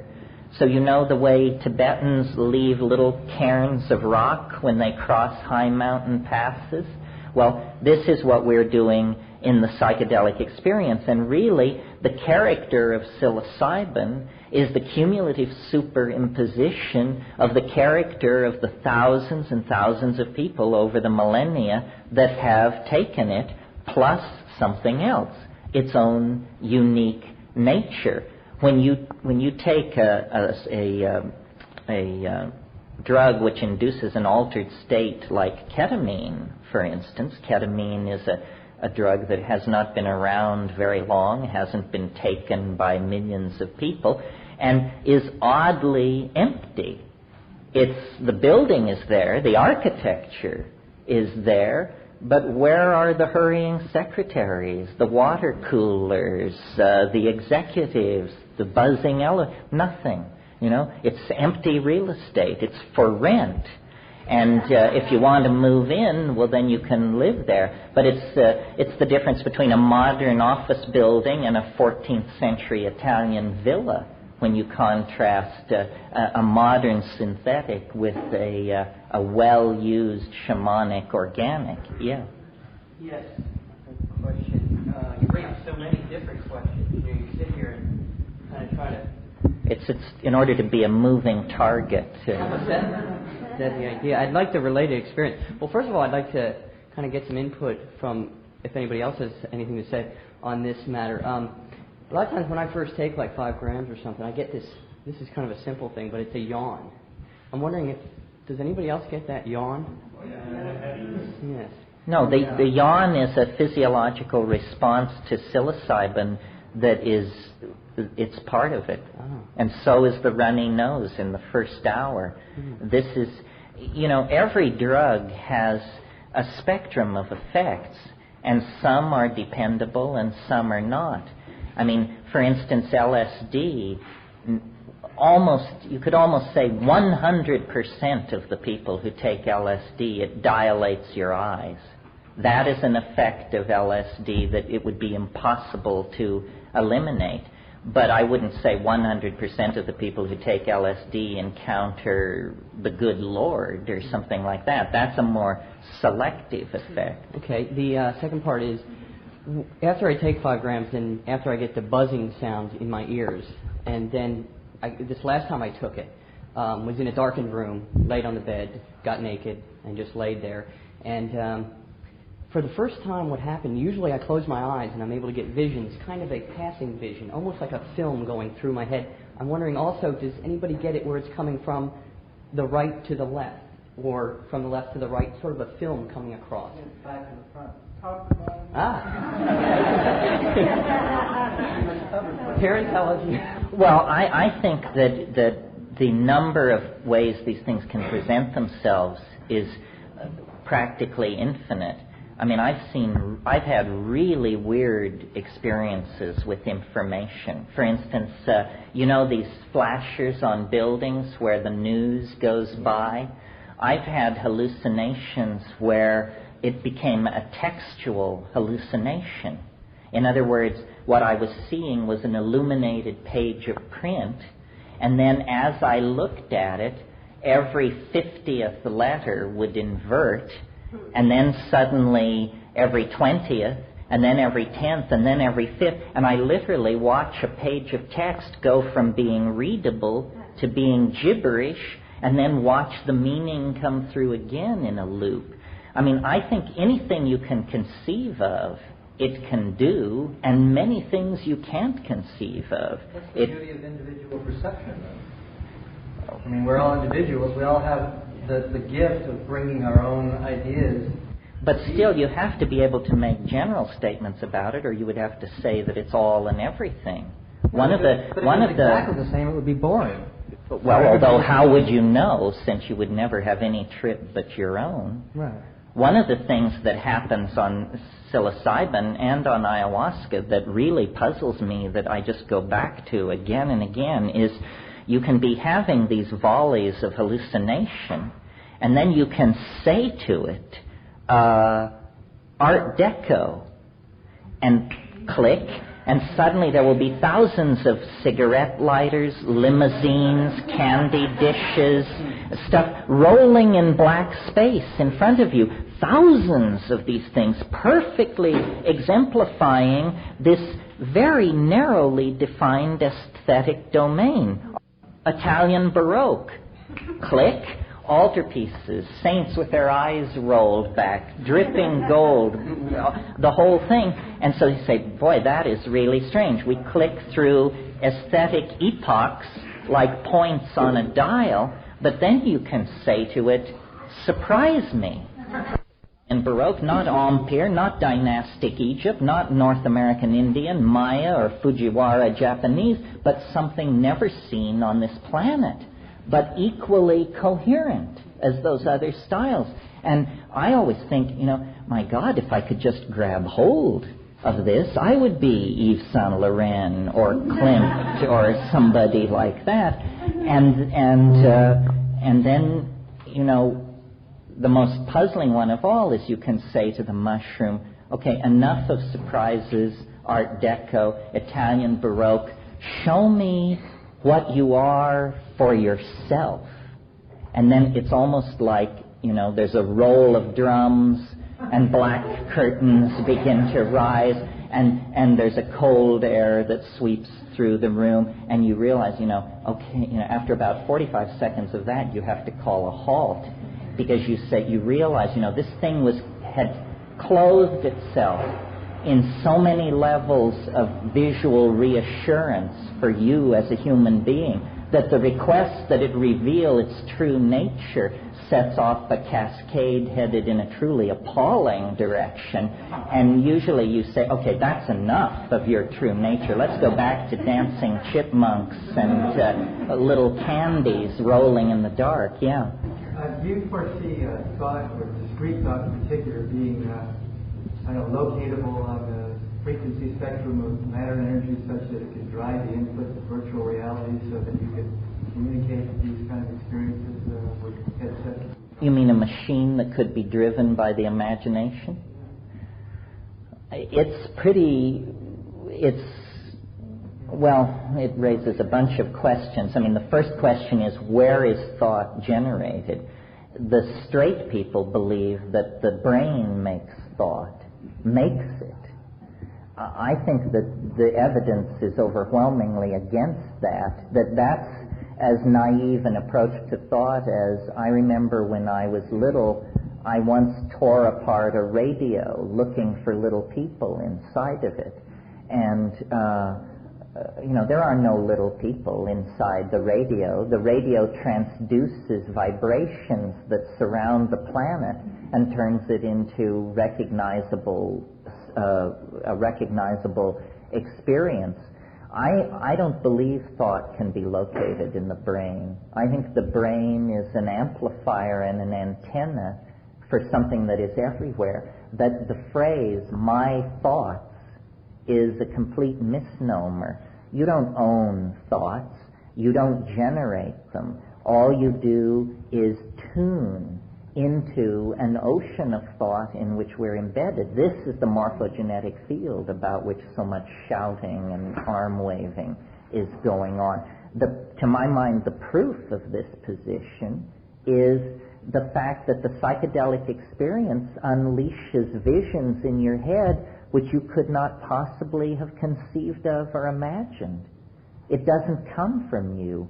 If we say that the content of the psychedelic experience comes from the self, then we have defined the self in such a way that it's unrecognizable to us. And if your self is unrecognizable to you, then it isn't yourself, you see. So these things are proving that we participate in the world of mind, but that we don't generate it. Done. In that case, how come there is a common experience then? What? Why aren't we all tripping the same thing if it's a universal thought? Well, that's like saying when we swim in the ocean, why don't we all see the same fish? Because the ocean is enormous. Because we all enter it from different angles of attack. But if we were swimming together, would we experience the same fish? Yes, we would. And on psilocybin, one of the most stunning experiences you can have, if you wanted to make a believer out of you, is to sit with somebody and describe what you're seeing and agree that after 3 minutes you'll shut up and they'll start up, and you discover that you just hand the baton on. They see what you see what they see. This is confounding. You see, if we could do legal research with this stuff, we could overturn the paradigms of normal science in a number of areas within 18 months. I'm sure of it. I've seen it happen. I mean, I've seen states of group-mindedness that were so specific that there was no possibility that what was not happening was no shit, one-on-one, real-time telepathy. Are there no countries in the world, maybe Amsterdam, or... Well, there are countries in the world where psychedelic research is tolerated, is the only way to put it, but it's in the hands of scientists and people of the imagination impaired are largely in charge of these research programs. They're asking the wrong questions, you know. I mean, if you get well, that's enough. They're asking the wrong questions. Relevant to that, I wanted to share this with everybody else. I don't know if anybody's familiar with MAPS, the Multidisciplinary Association for Psychedelic Studies. They've just released their new newsletter, and what this newsletter says basically is that at a recent convened meeting with the FDA and a couple days after that with the National Institute for Drug Abuse, they've worked out an arrangement now where MDMA, at least, and they say in another article here that possibly LSD testing will be undertaken very seriously in the near future. And this is going through MAPS and in conjoint working with the FDA to get certain types of permits for the more intensive research that should be done in this field. There is, I think, the resistance to psychedelic research is beginning to weaken because an entire generation of people who were, 3 and 4 years old in the 1960s, are now entering the medical research establishment as postdocs and so forth. And there is no good reason to be given for not having a research program on psilocybin, for example. I mean, it was never a social problem. It is a valid object for scientific research. It's amazing to me the gutlessness of the scientific establishment on this matter. I mean, why, we hear about the omnipotence of the AMA and so forth and so on. Why has the scientific establishment lain down like a dog and let politicians set the research agenda for human research on psychedelics? The last time this happened was in the 14th century when the Pope and his cronies tried to make it impossible for people to dissect corpses because they didn't want people to understand human anatomy. Well, in that situation, instead of swallowing it and putting up with it, medical students would steal bodies off the gallows and trail along behind armies to look at the freshly killed in order to create a compendious understanding of human anatomy. And they did.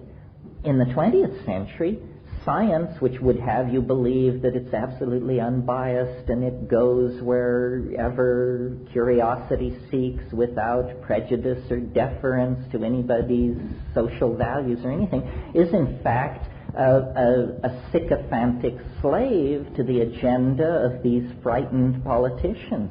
So it's a real disgrace because, I lived through the first psychedelic revolution, and the news about LSD swept over the psychoanalytic community with the kind of force that the splitting of the atom swept over the physics community.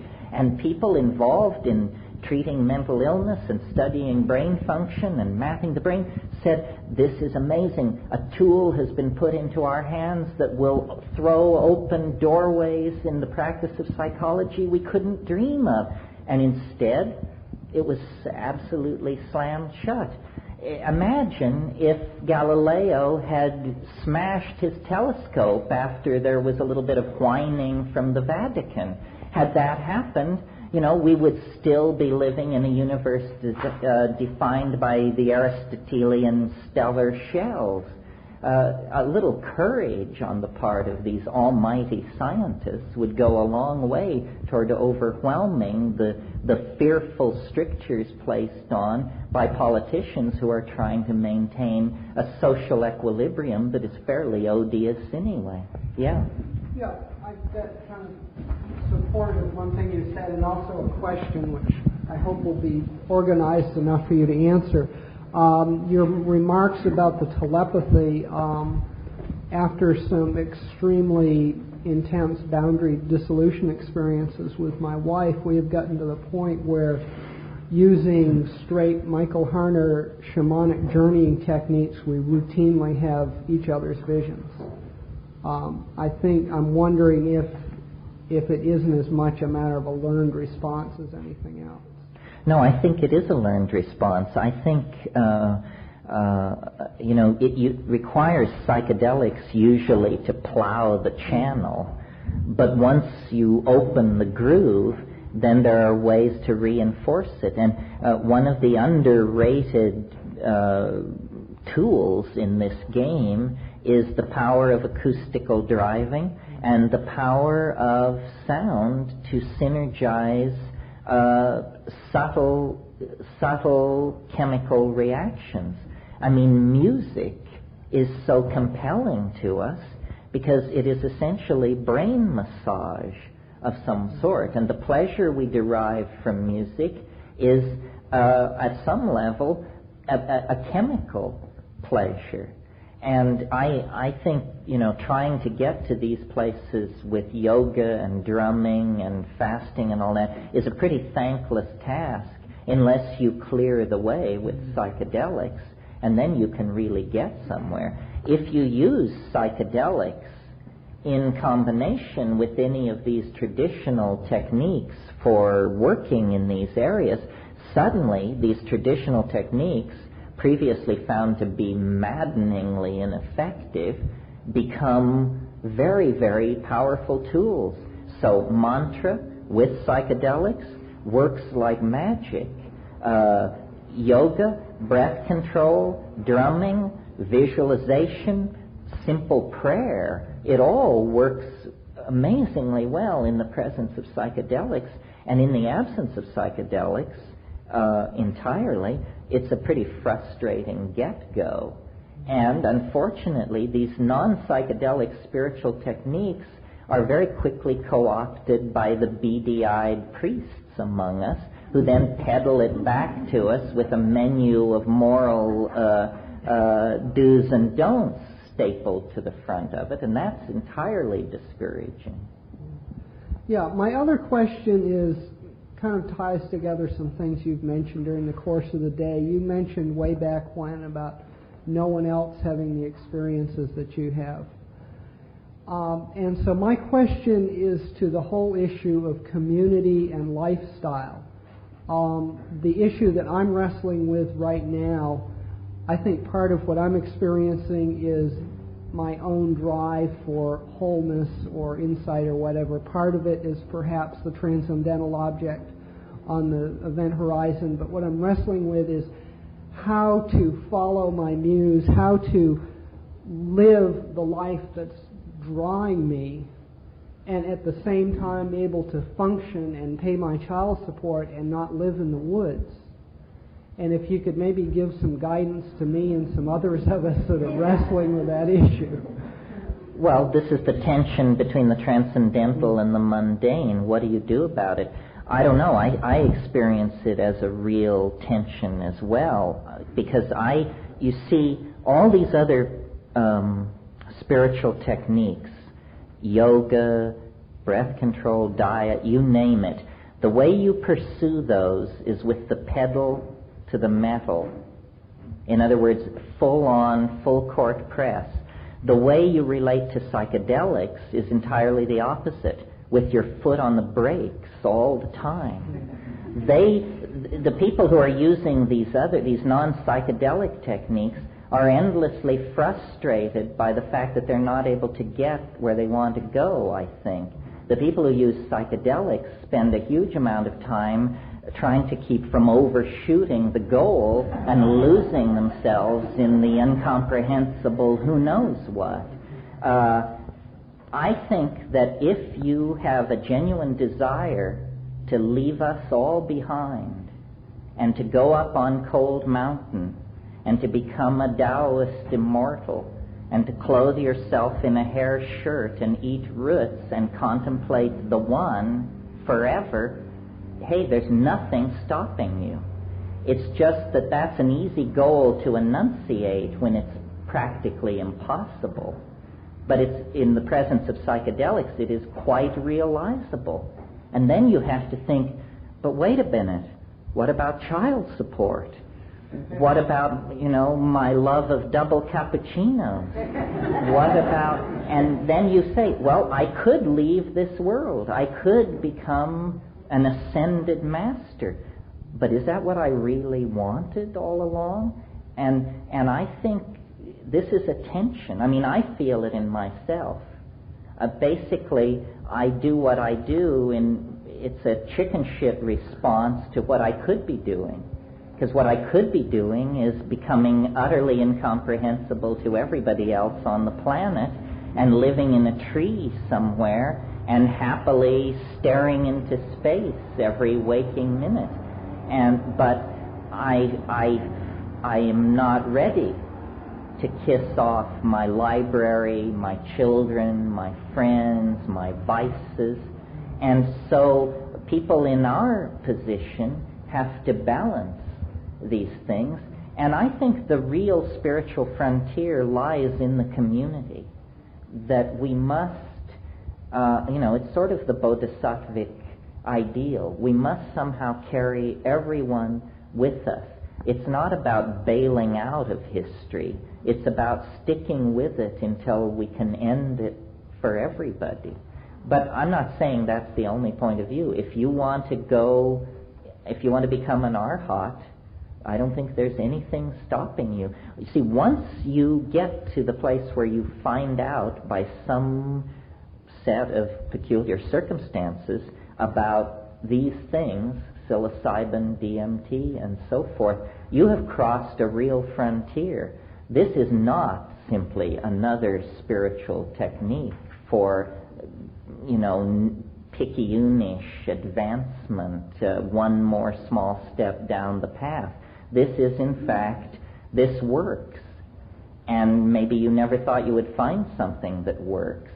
Well, so the entire, you see, the attitude, it's a naive attitude to quest.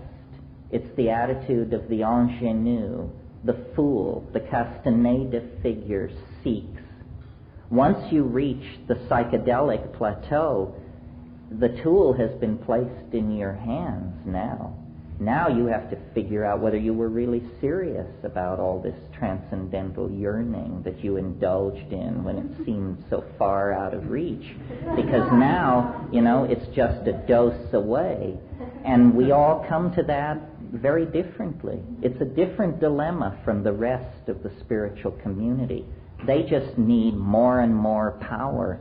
We need more and more insight and wisdom in order to know what to do with the fact that we can now achieve whatever we conceive of. So now is a moment to take a deep breath and decide where we really want to go with this stuff. Can I say something first? I just wanted to go back to you talking about the AMA. I know I've heard Dr. Andrew Weil talk how they used LSD in treating autism. I knew a guy that was autistic and regained his hearing when his brother gave him LSD when he was 12 years old. I believe the AMA does not want us to be healthy. They do not want us to have the tools. There's a book called Toxic Psychology about how the psychopharmacology is actually making people brain dead. And I think, if you go back in time, the original healers who used plants and herbs were burned at the stake as being witches because of the medical schools they had back then, and they were all men. They wouldn't let women in it, even though they had been the original healers. And right now, the FDA is doing this. They're trying to outlaw plants and herbs for healing, for anything. And this is vitamins, food supplements, everything. And like I myself, I don't take pharmaceutical drugs because they make me sick. And the only thing I have to use for my PMS is hemp, and it's the only thing that works. And we all have to be somewhat political and make statements to people and enlighten them and educate them as to what's really going on, because there's a whole world that could be opened up if we started using our plants and our herbs for healing again. Yeah, I agree. There's a lot of holistic centers opening up all over. I was just in one in Leavenworth, Washington, and it was really rewarding and wonderful to see a physician actually reaching out and searching other healers, a shaman, and also herbalists, everybody in her private practice. So it is coming in, and it's very slow, but it's coming around. And faster and faster. I think that's why the FDA right now is trying to do away with it, because it is growing. If you knew the legislation that is going on right now, they are raiding health food stores with guns and taking things out of there that, like aloe vera products. And they're saying they've never been tested, we haven't approved it, and they're taking, I guarantee you this is happening right now. And that's why you have to be aware. And you have to educate people about it. But you see, at the same time, they're granting the first INDs for psychedelic research in 30 years.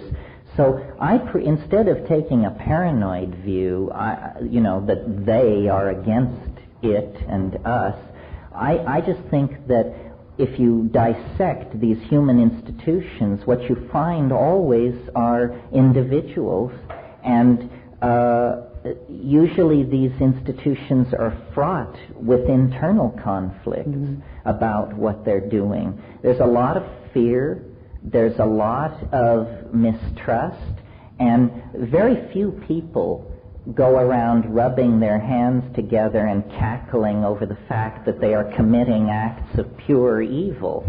Most people have some kind of internal story that tells them that they are doing the very best they can. It's just that there are also a lot of jug-headed misconceptions about what the best we can actually means. This is why dialogue is so important, why free speech is such a powerful notion. Let all ideas compete on a level playing field, and the correct points of view, I think, will emerge eventually. Well, that's why we need people like you out there educating.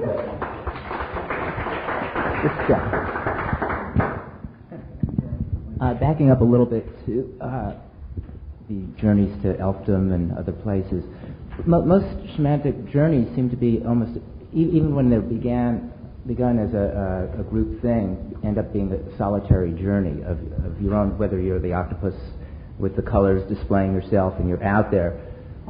very rarely do you hear of people journeying with another mind being, not the body being, but a mind being. So in these journeys, whether you're in an elf realm or another realm, is there a reading between these other entities and you in your journey to their world or their space? I mean, is there a communication at all? And also, can you go with somebody from this realm out there, but on a mind plane, or as you described, the octopus type thing, where you're communicating not with words or dictionary? Well, it's hard to say. You know, Plotinus, who was a Neoplatonic philosopher, he described the mystical experience as the flight of the alone to the alone. And there certainly is an element in the psychedelic thing of its being so large a dimension that when you go into it, you not only see things that you have never seen before, and not only do you see things that no one else has seen before, but you see things which no one else will ever see again. So I tend to, and this is just my personal preference, and I'm a double Scorpio and a number of different things that push me in this direction, but I really like to do the deep work alone and then try to bring it back, and this is the proper domain for sharing and community. We know that the psychedelic, that behind 5 grams of psilocybin lies a psychedelic world, but how can we create a psychedelic world here and now on Zip? And the answer is by becoming ever more psychedelic ourselves. And so it's a tremendous empowerment for eccentricity. And basically my whole career is based on eccentricity. One of the most fearful questions to come my way is when I'm riding on airplanes to some situation like this, and someone sits down beside me and says, "So what do you do?" And I usually, I try to escape. I say, and this is always a horribly weak thing, I say, "Oh, I write books." And then they say, "Oh, well, what do you write books about?" And then we move into the realm of pure lie. I usually say, "Travel." So, I think if you have, to return to your question, if you have an extraordinary heart connection with someone, you can voyage together a certain distance.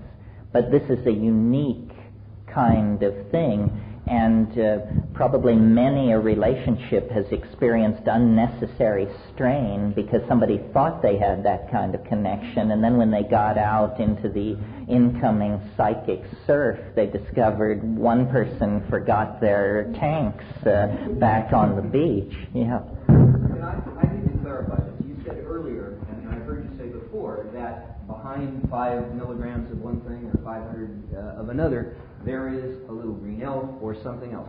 Is that a consistent picture for you? Not that the experience would not be new in terms of the communication, but is that consistent? Do you yourself find that same image or that same level of mushroom at that point? But then secondly, in terms of the people that you communicate with who do measured quantities and who do it similarly, say Rupert Sheldrake, have other people, other individuals communicated that they see those same type of creatures, for lack of a better word? Right with that, that's kind of what I was also getting at, is you mentioned one thing about the urges, that you visit these places and You hear them saying about the urgency of your coming there and being there, and that's a big thing. I feel that it's an important thing. So once you're there, and you have to have you're looking for a common denominator of communication there, and the urgency of finding something there. That's kind of, also I'd like to find out. Well, the answer is, if you send 10 people to Paris, and then you interview them about their experience of Paris, one of them stayed with the wife of the prime minister, somebody else stayed in a bordello on the wrong side of town, their notions of Paris are rather different. However, if you interview them closely enough, you can tell that this must have been the same place in some sense. I mean, for me, the DMT experience is remarkably consistent. It always is this dome, underground, filled with these self-transforming elf machine creatures. And then when I talk to other people and interview them about it, what I've come away with is the notion that an archetype is like a series of concentric circles. And to the degree that you reach the center of the circle, the accounts become more and more consistent. For instance, and in thinking along those lines, what I've come to see about, for instance, DMT, is that it has an archetype.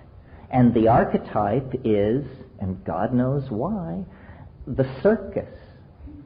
DMT is the archetype of the circus. So you give it to someone who is not psychedelically sophisticated, and you give them a low dose. Then they come back. Then you say, what was it like? This is a direct quote from a woman a couple of years ago. She said, it was the saddest carnival I've ever been to. She said, all the rides were closed. Nobody was there. There were just gum wrappers blowing between boarded up tents. I said, interesting. So then give it to someone else. And they said, it was full of clowns. And I said, you mean elves? He said, no, just clowns. And as the dose rises, the familiarity of the image is stripped away, and it migrates more and more toward this thing behind the mask. Well, now, if you think of the circus, it is an interesting archetype. First of all, 3 rings in constant activity. And it's a wonderful thing for children. Children love the circus because there's light and color and music and animals and, clowns. But then there's also a side to it which children don't see. I mean, you lift your eyes from the center ring, and there is Eros in the form of the beautiful blonde woman in the tiny spangled costume who works without nets hanging by her teeth far above the center ring. And twisted into this erotic image is Death, because she works without nets. The whole point of her performance is the fact that she could fall and be killed. Well, then there's yet another aspect to this circus archetype, which is away from the lady in the spangled costume and the clowns climbing out of their little cars and the powdered elephants of many colors, are the sideshows that snake off into the darkness. The 2-headed lady, the goat boy, and the thing in the bottle. They're all there, too, to be looked at. So it's this incredibly rich amalgam of light, color, humor, childhood memories, cotton candy, joy, Eros, death, the thing in the bottle, the wild animals, so forth and so on. And as you make your way toward it, different layers fall away. Do you find a consistency with the... Do you find similar but different consistencies with LSD and with psilocybin that you could make as clear as the consistency that you find with DMT? Oh, yeah. I think that, one of the great confusions about psychedelics is that they're all the same. Like in some textbooks, if you look up psilocybin, it will say a hallucinogen derived from fungi which causes LSD-type hallucinations. This is nonsense. This just simply means that LSD arrived first on the workbench of Western civilization, so everything is referent back to it. If you're going to take these things, you need to take enough that you can tell the difference. And at low doses, all psychedelics are the same.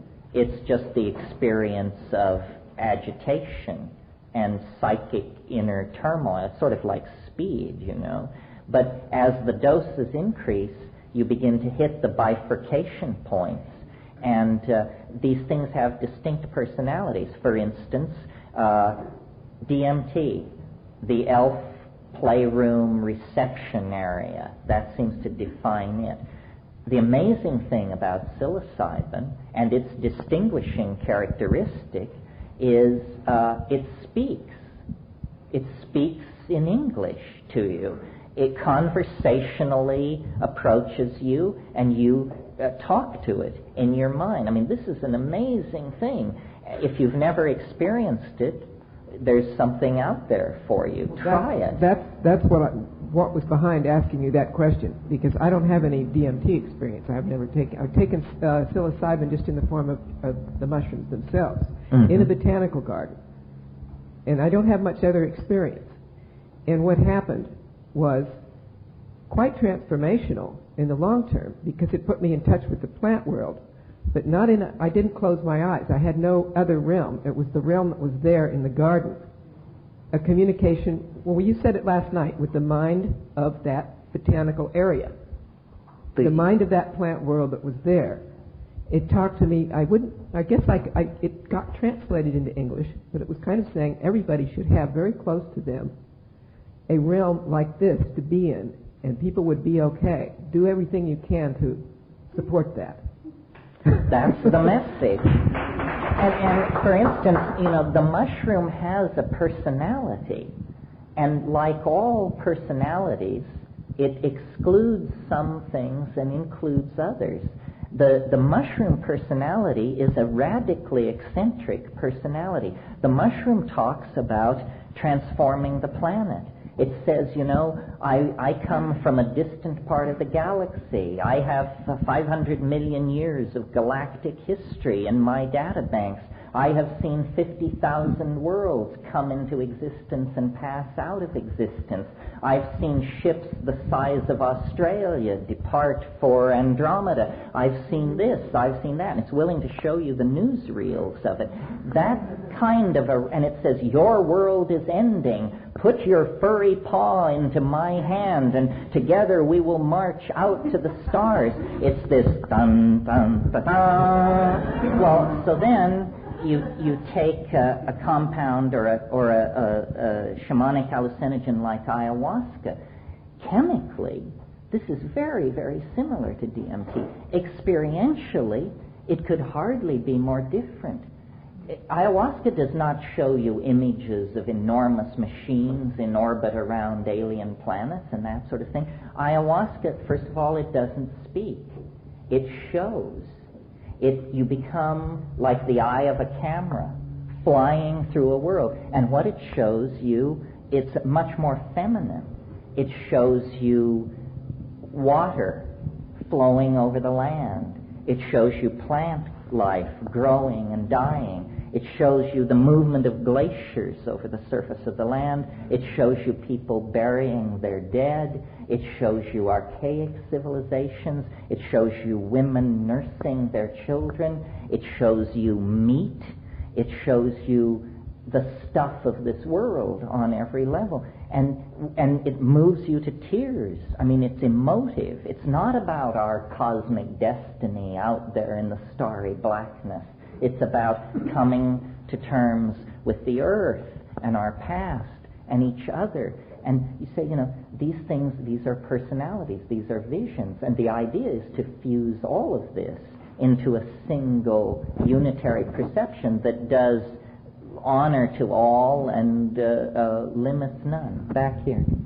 Yes, I was fortunate to be able to have Christy Penhorn and Dr. Well, there were people who were able to communicate with all types of plant life, and they said that each plant life has a beautiful message to bring. And they did talk about the mushrooms and saying that it does enhance the human immune system. Could you talk a little about that? Well, yes, this is true. You probably all know or may have heard of what's called Rishigen or Ganoderma lucidum. This is a mushroom, a Chinese mushroom, that definitely stimulates the immune system. And many fungi probably have this quality because these higher fungi, the Basidiomycetes, have enough of a trace of their evolutionary depth to more primitive fungi, the kind that cause candida and vaginal fungus and stuff like that, the undifferentiated fungi, that the immune system recognizes this as a potential stimulant and responds to it. So this is definitely true. Yeah. I just got this notion that maybe the Gödel's incompleteness theorem would explain the absence of the self, and we dive into it, and I thought maybe you'd get a quick answer from, or even a long answer, about which is more real than the self and the other, or is the self the other, the one? No, the self is the other. That's what I've come away. The self is the other. And assimilating the implications of that takes a lifetime. We have within us the very thing that we're seeking, It's like the Jungian fairy tale of the guy who leaves home and searches the world for enlightenment and has all these adventures and finally concludes that it is not to be found and returns to his home and rebuilds the hearth and discovers beneath the hearth the thing that he had sought in all the wrong places. I mean, it is within. It is a recurso. What we are looking for is within us. It's our own inner riches. This is why psychedelics are such a powerful antidote to capitalism, because they teach you that you are not a wannabe. You are where it's at. And nobody should allow you or sell you a different point of view to make you think you're going to be complete when you get a Maserati or a Rembrandt or something like that. All that is just the detritus of the physical world. Would you say we're cycling at the same rate between self and other, or if there is such a thing, that everyone's doing it? Well, I think that if we could really follow ourselves into dream every evening with full consciousness, that we would discover that we touch the philosopher's stone at least once every 24 hours. It's just that we return down the river of forgetting, lethe, and every morning we emerge from spending time with the other as self, and then we're inserted back into the fiction of our three-dimensional existence and our individuality. I know that the tapers are getting antsy. We need to break for just a few minutes to have tea and stretch. Don't forget your question. We'll come back and hammer on this a little more.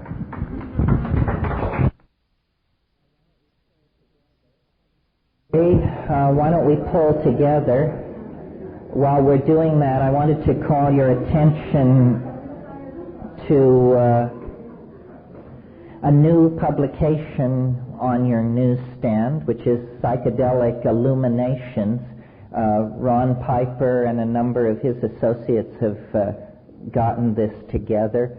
In this issue, there happens to be an article or an interview with yours truly. I don't know if there's anything in it we didn't cover today, but psychedelic publication is rare enough anyway, so it's called Psychedelic Illuminations. This is issue 3 of volume 1. It's still not too late to be the first on your block to subscribe to this publication, so watch for it. This is Ron. If you want to talk to him, I'm sure he can arrange for you to have more involvement with it. Okay, so we're into the final round here. Is there anybody who's really... Oh, there they are, the burning people. Yes. Well, last night you mentioned briefly about the big surprise, transcending democracy. So I didn't quite get it, and I just wondered if you would clarify, because it bothered me a lot. And I thought I couldn't quite see. I mean, democracy is limited, but that doesn't mean you throw it out. I didn't, it's always limited, but it's still valuable for what it does, perhaps. So I wondered if you'd explain better how you well, no, it or whatever. I wasn't advocating getting rid of democracy. What I was suggesting was that we don't really have democracy because we don't have an ideologically level playing field, because special interest groups are able to spend so much money to influence opinion that what we really have is an oligarchy of special interest groups that is very skillfully able to manipulate the general population into taking up positions that they would not naturally incline themselves toward. So if you're serious about having a democracy, then you have to somehow curtail the incredibly sophisticated efforts to skew the democratic dialogue to favor one or another special interest groups that are buying their way into the dialogue. I thought you were throwing the concept out because you mentioned about, there's one person, one vote. No, didn't I? Doesn't quite do it. I mean, I agree. It's an ideal more than a reality. No, I think democracy. I'm a thoroughgoing Democrat. I think democracy is almost a biologically obvious way of organizing ourselves. I mean, one person, one vote. What I was knocking is that behind democracy lurks the idea of the citizen. And that's the idea that we're all exactly alike. And that's preposterous and an unnecessary fiction to the practice of democracy. We are not all alike in our abilities, in the wealth we command, so forth and so on. So for purposes of governing ourselves, we give each person a say, but we shouldn't then extrapolate that uniformity into the idea that we are in fact uniform. We are not. You see, democracy of that sort, based on the modern concept of the citizen, has arisen in the wake of the invention of printing, and printing, a number of ideas spun off from printing that McLuhan was the only person to really correctly identify what they were and what their effects were. One is the idea of interchangeable parts, because print is a system of interchangeable parts. Once you establish a font, every lowercase e looks like every other lowercase e. What we are is more analogous to what you deal with in manuscript, where every E is sort of like every other E, but it contains individual variations imparted by the fact that it was drawn by a human hand at a given moment. We want to express our political wills through a system of equality, but we don't want to do damage to our individual uniqueness. And the point I was trying to get at last night is the concept of the citizen, it does erode the idea of our uniqueness to some degree. Yeah.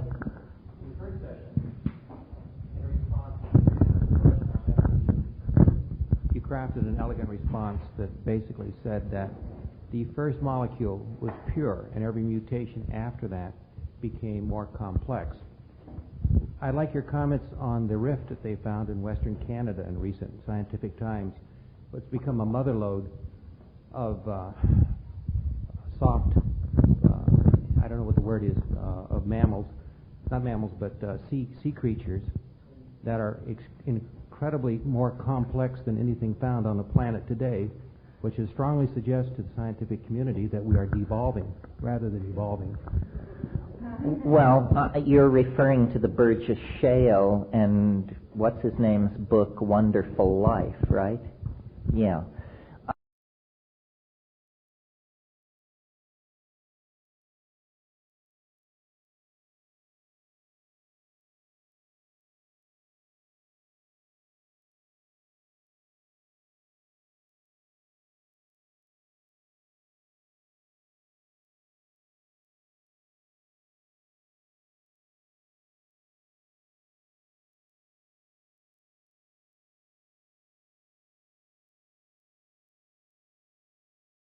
Suggest to the scientific community that we are devolving rather than evolving.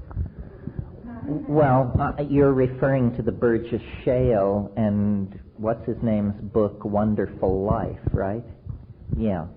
I sort of differ with your interpretation of it. It wasn't that these things were more complex than any life forms on the earth today. It was that they represented a large number of phyla, none of which exist on the earth today. So the point that was being made by the paleontologists is apparently we started out with many different phyla, and then it narrowed at some point into just a few phyla, which then re-radiated out into all the forms we possess today. So I think other people have brought this up, and it's a troubling example because it tends to throw a railroad tie against the onrushing of my rhetorical freight train. But that's the name of the game, folks. It probably is true that at an early point in the evolution of life, I mean, it's obviously now established, there were these many, many different phyla, and for unknown reasons, certain phyla became extinct, and then the phyla which were left radiated and filled all the abandoned niches that had previously been occupied by these now extinct organisms. But nevertheless, we have to look at this question of, for reasons unknown, they became extinct. Why did some phyla survive and others not? It would be inconsistent with the theory of evolution to suggest that this happened entirely by chance. There must have been some adaptive advantage possessed by the phyla that made it through whatever these narrow evolutionary necks were, and then the phyla which survived these climatological crises, or whatever they are, radiated into an incredible number of complex forms that nevertheless could be traced to a small number of earlier phyla.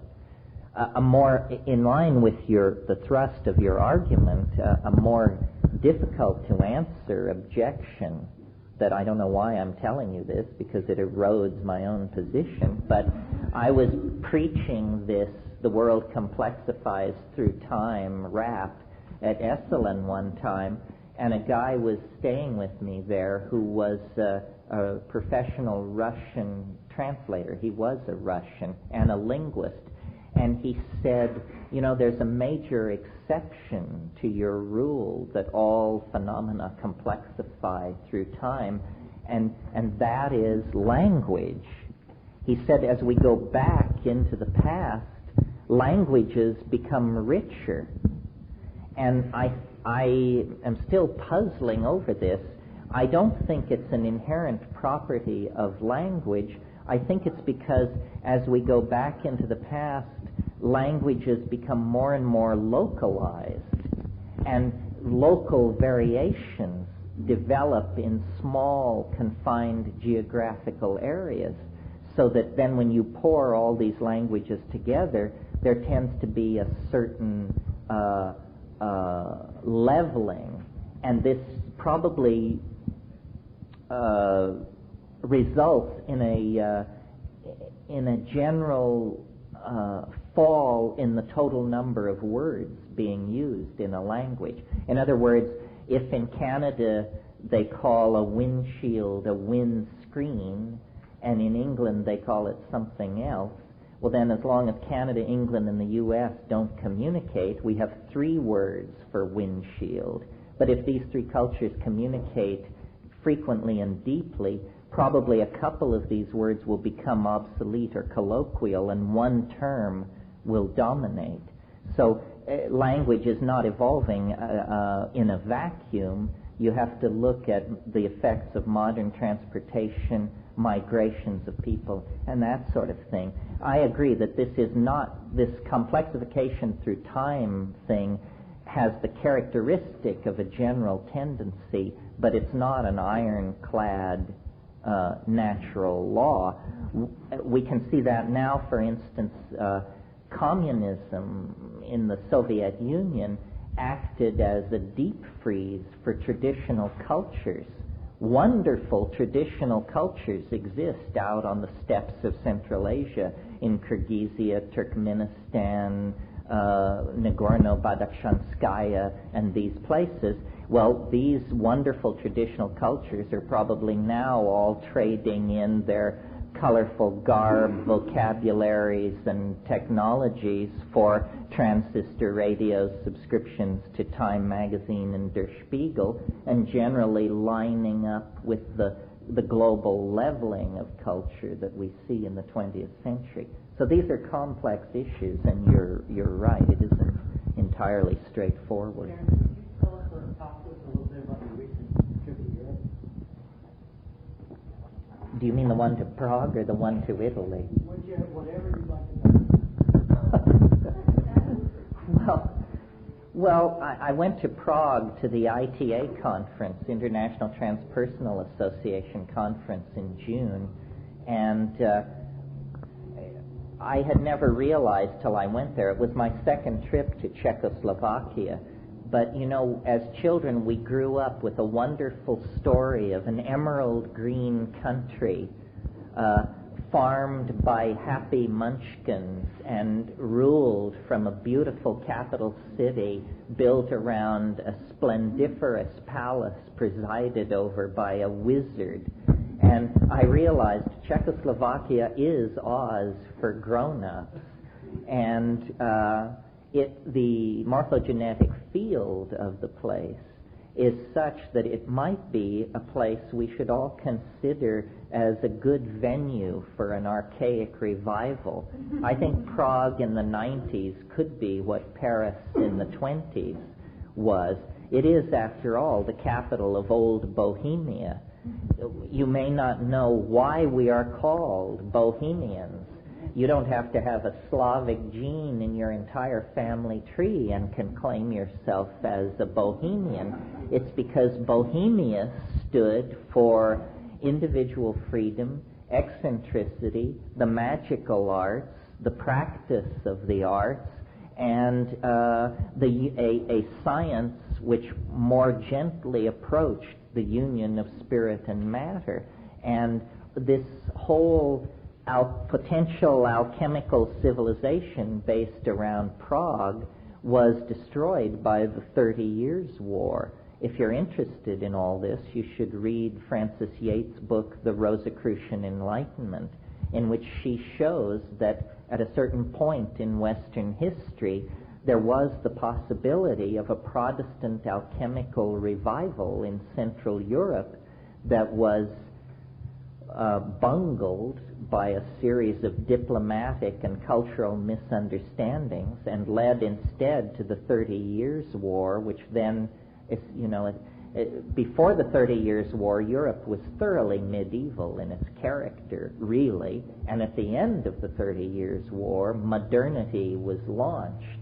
I mean, the absolute power of kings had been replaced by parliaments and peoples, and Prague, when the people who won the 30 Years' War got down to redrawing the maps of Europe, they made sure that Prague fell on the wrong side of the language line and became a place that spoke a language spoken nowhere else in Europe, Czech, instead of the language that had been spoken there before the 30 Years' War by the court, which was Italian. So it's a whole lost episode in Western history that not too many people know about, but we could all return to our Bohemian roots and create a community under the gentle aegis of Václav Havel and similar philosophically right-thinking people that might be a window of opportunity. It's very important when you're trying to make social change that you find the proper resting place for your fulcrum, or a proper fulcrum for your lever. And the best place is outside the system that you're trying to move. And if we're serious about carrying on a major critique of American society, Prague might be an excellent place from which to do it, especially if by some nightmarish fluke of fate the knotheads currently in power are able to hang on. Sorry for that brief foray into politics. That's what Richard was trying to bait me into, yeah.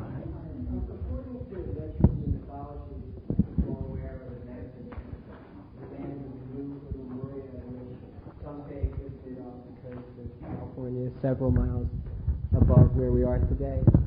In a place called Decker Canyon, there's a lost civilization with walls that surround the city and artifacts carved into the mountains that could not have possibly been from the Indians. The technology that they believe was a part of this lost civilization was from another world. Could you comment on what your feelings are in terms of our planet being colonized by extraterrestrials in terms of Atlantis and Lemuria, or the land of Mu?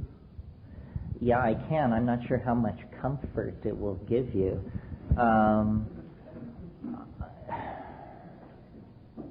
It seems to me an underwhelming proposition. In other words, if this happened, where is the evidence?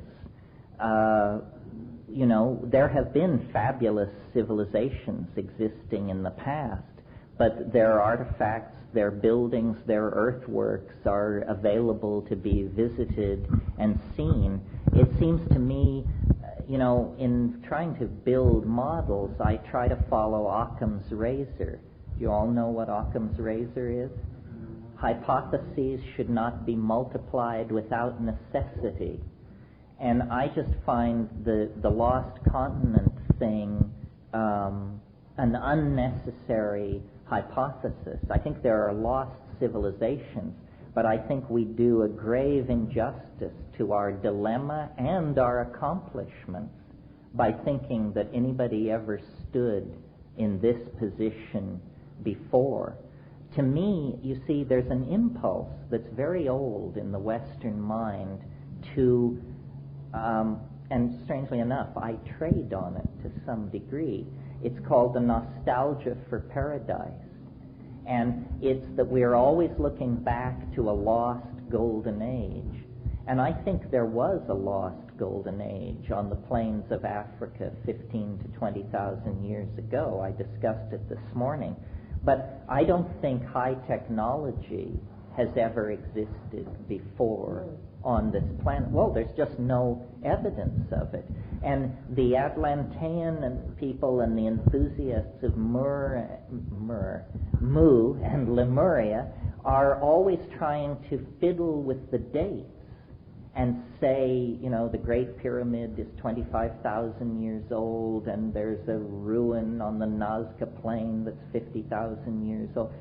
This is, first of all, the evidence is absolutely unconvincing, and second of all, the miracle is not how old the breakout into language and technology is, but how recent it is. I agree with you. I think that, if you were to go scuba diving off of Bermuda and the Bimini Islands, you would find what many people believe are artifacts from Atlantis. You can hike in Decker Canyon, and most of what is to be found is underwater because of the shift in the continental plates 10,000 years ago or more. But many people believe that the UFO involvement in that civilization is still very active today. I know someone who I believe you met last night, Robert Stanley from Unicus Magazine, who takes people on these expeditions in Decker Canyon. He took somebody at the beginning of the summer, and a roll of film was shot. The person was from the East Coast, I believe in Boston, and he spaced on the development of the film. He just forgot about it, and he decided, okay, I might as well get this developed. And sure enough, hovering in the distance over this part of the canyon were 12 saucers. And it's a pretty obvious picture. I saw it last night for the first time. And I'm just curious because I think that a lot of us don't really deal with a lot of the information that's coming out right now because it's overwhelming. It's almost like, wow. Well, I am prepared to be convinced, but I'm not willing to buy in without a fair amount of evidence. As far as UFOs are concerned, I've thought a lot about it. I've seen them far away, up close, And it's not what people say it is. And the problem, there are two phenomena. The UFO, who knows what that is, and then the UFO community. And my God, these people are much weirder than UFOs. I mean, the whole slew of them. And the whole problem with the UFO community is apparently these people have never heard about the rules of evidence. I mean, they're just full of revelation after revelation with absolutely zip to back it up. There are so many, I mean, you look at these UFO magazines. Well, do you want to believe Master Chen Thuk of the Nabungi system, or do you want to go with the Billy Myers crowd, or what's coming out of Brazil? I think Jacques Vallée in one of his books estimated that if you don't believe UFOs only appear where there are witnesses, and take the number of sightings seen by people and extrapolate that by the area of the surface of the Earth, you have to conclude that UFOs are coming and going from this planet at a rate of 12,000 a month. Well, my God, what kind of extraterrestrial contact is this? That 12,000 a month for 50 years and never a definitive piece of evidence. I was talking to one of the researchers on the fetal abduction thing. This guy was all excited. He said to me, you know, I've talked to 500 women who claim surgical removal of fetuses. And he said, yeah, and you know, the amazing thing, there's not a single sign of physical invasion of these women's bodies. And I said, well, Dr. X, doesn't this suggest something to you? And he said, yeah, advanced surgical techniques of which we have no knowledge. I said, well, yeah, but doesn't it, I mean, give me a break. So I think they have to operate in the light of the same evidence as everybody else. And their problem is that they claim to know too much. They're just willing to tell you, you know, 125,000 years ago they arrived to grow sweet peas, and then 100,000 years ago the project changed and the 11th planet did something. Too much data. It's too Jack Armstrong-ish. Do you believe our government has the technology to travel in ships to other stars? Do you think we're doing that today, or do you think that's our future? No, I don't think we're doing that today. I mean, we have a government that can't knock off a loudmouth in Baghdad, let alone travel to other stars. So you believe our space program, Pardon me? Space program is limited to what NASA tells us is the reality of what's going on, and that's basically it? You don't think there's like an underground or a whole network of societies and organizations within our government that are involved in research and technology? Well, obviously there is a black portion of the government where research goes on and probably fairly kinky things are carried out. But these people are no different from us. I mean, some of them may be here today. And I don't mean cops, I mean, you know, there may be NASA scientists here today that we are not so different from the people we're talking about. Human beings cannot keep a secret. You may bank on it. And so the idea that, you know, somebody possesses a technology thousands of years in advance of us, I mean, then when you actually tear the lid off some of these government black operations, you don't find super scientists and brilliant minds. You find people like Gordon Liddy and John Dean and, you know, half-wits, clowns seem to lie behind most of this. I believe that I am not a conspiracy person. I believe that nobody is in control, and that the people who seek control are the most misguided of all, and that there's a great deal more than we don't know than we do know. And, you know, I would love to be convinced that something really far out were happening, but it just always seems to come apart in your hands.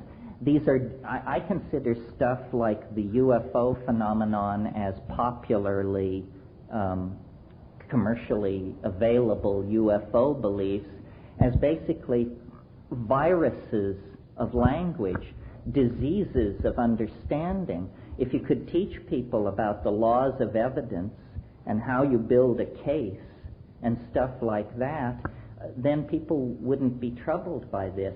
The same fuzzy thinking that permits people to believe in UFOs permits them to believe in the imminent expectation of the second coming, or, the face of Christ appearing on tortillas, and all of this stuff. Terence, may I stop here for a second? Is there a lot of people still with questions? Because they still have a lot of time, well, at least till 6 o'clock, supposedly. Can I have a show of hands? Okay, there's a few more, because we want to sort of limit the questions to one question per person and sort of one rebuttal from that, so that everybody can get a fair share before we make a final. Is this a gentle hint to stop raving about UFOs? He just want to make sure he leaves the UFOs. He doesn't want to hear any more about it. Oh, I see. Well, I say to the UFO people the same thing, what can you show us? Drag it forth. Everything has to be judged on the same field. If you got something, spill it. But to claim, as I don't want to use names here, but stories like, well, we met the UFOs and they gave us a message from mankind, but when we got back to our car, our tape recorder had miraculously erased itself. Well, then be quiet. Don't tell anybody this. Don't you understand how lame that sounds to the doubter? It's not the believer you have to convince. They're a pushover. What are you going to do about your skeptics? That's the problem. Well, when you say you saw UFOs, what do you mean then? Well, you want me to tell you a story? Yeah. I was in the Amazon. I was in a state of considerable psychic turmoil, and I sat up all night. This is told, by the way, in the book True Hallucinations, which will be published next year. And at dawn, I looked across this lake, and there was a thin line of clouds on the horizon.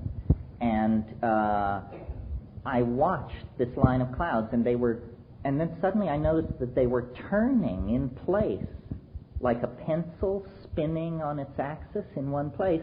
And then the clouds, this line of clouds broke apart into 4 perfectly identical lenticular clouds. And then the 4 lenticular clouds merged into 2 lenticular clouds. And then the 2 merged into 1. And as they merged into 1, I heard the whee, whee, whee sound of Hollywood science fiction flying saucers, and I realized this thing was coming toward me across the lake. And it was absolutely convincing. It was a flying saucer, the real thing. And I was absolutely convinced that it was going to take me at that moment. And as it passed over, only about 200 feet above my head, I could see it clearly enough that I could see rivets on its underside. I could see its running lights. I could see it. But you know what I saw? I saw the end cap of a 1932 model Hoover vacuum cleaner. It was the very same flying saucer that George Adamski suspended from a piece of mylar fishing line in 1953 and photographed in his garage, one of the most famous UFO hoaxes of all time. I saw it, a diameter of 40 feet, over the Amazon basin, and I knew what I was looking at. It was more disturbing than if it had been a ship from Zeta Reticuli, because it had built-in cognitive dissonance. What? The mind couldn't sort of perceive the magnitude of it, so you sort of like you did a mental override on it. Now, I saw a UFO. It's a very short story. You want to hear it? If it's a very short story. Now, you were in the jungle, and your mind could do anyway. And I saw it from my home where I lived for 17 years, and I've been in the sky there all the time. You don't know when it was off. 12,000 a month is not the issue. Okay? Now, looking down on it, which is another advantage. You're looking at the entry. When you're looking down, you see a frame. It's about, 6 feet in diameter and saucer shape, which means that anything that's inside it has to be wrong. So just sort of scanned the hillside, scanned the bushes. Went up this road which is below, and then sort of like went up to the top of the hill. It's all electromagnetic movement. It wasn't sort of looking out. And then it came down the hillside and went between two houses at window level. And then it went along some highway. Okay? And I had two witnesses with me. They were all watched. And a friend of mine who lived there was driving a car underneath the thing at this stage. Yes, driving whatever. But we stopped and stopped clearly for 15 minutes. Then I accelerated and we went between the two mountains. Each time we were jumping up and down. Over here, come check it out. They didn't want to have any part of it. Well, see, I believe you completely. I don't have any problem with that. It's simply an enormous leap to say that that was a craft from another star. It's much better to just say it's a who knows what it is. The world is full of weird stuff.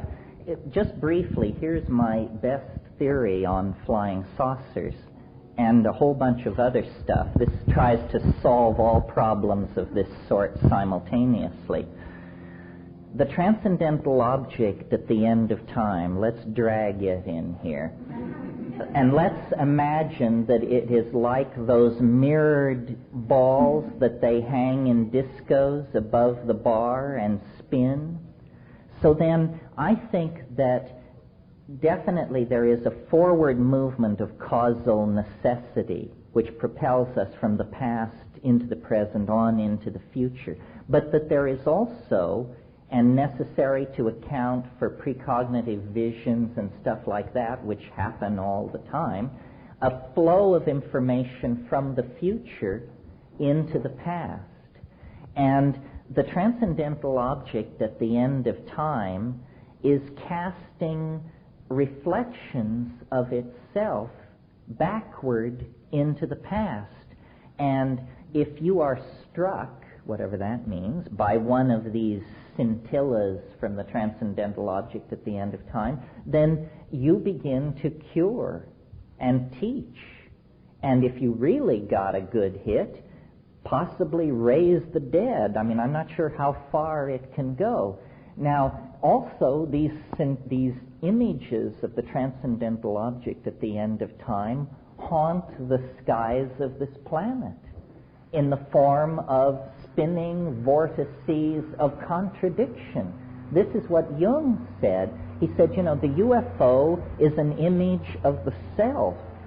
And I don't mean the little self. I mean the collective self of humanity.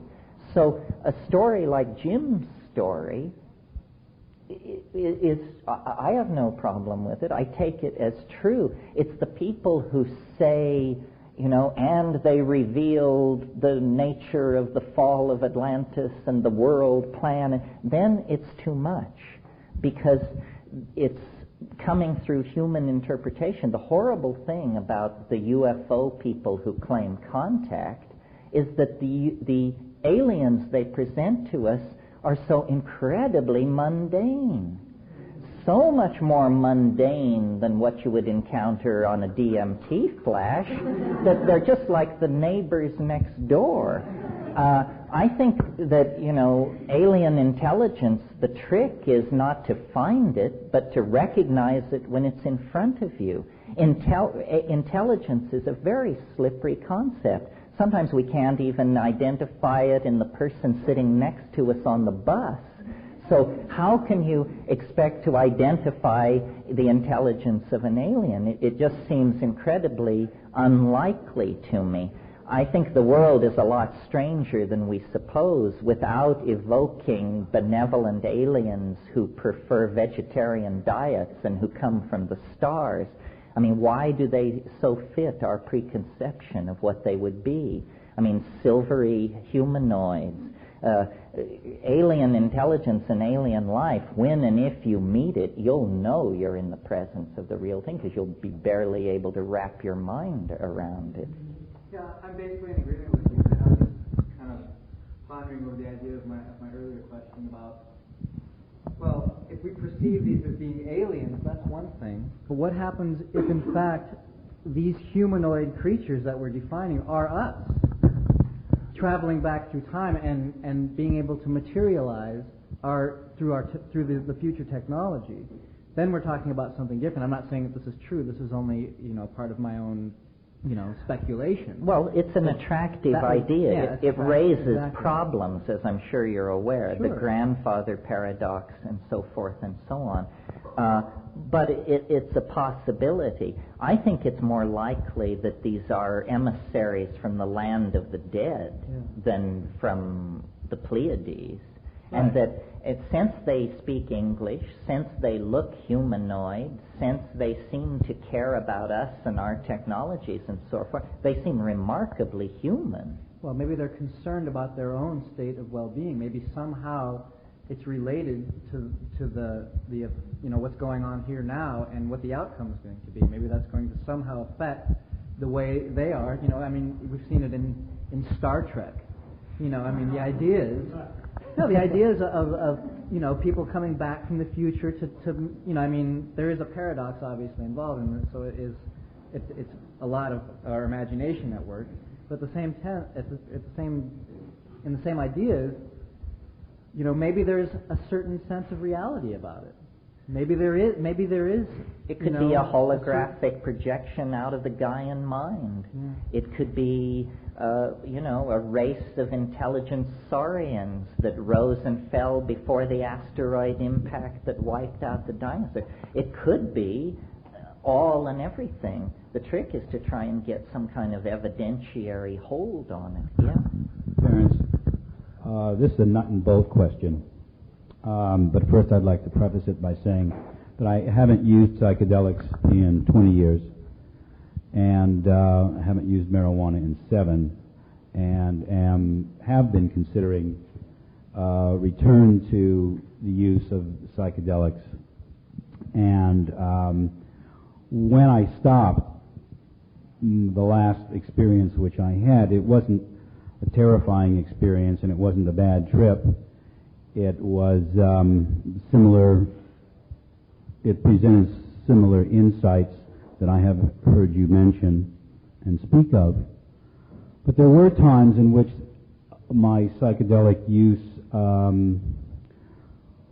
left me rather shaken and terrified, dealing with fear of death and crossing over the line. Though I have to say that my very first psychedelic experience was one which contained a death and rebirth experience. So I don't know why after that, but that's the nature of fear, I suppose. So the question is, it's a nut and bolt question. It's how does one proceed with the use of psychedelics after a long absence from it, and not make the mistakes and not run into the walls that I occasionally ran into, or deal with them, get around them, so forth and so on.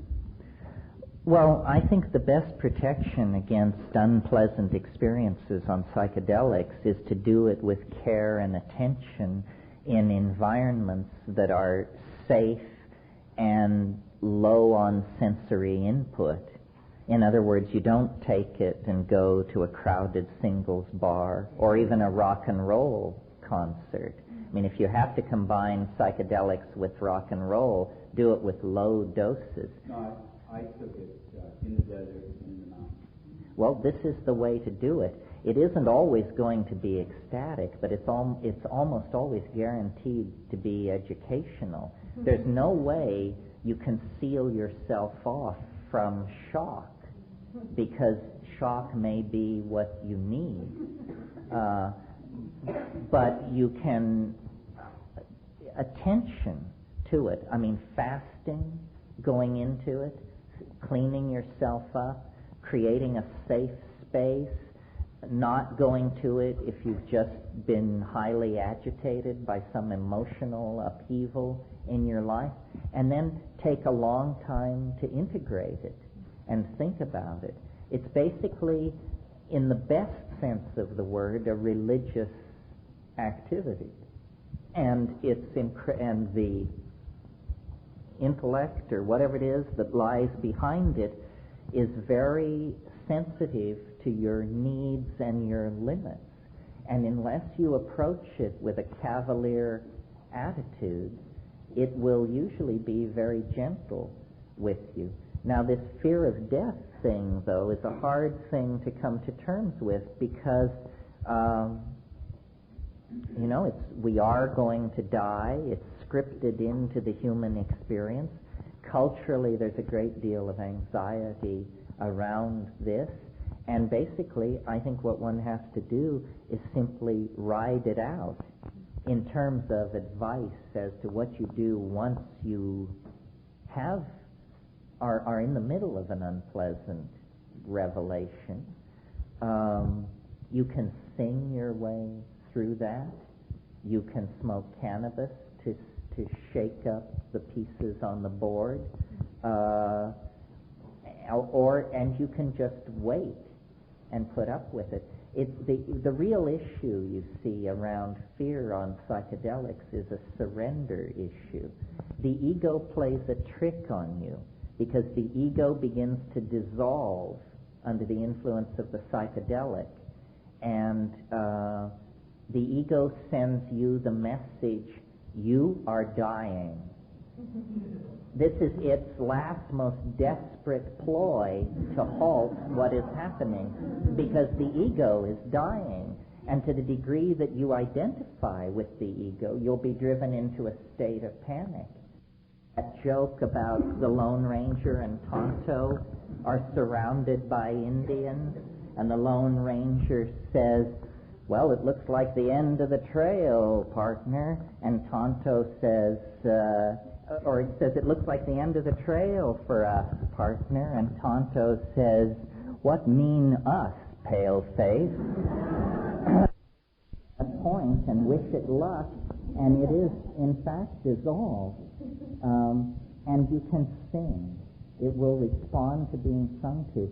I am terrified of psychedelics. I never take them without a sense of sickening dread pervading me. Because I figure, I stand up in front of people and preach this stuff, and if it wants to get me, it will really get me good. And what I say to it when I take it, I say, I am surrendering myself to you completely. Do what you will with me. Please don't hurt me. And if you must kill me, please do it quickly. And but I know people who have tried to order it around, heavy male dominator types who want to beat information out of it. And my God, they have bad trips so terrifying that they never come back to it again, because if it decides to turn on you, it has resources that would make your hair stand on end. So easy does it, gently, reverently, and with a great deal of attention. I have some lessons that are given to me, fresh, sealed, 7 years ago on my birthday. I still have them. Would they still be any good? Did you keep them in a dark, cold place? For 2 years, and then I moved on to a boat, but they're in a dark place. Well, the way to tell is if the seal was so good that they are still cracker dry as a fresh saltine cracker, they're probably all right. But what tends to happen with mushrooms under the best sealing conditions is they resorb water. And if it's rubbery at all, or even bendable, then it's probably degraded and it's not any good anymore. Another thing, let me say before I leave this, if you're really serious about taking this into your life and you really want insurance against unpleasant experiences, then learn to grow them. This catapults you into a whole different category of relationship to it, because it gives special privileges to growers. It's like premier class on United Airlines or something. You get to board first, and you get a wider seat and a better meal and a good movie. So, and if you can grow it, it will teach you the qualities that you must have to take it, which are attention to detail, sensitivity to incremental changes, scheduling, cleanliness, so forth and so on, and will reform your character sufficiently that you can then probably take it without fear. Yes, this lady over here. To my children about this? I have an 11-year-old daughter and a 14-year-old son. I talk to them exactly the way I talk to you about it. I say there are good drugs and bad drugs. There's no such thing as the drug problem or the drug issue. Part of the way the establishment has muddied the water is by impoverishing our language about these things. Name a drug and I'll tell you what I think about it and how you should relate to it. I've seen people destroy themselves on cocaine, heroin, alcohol. I've seen people get nutty behind tobacco, religion, fascist politics, fundamentalism. And I say, if you're going to take a drug, and if you want to take a drug, talk to me about it. If you want me to take it with you, and I think it's a worthwhile drug, I will. If I don't think it's a worthwhile drug, I will tell you why. But it will be a real reason, and you will find out that I'm not putting you on, and I haven't had any problem. I think we infantilize not only our children, but ourselves on this issue. Some drugs are bad, some drugs are good, some drugs are trivial, and then there are styles of taking drugs. The way I think psychedelics should be taken is it's a kind of paradox. Rarely and at high doses, so that you never are comfortable. I'm not peddling comfort here. I'm peddling revelation. So you must take what are called heroic doses. More than you want to take. That's the correct dose. And less frequently than you want to take it. That's the correct timing. And then each time it will blow your mind to shreds and positively feed into the rest of your life. The people who think people who take psychedelics are into escape don't know what they're talking about. I mean, escape into what, for crying out loud? The heavy narcosis is going on in front of the boob tube and imbibing, the daily newspaper and that kind of thing. So it's basically you've got to level with your kids, ever more so now because lying has become official policy. I can't believe the crap I see on television in these anti-drug ads. Marijuana is the gateway drug to hard drugs. Tobacco and alcohol are the gateway drugs to hard drugs. Don't let anybody kid you. And so forth and so on. So it's a matter of informing ourselves and then informing our children and then teaching them how to do these things. It's a lot like sexuality. When nobody mentioned it, you learned in the gutter. And that usually meant that you got your girlfriend pregnant at age 19 and had a shotgun marriage and lived a life of agony and repression in the service of phony social values from that point on. We have to educate ourselves. Our sexuality, our psychedelic psychology, all the rest of it. You and I, not our children, have been tremendously infantilized by our government. Think about the "Just Say No" slogan. What that means is don't think about it, don't inform yourself, just say no. Behave, in other words, like an idiot. This is not serviceable. And, pardon me? Yeah, why ask why? The empowering of institutional ignorance. It's unconscionable. This is the kind of art. These people make such a strong argument for the legal regulation of advertising that they would do well to step back. They may find themselves in a situation that they find very uncomfortable. Yeah, I mean, freedom of speech is not freedom to subvert the human enterprise. Freedom of speech is freedom to advocate and to argue and to respond to arguments, but not to stack the deck against truth and clear thinking and relative truth. People are running for president. No. If nominated, I will not run. If elected, I will not serve. Hi, I'm a recovering alcoholic, and I've in sobriety used psychedelics several times. And being human and not being able to keep a secret, I told this to my sponsor in AA a couple weeks ago, and she's throwing a fit. Let's see, I don't feel that it's a problem or that it's taken away anything from my sobriety. If anything, it's enhanced it. But I'm having a hard time articulating to her why I don't see this as a problem. I was wondering if you could address how to reconcile the use of psychedelics within 12-step programs. And I've heard that I heard at another workshop of yours that there are people doing this, and I wonder if you...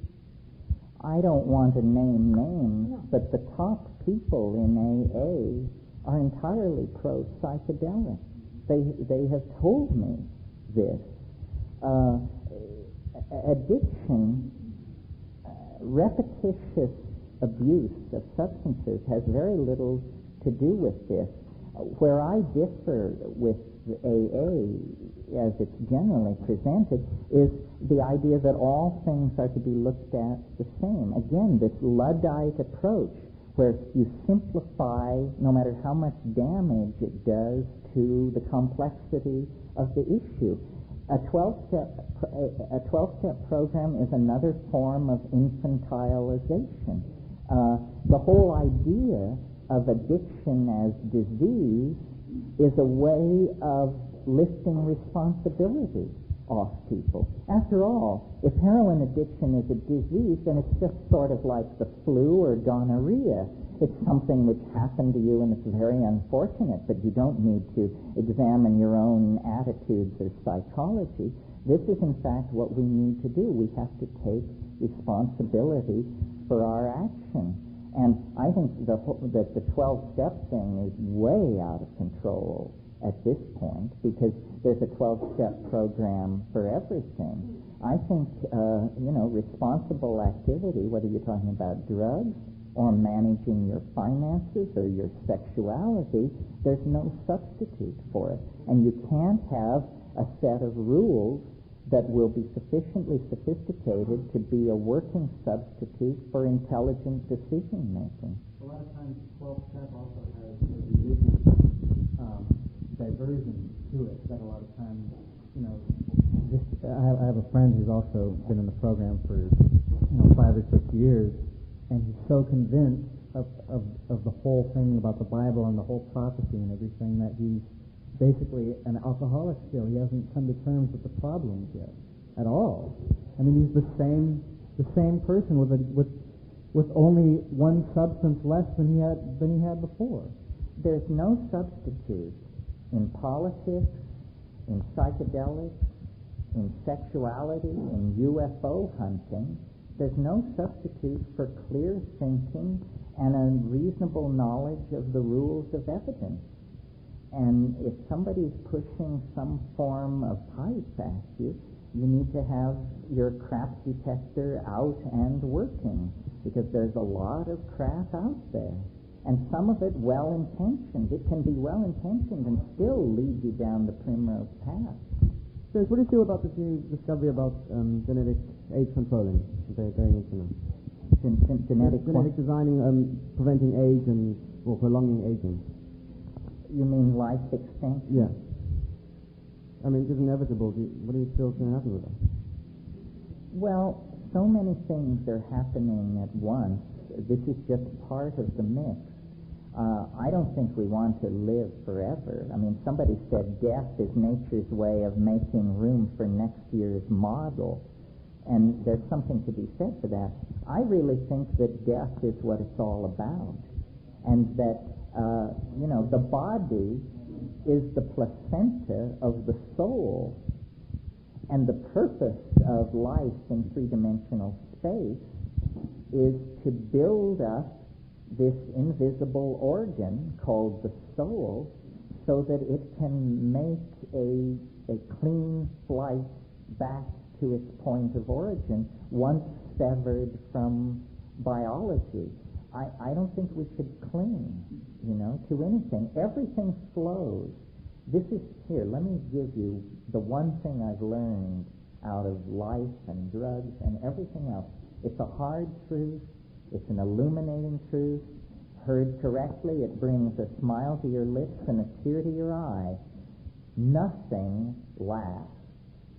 Nothing lasts. There are no exceptions to this. Your relationship to your lover does not last. The hatred of your enemies does not last. The wonderful home you worked so hard to create, it doesn't last. Your body doesn't last. Nothing lasts. Everything is in the process of being transformed and replaced by something else. You have to embrace that, or life will disappoint you, embitter you, and tear you to pieces. I like to make an analogy to surfing.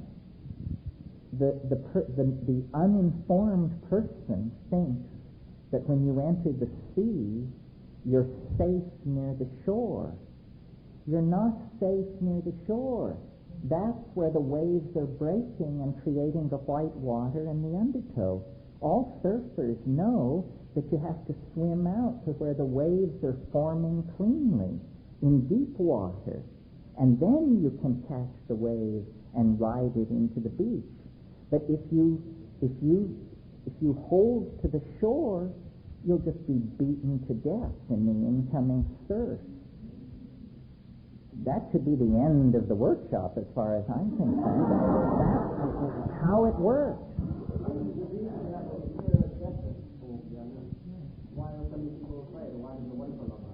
Well, because science has so thoroughly convinced us that the yawning grave is the end of the story.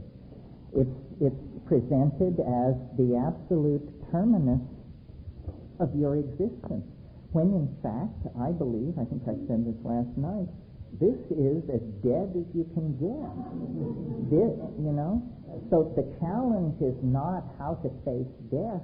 The challenge is how to come to terms gracefully with the prospect of eternity. The only exception to nothing ever lasts is maybe the spirit itself. Maybe that's the only thing that is eternal. But it is constantly transforming. Right, but on the deepest level of pure spirit, that is probably something that has leads through all of time, beyond time. Maybe that's it's outside of time. Yes, you can exit time, and then you exist in eternity, yeah. Reincarnation? Again, the evidence is inconclusive.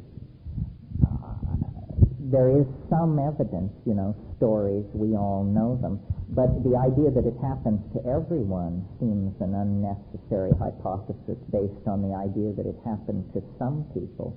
I would like to think that we move on. I would like to think that there is a kind of ascent through existence. I'm open to the possibility of reincarnation, but again, underwhelmed by the evidence. See, maybe I should say a little bit about my own psychology, because I always get into these wrangles with people. I'm sort of presented as a person on the fringe of the New Age or something like that. I don't consider myself a new ager at all. I got where I am through doubt, skepticism, lack of belief, hard-headed reason. And I've gotten, I believe, further into weirdness than the channelers, the people who are talking to the UFOs, and all the rest of them. They're such pushovers. I mean, the first voice that comes along from the invisible world, and they're ready to sign on to whatever gibberish is being pushed. I think you can be a rationalist. I think you can demand hard evidence, and still, this will not push magic out of your world. Real magic doesn't demand dewy-eyed believers offering sacrifice at its altar. Real magic is real. It exists for skeptics, not believers. So the technique is not to stay in your comfortable cultural situation and believe the first weird rap that comes down the pipe, or the second or the third. The way to do it is to be hard-headed, rational, demanding, but explore edges. Push the edges.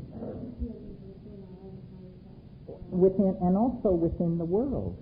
So if you hear that someone in India can raise the dead, fly to India. Put yourself in front of them and say, would you please raise the dead? And if they say, oh, I only do it on Tuesdays, or come back in April, or you're not ready, then you just put them in the fraud column. and this has always worked for me. I just say, you say you've got the whammy, what can you show me? I went to India. Don't get me started.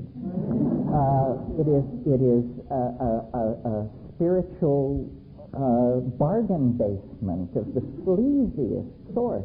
I went to South America with the same question. What can you show me? And the guy said, well, let's sharpen our machetes and we'll go out here a half a mile into the forest and we'll cut some of this vine and we'll bring it back and brew it up and I'll show you what I can show you. None of this kiss my feet, sweep up around the ashram 10 years, memorize 50,000 lines of the Avakasamka Sutra or that kind of malarkey. If there's any assumption of hierarchy, head for the door. If somebody's telling you that you're little and they're up, head for the door. It's a con of some sort. It's a horrible, horrible con. The real stuff is available to those who ask for it.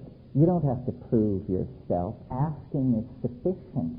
And none of these scams can compete with psychedelics. That's why they inveigh against it so furiously and tell you that it'll rend holes in your aura and all the rest of the malarkey that is brought against it. Give me a break. So the thing to do is explore edges, push hard, and then use your ordinary good sense to tell shit from shinola, and you will move much faster than the people who are worshipping at the feet of this or that beady-eyed weasel who set himself up with a non-profit foundation and a line of bunk that's being published by the devoted slaves and peddled in airports or whatever. That's just horrible, all that stuff. Horrible. In response to something that was said earlier, I've been fascinated with psychedelics since my first experience when I was 17, and I, have struggled with finding out about the mechanics of painting and growing mushrooms. And over the last couple of years, I've finally met with with relative success. And I just like to offer, if there's anybody who sincerely, it's a frustrating process when you first start. If there's anybody that, is seriously interested, I'd be glad to give them a little help. This is an incredibly generous offer. It's very hard to learn to grow mushrooms unless someone shows you how. My book that I wrote with my brother is the best we could do, but it's like reading the instructions for putting together an electric train or something, you know. If somebody will just show you, it becomes transparent. So nobody has ever said this at any workshop I've ever been. If you're interested, do not let this gentleman slip through your fingers. That's a book that's available. I'm trying to think of the guy's name. Anything with Paul Stamets? The title of it's The Mushroom Cultivator. By Paul Stamets. But even at that, there's no substitute for somebody at your elbow showing you how to do it. Thank you for twisting me off the anti-guru tirade. Have you ever met any of the fellows from who accompany here from the tradition and so on? Do you Respect? respect and Well, I make a differentiation. I'm not saying that the Hindu tradition or the yogic tradition is phony. I'm saying that we misconstrue its intent. What these traditional teachings deliver, if they are working right, is they deliver wisdom about how to live. That's what a great guru can teach you. And that's not what I'm trying to teach you. We're talking here about using psychedelics to blow ourselves into another dimension. This goes to the question hours ago about the role of psychedelics in the spiritual program of advancement. I don't claim that you will become a spiritually advanced person. I don't know what a spiritually advanced person is. What I claim is that you will contact a dimension of experience inaccessible by any other means if you will pursue this. And then you may decide that that's fine. You verified that everything I said is true or true enough, and now you don't ever want to do that again and go on with your life. Or you may be able to make some good of it. It is no substitute for ethical activity or moral sensitivity. It is no substitute for moral sensitivity. Moral sensitivity you don't cultivate in silent darkness in your bedroom with the telephone unplugged. Moral sensitivity is visit the sick and imprisoned, heal the sick, bury the dead, instruct the ignorant. That's what moral sensitivity is about, and people don't want to hear that. They want to go off and worship at the feet of some guru. What could that possibly have to do with moral advancement? Moral advancement is care for your fellow human beings, for crying out loud. It's far more Mother Teresa than Ramana Maharshi, as far as I'm concerned. Not to knock Ramana Maharshi, but, in the whole, you get this in the fascination with shamanism in the New Age. Shamanism in the Aboriginal context is primarily about curing the sick. That's what it's about, not these wild, grandiose, technicolor scenarios. My God, you can read 14,000 pages of Carlos Castaneda and nobody ever cures anybody of anything. It's all happening in this other dimension. So it all comes down to pretty nitty-gritty, hands-on, here and now stuff. Yes? I noticed that after a hallucinogenic activity and you're by yourself or you're seeming you're in nature, a sort of empathetic consciousness happens to where you're more in tune with the surroundings, the animals and the plants, as though they could interspeak to your consciousness and you can sort of with them. I wonder if anyone else experiences that, or if it's derived from just eating mushrooms and not the other one. It seems like a more organic, like a meshing of information that's coherent in everything that exists, that's alive, that you tap into, that feeds into you also, and you affect the surroundings somewhat. The animals and everything sort of are affected by your presence in being there.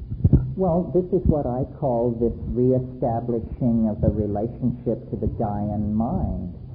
This is what the ego blocks us from, is is this relationship to nature as though it were a kind of partner and a companion. You know, the whole problem with the modern situation, I mean, earlier I defined it as ego. Here's then a behavioral definition of it. Our problem is that we cannot feel the consequences of what we're doing.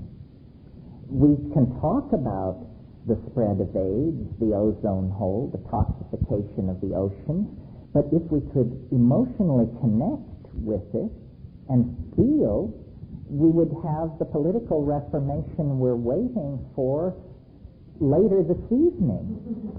So, and what you're talking about, I think, is the feeling that comes when nature is suddenly perceived to be vibrant, alive, full of an intent to communicate, and caring of humanity.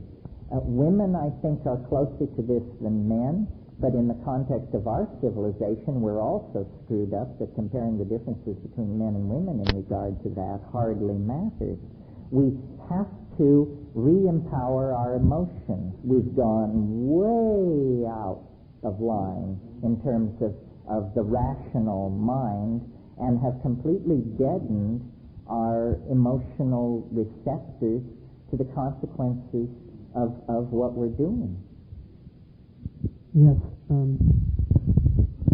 There's one thing you mentioned earlier about conspiracy theory and not subscribing to that directly. I'm sorry, I didn't hear the last. You had mentioned about conspiracy theory and not subscribing to it directly as a theory, and I can appreciate that. But I think we have to look at it in more detail and maybe from some other angles to get more out of that. Maybe the terminology doesn't fit. But in the 60s, having lived through that era, we, I think, really touched on what democracy could be. It really was a different relationship between people for a short period of time. And I remember how it dissolved as the 60s went on and the 70s came, and what we've all experienced for the remainder of the 70s into the 80s and now the 90s. I think it's been very dramatic change. I think that to subscribe that it's happenstance would be folly. To say completely that the CIA, as an example, although I have no information and don't even want to have it, tested something and then let it go because it didn't fit their needs completely may not be the whole story. For example, you talked about drugs, natural especially, but drugs in general can be inhabited as time goes on by those who experience it. And let's say, for example, as a theory, that those who experienced that democracy early in the 60s were inhibited from further experiencing, were disassociated from it by safe houses, by whatever systems were developed, such that those drugs could be inhabited in a different way over a period of time. Rather than resulting in democracy, perhaps they result in Brave New World or some system of control. It seems to me like there may be a theocracy rather than a democracy that's ruling, and that there may be a thought process that is guiding.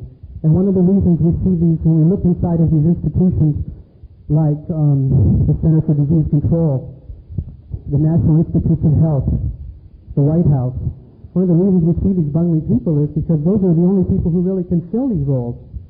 Not because there is nothing of intelligence behind that's guiding them. And when I say intelligence, I don't mean positive intelligence. So I feel like we have to, or it would be helpful for us to keep in touch with the idea of something going on, something guiding and counter-guiding. That, as you said about evolution earlier, that evolution really is the moving toward a goal. I think that those who plan 500 years in the future, and there are people that do that, and those that may have a theocracy may see that goal and not want that. They may not want the free use of materials on this planet to flow freely between all people. Once that happens, you have whatever democracy truly is. I mean, even that would transform to a new word, a new name. So I feel there is something going on. I feel that psychedelics do allow one to penetrate through the veils that are created. I think that's why they're detrimental. That's why they're a quote-unquote controlled substance. You know, in the medical schools and in the research field, the reason there's so much cowardice and fear is because people lose their jobs. Literally, they don't even know why they lost them. If you go to the UCLA Medical School library and read in some of the more technical journals on synthesis and other areas related to this, you will find in the corners of the books people's notes about what their experiences were. That's the source of information. That's where it's being spread. It's the only channel open. There are people all across this nation and elsewhere trying to do things. They have no avenue, and if they step out, they're cut off. Same way as in cancer therapy, the same way as in other areas where this powerful dynamic life that we are could emerge. I think it's a theocracy behind it, something that's known. So I just wanted to present Well, that. I think there are a lot of groups, let's say, that aspire to control society. I just don't think anybody is succeeding. I don't think that the world we're living in is the result of anybody's conscious agenda. To take LSD, for example, and again, I always go back to Occam's razor. The simplest explanation for what happened to the psychedelic revolution in the 60s is that it self-corrupted itself. It didn't require the CIA to ruin it. When you have a situation where a graduate student in biochemistry and his roommate with a trust fund can get together and pool their money and intelligence and over a long weekend produce 5 or 10 million hits of LSD in a small apartment, what you are going to get out of that is criminal syndicalism, pyramidal organizations for the purposes of making money. And that is clearly what destroyed LSD. I mean, I lived through it. The San Francisco Oracle and people like that were pleading, don't sell acid. Give it away. Give it away. As long as you give it away, it will be pure. And some people weren't interested in enlightenment. Some people wanted, houses in the hills and Maseratis. So it is our own nature that conspires against us, not the dreams of the CIA. I mean, don't forget, George Bush once ran the CIA, for God's sake. That's the level of competence that agency can get together. That's the first one of the CIA witnesses behind that, because I don't think we are that intelligent. So that doesn't mean there isn't intelligence that exists that can do that. I think that's... But why hypothesize it if there's no evidence for it?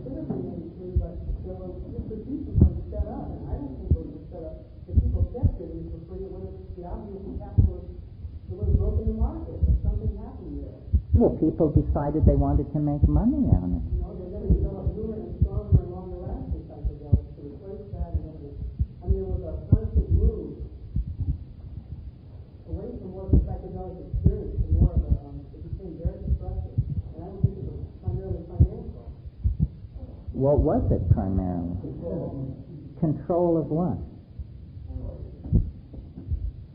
Well, as you would yourself would say, if something went longer than you expect, you in a way lose control completely. Like what was it, DOM, or the long FCT? But these things were distributed in micro-cultures relative to the global situation. I mean, I don't deny that there are people who seek to subvert the natural development of the social agenda. I just think that it's an impossible proposition. I mean, the real conspiracies are the Catholic Church, the World Bank, the IMF. And they don't think of themselves as conspirators. They think of themselves as 1,000-year-old organizations, not in the case of the IMF, but... The organizations that simply are allowed to receive the grant money to do what they're supposed to do. Say what? They're the ones that decide. Oh, they don't. They decide they're eliminating. Those of us that listen to... Well, let Richard has the talking. Well, those that listen to KPFK in the middle of the night on Wednesday night get the full load conspiracy story from Dave Emery. And I think actually there's a lot to be listened to very carefully in terms of the evidence that he has gathered about this. But don't you think, Richard, that even if, we could almost say, even if all these conspiracies exist, we're hearing about so many that they must be self-canceling? Well, it's coming to crisis moment in terms of the massive cover-up versus the keep uncovering this and uncovering that, and they just can't keep their fingers on every part of the dike. Yeah, I think running a world-controlling conspiracy must be a fairly frustrating enterprise these days. I'm getting the high sign from the tapers. Listen, I just want to speak to this lady's concern about LSD. LSD was used in the 60s for alcoholic rehabilitation very successfully. Single doses. And only, when the government put its thumb on LSD research was this stopped. But they had tremendous success with LSD in recovering alcoholics in straight psychiatric hospitals. So there is that evidence out there. There has to be an overcoming of the institutionalized fear that is exported into the society. The news is the psychedelic dimension represents a new world. And, we can go into it and enslave the Indians, or we can go into it and save our souls. And it's going to be guided and controlled, I think, by the informed decisions of rational individuals. And it's up to each and every one of us to make sure that we fall into that category. This is the best kept secret on this planet. It is your birthright, as much your birthright as the sexual experience, but more easily evaded, more easily distorted. And so there's a certain responsibility on each of us to try and educate and inform ourselves and then integrate it into our lives. We no more know what it's for than we know what electricity or wind is for. It can be used for all kinds of things. It can be used to distort human nature or to unfold it into some kind of incredible and amazing future. These things used to be called consciousness-expanding drugs. Well, now suppose for a moment that were actually true, that that's what they do. If consciousness does not loom large as a part of the human future, then what kind of future is it going to be? If these things really empower consciousness, self-reflection, boundary dissolution, and creative ideation, then we must fully explore them, because we are on the brink of extinction because of a failure of creativity, a failure to creatively meet the challenges that history, our own history, has created for ourselves. We have to claim our birthright. Nobody can take this away from you any more than they can take away your right to have sex or breathe air or drink water. And anybody who tells you that this is an item up for social manipulation and control is somehow serving a dominator agenda that diminishes and degrades every single member of the human family. It is a true mystery. It's a doorway out of the dead end of Western history.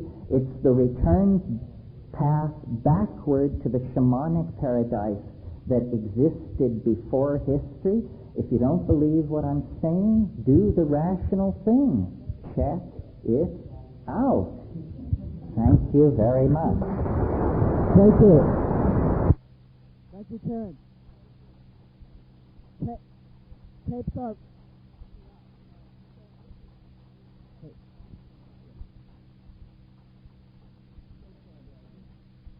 Tapes are available.